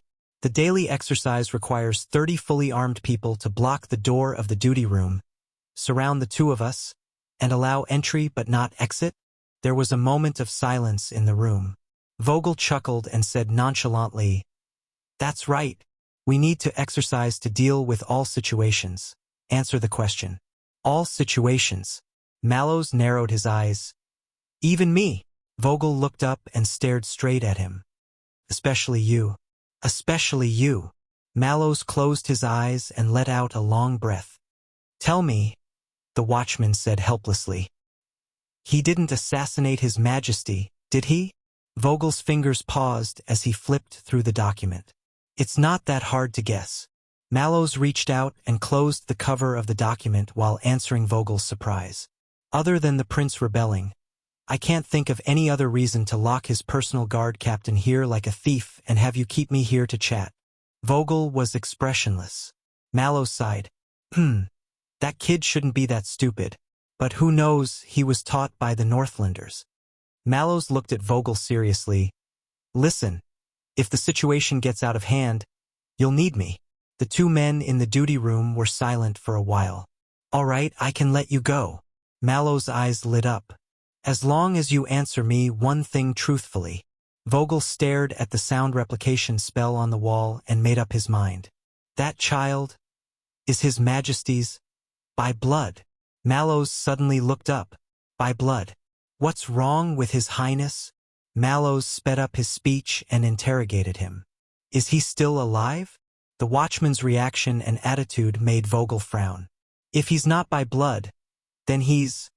Vogel paused, stared at his opponent and said tentatively, By blood of His Highness Crown Prince Midir? Crown Prince Midir. Mallows was stunned at first, then exhaled and laughed out loud. He leaned back in his chair. So, he's safe? Whether he's safe or not has a lot to do with this. Vogel was unyielding. Answer me. Mallows chuckled and looked back at him with a teasing gaze.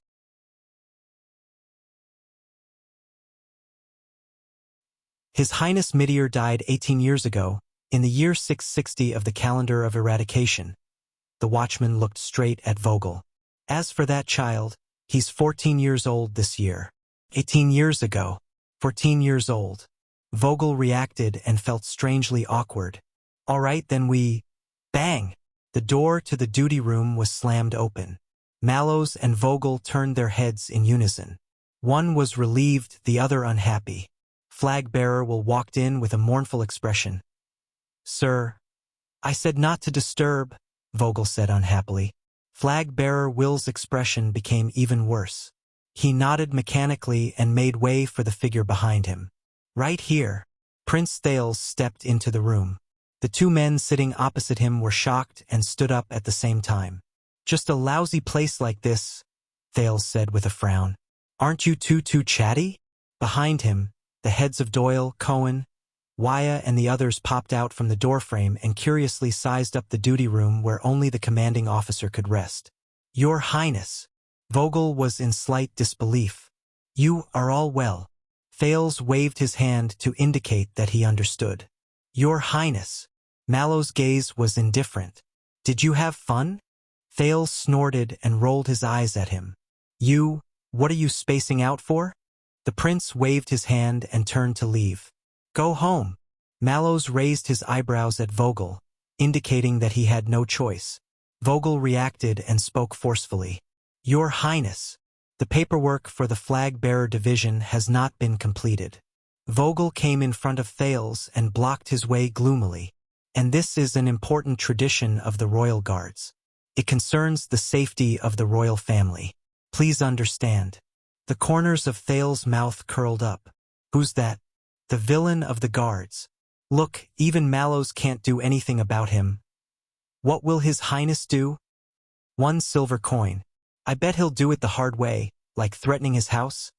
Then I'll bet on the soft way. Chattering sounds came from behind him. Thales' expression froze. He turned around abruptly. The heads on the doorframe disappeared in unison. It was quiet. The prince turned back to look at the flag-bearer. What if I don't understand? Vogel suppressed his anger, bowed, and smiled. Your Highness, allow me to introduce. This is the sound replication spell. Thales followed his gaze to the wall and noticed the strange spell that was glowing faintly. Magic. Magic again. An inexplicable irritation welled up in his heart. It's recording everything we're saying at this very moment, word for word. Vogel spoke appropriately, neither obsequiously nor haughtily, passing it down to future generations for their judgment. Thales frowned. Future generations? Vogel nodded.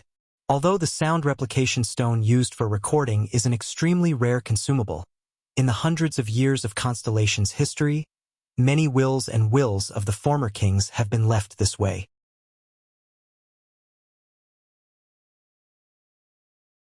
He narrowed his eyes. Many historians wrote biographies of the former kings of Constellation, which were passed down for generations to come, in accordance with this source. Wrote biographies, which were passed down for generations to come. Thales froze when he heard that. He subconsciously straightened his collar. Glover, Doyle, both of you accompany His Highness back first. Mallows spoke up and said calmly. He said calmly, I'll be there soon. It won't take long. Zombie and Doyle were about to enter the room, but Vogel turned around and glared at them. Mallows and Vogel's eyes met in the air, as if there was lightning. Thales' fingers that were adjusting his collar paused. Sound replication spell? In that case, no matter what I say now, the young man turned around slowly. Behind me, the kings and queens of centuries and millennia, they can hear it? Vogel nodded cheerfully. Yes, so in order to be thorough, Your Highness, why don't you go first? All right. Thales sighed and walked towards the wall. Vogel could not help but laugh. Without a reasonable method, you cannot dismantle it. But Thales merely put his palms in front of his mouth, aimed at the spell, and took a deep breath. My descendants, listen carefully, listen, listen. Vogel was puzzled. Mallow's expression changed. He suddenly had a bad feeling about this. Thales called for the sin of Hell's River, focusing it on his vocal cords and throat. His voice grew louder and louder. Listen, listen, listen. In the next second, he roared with a ferocious expression. What the F***ck are you going to listen to? Ah, stupid thing. The duty room was not big. His voice was deafening like thunder. The lights in the room flickered, and even the mate tea in the cup was shaken. After the roar, the room returned to silence. Only the echoes outside the corridor continued, shaking the entire palace. The light of the spell flickered a few times and dimmed considerably. It seemed to be on the verge of death. Thales exhaled. After letting out this roar that would resound for thousands of years, he only felt refreshed and carefree. The prince tidied up his appearance and turned around contentedly. He faced the two petrified men and the stone heads on the door frame. He was cultured and elegant. Excuse me, is the paperwork done? End of this chapter.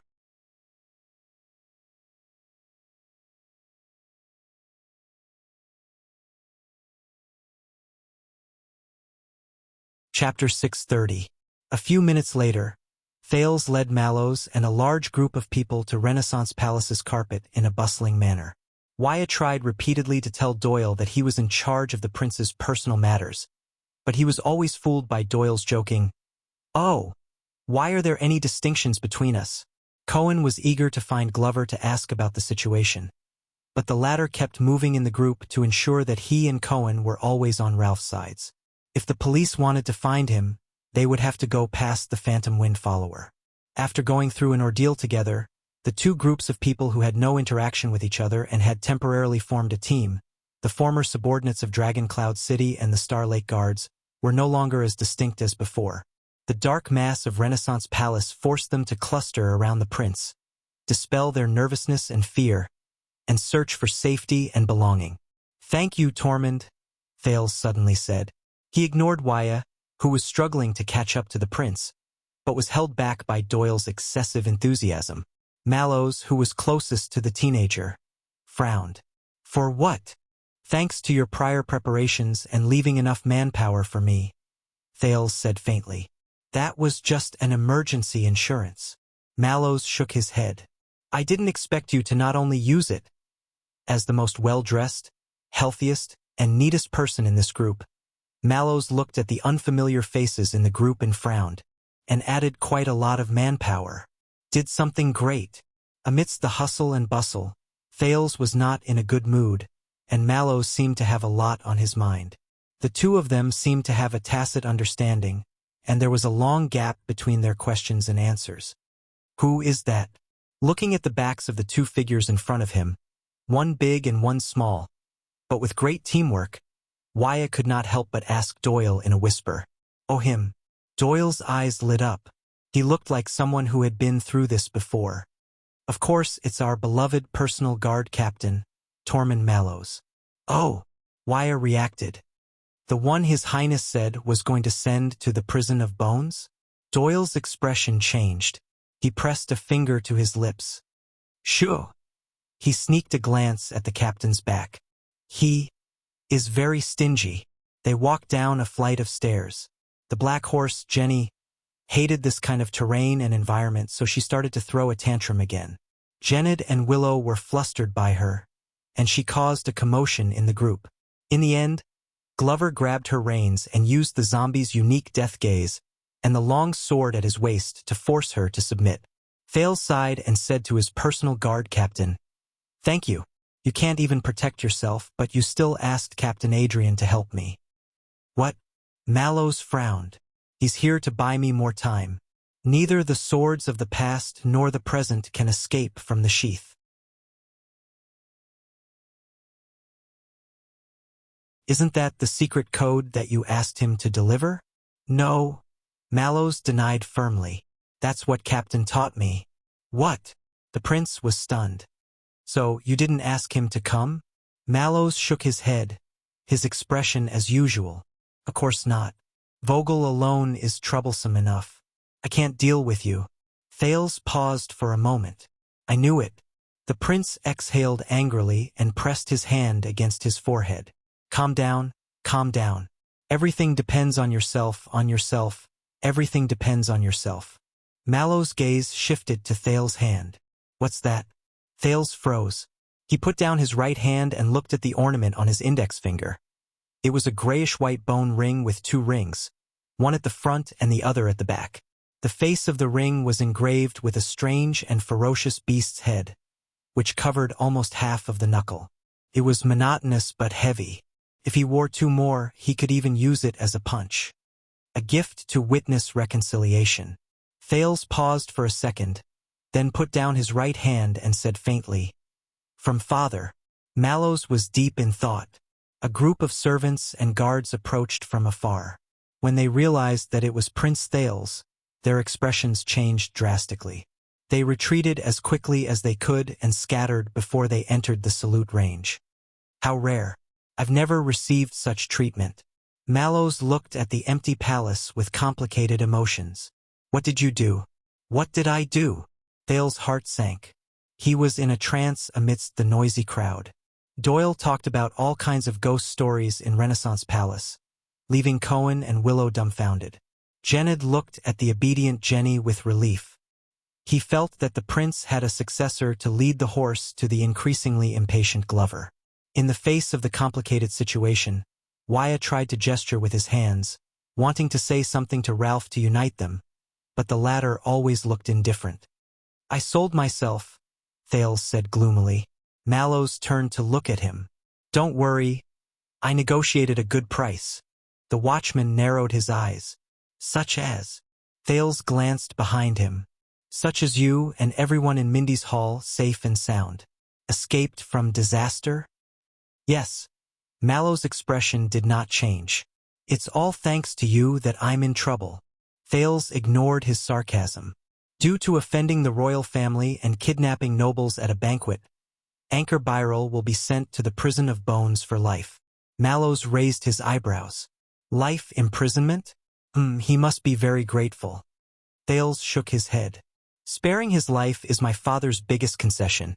As for the debts and political disputes between the 2 families, the Nobles' Affairs Chamber will step in and negotiate with the Department of Finance and the Department of Discipline to resolve them. These are worthless. The watchman shook his head. What did you sell, and what did you exchange for?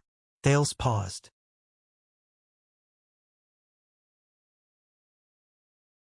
Today's Imperial Conference was supposed to question the Western Desert Dukes about the internal strife in Bladefang's camp and the Birel family case. Mallow's expression changed slightly. Thales chuckled. Until I broke the rules and barged into the palace with the Fakenhas family heirloom sword, lamented the pros and cons, and dissuaded His Majesty. Mallow's expression changed. He glanced at the guard who was narrating Dragon Cloud City's War Chronicle, Cohen the Brave and the Fire Knight. But the sword you held was clearly the Caribbean family's. Yes. Thales was gloomy. But people don't know. The watchman paused and nodded. People don't know. Thales nodded as well. And I will write a letter and send it directly to Duke Fakenhas in the Western Desert. Mallow's gaze shifted. Thales sighed. His tone was filled with endless emotions. After writing it, we can do whatever we want in the capital, and even the entire kingdom. Mallows was deep in thought. This time he was silent for a long time. Thales snorted softly. Also, please inform Logistics Officer Stone that from tomorrow onwards, Mindy's Hall will be responsible for its own profits and losses. Mallow's expression darkened. F***CK. Have you ever thought about what if you fail? I have. Thales sighed and said, That's why I sent Commodore. Commodore? Thales nodded. He was a little afraid of barging into the palace and causing trouble. He was reluctant. That's why I sent him to look for Madame Gines. Judging by the time, it should be about time. At this moment, a breeze blew. The lights in the palace corridor flickered. Mallows frowned. Enemy attack. Everyone's expression changed. In the next second, a strong gust of wind blew. A black shadow shot out from the end of the corridor. It charged towards Thales at lightning speed. Glover and Cohen moved forward together and drew their swords. But the black shadow surprised them. He stepped on Glover's sword, then on Cohen's shoulder. In a flash, he broke through the two of them in an instant. Under everyone's watchful eyes, the black shadow passed by Wuxia and Ralph one after another. He charged towards Thales and Mallows without any obstacles. Wah! Ha! A clear and sharp voice traveled into the air. I bought this road. I am the one who opened this road. Thales' vision blurred. He saw the black shadow draw his weapon.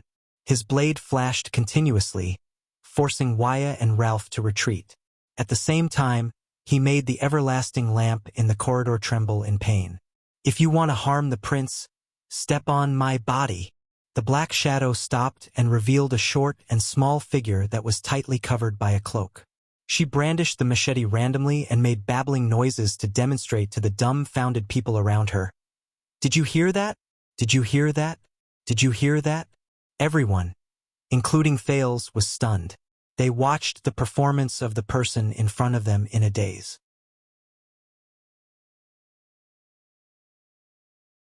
Seeing that no one challenged her authority, the person put away her machete and nodded in satisfaction. That's right. The next moment, Thales' face twitched. Ida. The short and small figure nodded. She shook her cloak, put her hands on her hips, and struck a dashing pose. She snapped her fingers. Correct. Kid. I came immediately when I heard that you were in danger. But since I'm here, you're safe. You're welcome. Under everyone's strange gazes, the elf protector extended her hand excitedly and patted Thales' shoulder awkwardly. How is it? I arrived in time and saved you from danger. Are you touched? Thales' face darkened. He thanked her dryly. Yes, I'm touched. It's all thanks to you. If you came a little later, it didn't seem to make any difference. Ida nodded in satisfaction and wiped the grease at the corner of her mouth. Wuxia and Ralph, who were used to this scene, sighed and dispersed. Only the black horse, Jenny, snorted excitedly. Instructor Ida. Mallow's expression tensed up. Royal Guards, welcome home. Hearing these words, Ida shuddered. She turned her head around and spoke in a timid voice. Hey, you're that, Sir Instructor. A mournful cry rang out. Doyle pushed through the crowd and pounced on her. His eyes were sparkling and his voice had changed. Why, you've been gone for 6 years. 6 years. Finally, you're back. Sob sob. You told me that you would only be gone for a few weeks. The others looked at him with furrowed brows. Ida was stunned. She scratched her head in embarrassment. Sorry. I didn't expect to be gone for so long. I've made you worry. No, since you're back, then I'm relieved. Doyle sniffled and teared up. He sounded very touching. I can follow by your side and serve you like before. Thank you, thank you. Ida chuckled guiltily. By the way, She suddenly remembered something and looked kindly at the loyal Doyle. Who are you? On the other side, Mallows looked at the chaos in the team and sighed deeply. Your Highness, the price is actually not important. He turned to the downcast Thales. Most importantly, when you're bargaining, you're using, Mallows said in a low voice. Is it your own scale? Hearing this, Thales raised his head and clenched his right hand. Empty words? In Ballard Room, Thales chuckled at the king in front of him. What, I have to sign a labor contract to sell myself to you. If I don't do as you say, don't go undercover in a company and steal trade secrets, you'll deduct my year-end performance bonus? The prince glared at King Kessel. Boss? Thales sneered. Or do you want me to write a secret statement? And when I betray you, you can take it out and tell the world that the prince is a wolf. Don't trust him? The Iron Hand King did not respond to his nonsense. He just raised his head and stared at the furnishings in Ballard Room that had not changed for many years. He was silent for a long time.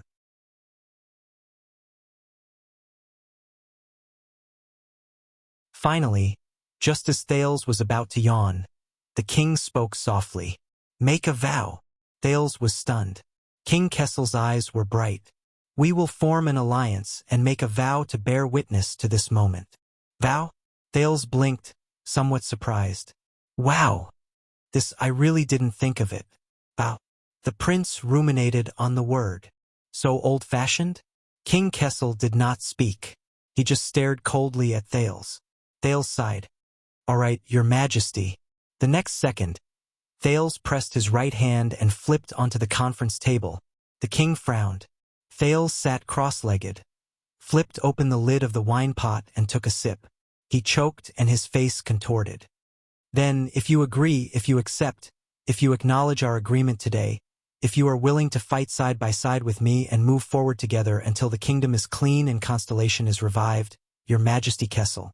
Thales gritted his words and put down the wine pot in disgust. "Let us drink together and swear an oath of alliance." He knocked on the wine pot and pushed it towards the king.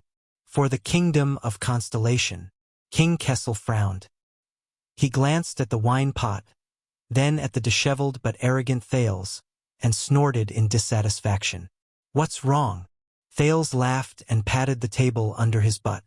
"Hey, don't tell me this table is an antique used by someone. If I recklessly jump on it, will you teach me a lesson?" King Kessel shook his head. He was expressionless as he gently pushed the wine pot away. Thales frowned. This is the Yankee custom of swearing, barbaric and backward." The king said slowly, "We have a better way." Under Thales' strange gaze, King Kessel stretched out his palm and held the staff of Constellation by the side of the chair. At that moment, the jewel on top of the scepter emitted a dazzling blue light without warning, illuminating the entire Ballard room as if it was daytime. Thales closed his eyes and turned his head. What the hell? Fortunately, the blue light disappeared in a flash. King Kessel put down the scepter and spread his left hand. Thales opened his eyes in pain and slowly regained his vision.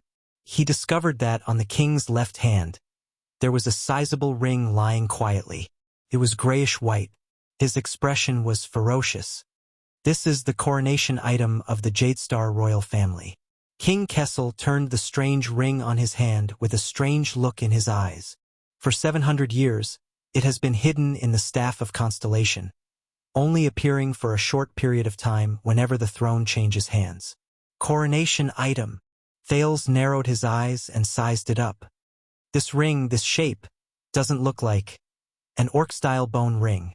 The Iron Hand King knew of his doubts and went straight to the point. It was forged from the bones of rare and heavy ancient terror beasts, smelted into the hardest part, and painstakingly forged. This time, Thales was truly shocked. Orcs!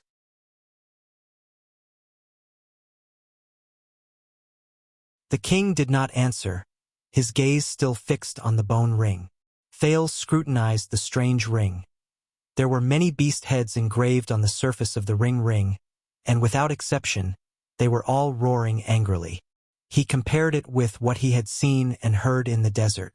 Although this bone ring was already very big, compared to the orcs, "It's too small," Thales said doubtfully. "Because it was not made for orcs, but for humans," the king said faintly. "Its name is Gertaxa." Gertaxa. Thales recalled the orc language lessons and guessed, "I don't know if your intonation is correct, but this syllable and structure in the orc language should be a noun or a pronoun, and these two affixes should be positive and glorious, and an abstract concept. As for the actual meaning, it depends on the pronunciation and writing, as well as the different language habits of the three major orc branches." Covenant. King Kessel did not give him a chance to show off his studies and answered him directly, "This is its meaning." "That is its meaning." Covenant. Gertaxa. Thales' gaze was attracted by the bone ring, and he softly recited its name. Covenant? The king nodded. 700 years ago, the allied forces of the mountain elves and the northern humans suffered a crushing defeat. They were wiped out overnight, and the situation in the Battle of Eradication deteriorated. The Battle of Eradication. Thales' heart sank. At the critical moment, a mortal went north alone, and embarked on a dangerous journey. He went against the ancient last line of defense of humans, and went deep into Quaker Glacier. Queequor Glacier. The king's voice was long and deep. He wanted to break the taboo of humans since ancient times, and seek help from the ancient enemy to form an alliance and fight the calamity together. The ancient enemy. Fight the calamity together. Thales was puzzled. A mortal? The king nodded slowly, and his words carried the weight of history. When he returned from the glacier, 8 war flags fluttered behind him. In the Orc kingdom behind the glacier, there were 8 tribes who were willing to put down the blood teachings of their ancestors and cast aside their blood feud. They marched down south with great force. Thales could not help but hold his breath. So, for the first time since the uncivilized era, the Orcs passed through the natural stronghold of Queequor, the ruins of the last line of defense of humans, the 38th century posts built later on, and entered Northland province. They set foot on the territory of the former human empire, migrated thousands of miles, and joined the battle of eradication. In the next second, King Kessel's gaze was sharp. Just like that, Rikaru Extet, with great courage, broke through unprecedented obstacles and brought a powerful army of reinforcements that no one expected, but the world could not accept, and thus stabilized the war in Northland.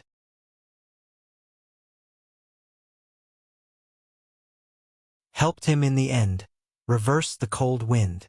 Rikaru Extet. When Thales heard this name, he could not help but think of the silver light in the boundless darkness between the mountains under Dragon Cloud City. This is the first time I've heard of it. The Iron Hand King nodded.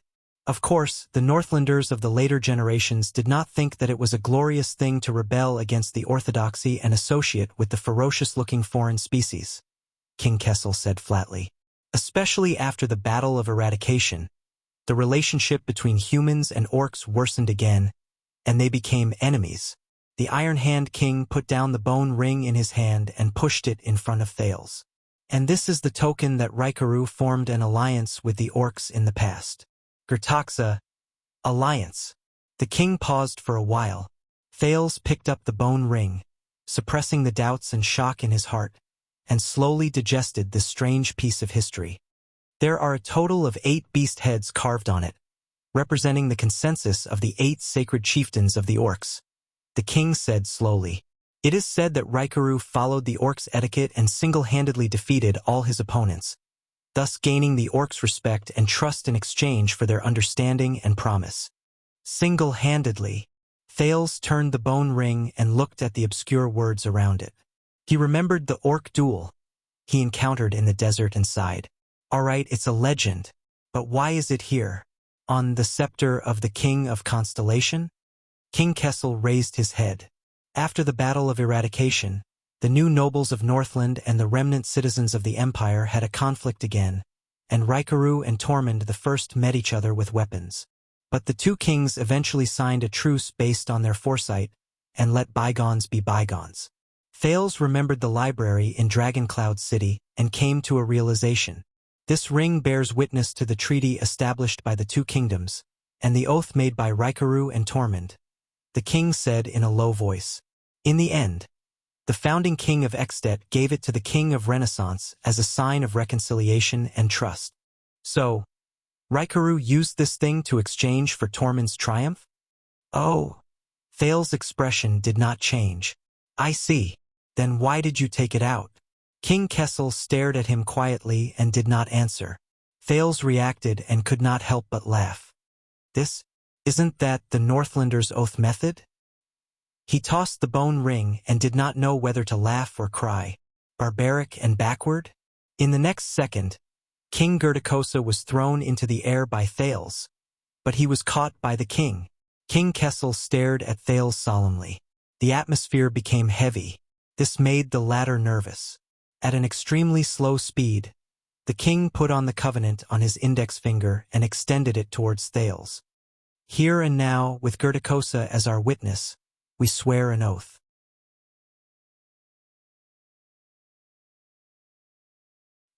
His expression was solemn and did not seem to be joking. Thales' eyebrows twitched. You're really going to do it? Is he a drama queen or something? But the Iron Hand King stared at the teenager and enunciated each word clearly. You will help me push the kingdom forward, remove obstacles, and break the shackles. His gaze sharpened. For this, at all costs, everything. At that moment, Thales could not bear the king's sharp gaze. So, General? He could only turn his head away and joke to ease the atmosphere. There's no claws or anything? The Iron-Hand King stared at him for a while before gently removing the bone ring. The oath is made by people, not by cold words. The oath is also connected to people. The king said softly, "We have a tacit understanding in our hearts regarding the agreements we make, the promises we keep, and everything we have said before. There's no need for unnecessary words." Thales' eyebrows twitched. He chuckled unnaturally. Sounds like playing house. But the king did not want to play house. He pushed Gerticosa in front of Thales. "It's your turn." Seeing that the king was so serious, Thales had to pull himself together and pick up the simple but ferocious bone ring. "All right." Thales did not think too much. He shook the ring on his hand. "And you?" "Put it on." King Kessel interrupted him, his gaze growing colder. Thales could not help but frown. But he still carefully turned the bone ring and put it on the index finger of his right hand. Unlike its ferocious and rough appearance, it felt smooth and warm to the touch. Thales gulped and aimed it at the king. "All right. Here and now, with the covenant as our witness, we swear an oath. I will help you push the kingdom." Thales looked at the king and said seriously, "And you will respect my wishes, listen to my opinion, and treat me sincerely without reservation. There will be no deceit. There will be no deceit." At this moment, the prince and the king looked into each other's eyes and felt the seriousness in each other's eyes. After a long silence, King Kessel nodded. Then, in the name of Kessel Mindy's Eddie Jadestar, "I promise." He stared at Thales. Thales felt uncomfortable under his stare. He just wanted to get out of here. Then, in the name of Thales Therangerana Kessel Jadestar, Thales coughed. "I agree. Is it done? Damn it."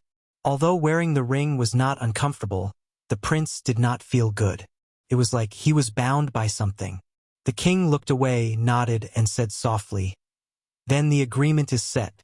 Thales sneered and shook the bone ring on his hand. "Then the contract takes effect?" At this moment, thud. Thales only felt a muffled sound explode in his ears. His eardrums hurt, and he subconsciously covered his ears with his hands. "Then the agreement is set. Is set. Is set." The heavy and layered voice came from all directions. It echoed endlessly and shook the entire palace, but it was useless to cover his ears.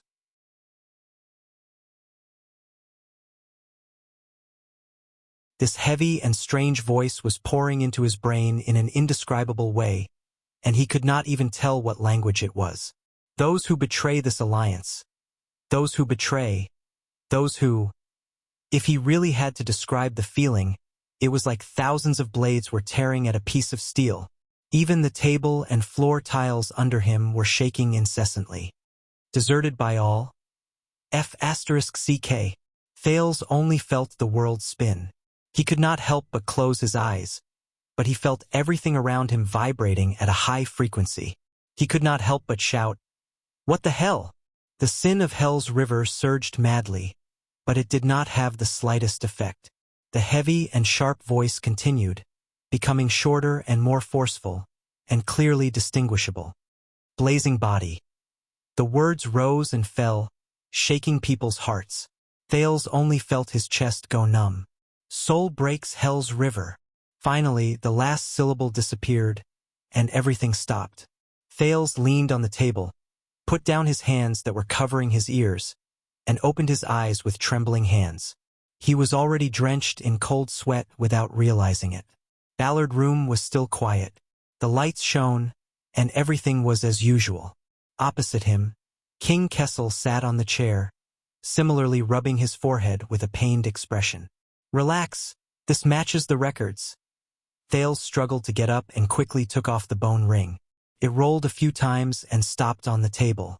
The beast head opened its mouth ferociously, as if to swallow everything. "What the hell is this thing?" Thales took a few deep breaths, still feeling a lingering fear. Magical power, right? The king exhaled and gradually returned to normal. This is the curse. Thales desperately rubbed his ears, but found that they no longer hurt, as if everything just now was an illusion that never happened. Curse? King Kessel nodded, and his expression became cold again.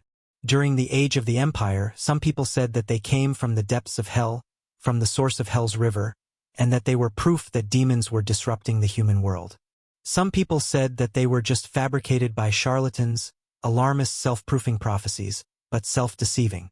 Others said that they came from the mysterious and terrifying unnamed ancient god, and lurked in the corner that the god of light missed when he created the world. Let's spread the word that Me reading app is really not bad. It's worth installing. After all, you can read books in a cache and read them offline. But even the once knowledgeable wizards could not completely understand the secrets within. They could only classify it as the most secret and taboo part of magic, keep a respectful distance from it, and shelve it. The king cast a glance at Gertaxa before he looked at Thales quietly. His words were profound. This is the curse laid down by the ancient wise men of the orc tribe.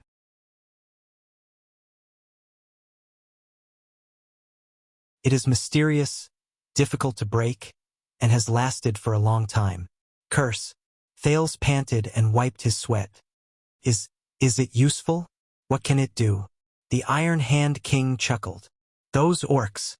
He was silent for a while before he spoke. 700 years ago, the 8 orc tribes who were willing to help the humans fight against the calamity did not send their troops out of generosity and sympathy. Thales' expression froze. Raikaru promised them a land without snow and ice for them to live and reproduce after the war was won. King Kessel said slowly, that is the 8 great orc tribes under the dragon skeleton throne in the Great Desert today. Thales frowned. The Great Desert? He recalled his experience in the desert and his brief contact with the orcs. The 8 great orc tribes in the desert came about because of this. Thales immediately reacted. Wait, a land without snow and ice? The king stared at him quietly. Thales burst into laughter. So Raikaru played a word game? The land he promised before the war, but distributed to the orcs after the war, was not wanted at all. A barren desert? How should I put it, Raikaru? You damn little smarty? Thales thought of Silver Shadowman in the belly of the mountains and did not know whether to laugh or cry. A word game. But the Iron Hand King snorted coldly, causing the lights in the room to tremble. He glanced at Thales lightly. Do you know how the King of Dragon Knights passed away? Thales' smile disappeared when he heard this. He had a bad feeling. He died of illness. Thales said cautiously, King Raikaru spent his entire life on the battlefield. He was plagued by illness and died young. His nephew, the Smiler, Nuven Walton, inherited Raikaru's position and title. He renamed Arund Castle to Dragon Cloud City to commemorate his uncle, the founding king of Extet. Speaking of this, Thales could not help but think of Raikaru's vow and the centuries-old struggle between the king and the archdukes.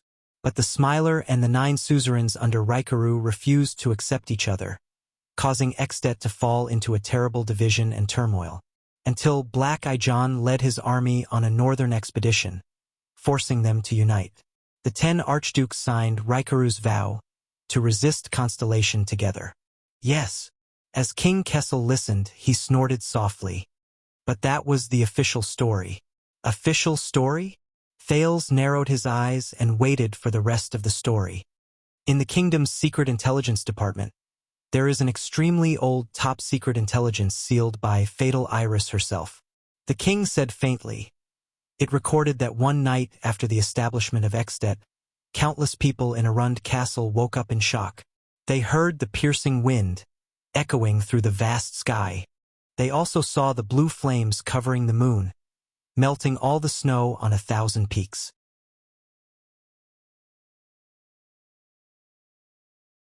Wild wind, vast sky, blue flames.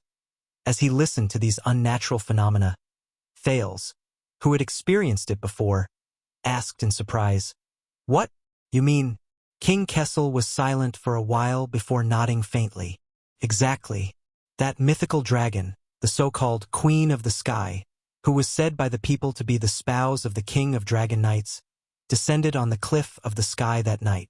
In the narrow and dark Ballard room, the Iron Hand King spoke in a low voice. It sent down merciless flames. The successful and respected human hero, the King of Dragon Knights, Rikaru Extet I, alive, burned to ashes. As soon as he finished speaking, the lights dimmed. What? Thales cried out in shock. He turned his gaze to the table and fixed it on the grayish-white and ferocious bone ring. What the hell? The statue that stood at the highest point of Dragoncloud City. The hero that the Northlanders were most proud of. The founding monarch of Extet. The silver shadow under the mountains. The King of Dragon Knights, Rikaru Extet. His fate. He was by his own, or by the wife that was rumored by the world, by the Queen of the Sky. To Thales' mind went blank. He could not understand the logic behind this truth. As I said, the one who made the oath is a person, not a cold language. Cheating and playing with words are just petty tricks. The king said slowly, fearfully, and solemnly. Playing tricks, playing with words. Thales' gaze froze. Wait, Rikaru's promise, the orcs, the land without snow and ice, the great desert. So what happened just now was the one who betrayed this alliance. The betrayal of those close to him. Recalling the demonic voice he heard just now, Thales was stunned. Gerdakiza has his own judgment on what kind of agreement is made, what kind of promise is kept, what kind of betrayal is, and what kind of abandonment is. Opposite him, King Kessel also stared at the bone ring. His eyes flickered. It will, when necessary, in its own way, respond. Respond. Under the mountains, the laughing silver shadow flashed before Thales' eyes for the last time. It was replaced by that demonic voice. Burning body. Soul breaks hell's river.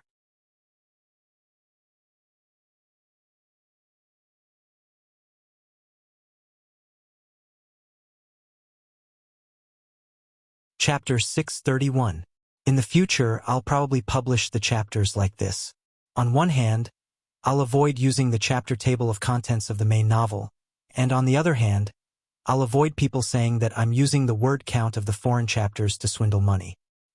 After finishing these 2 transitional chapters, it's the same as changing my mood and adjusting my writing state.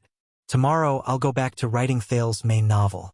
Kingdom Bloodlines chapter on Foreign 8 currently typing. Please wait for a moment. After the content has been updated, please refresh the page to obtain the latest update. You're tuning in to the Legend of the Vagabond YouTube channel. Don't forget to subscribe and join us on this journey to catch the most captivating stories.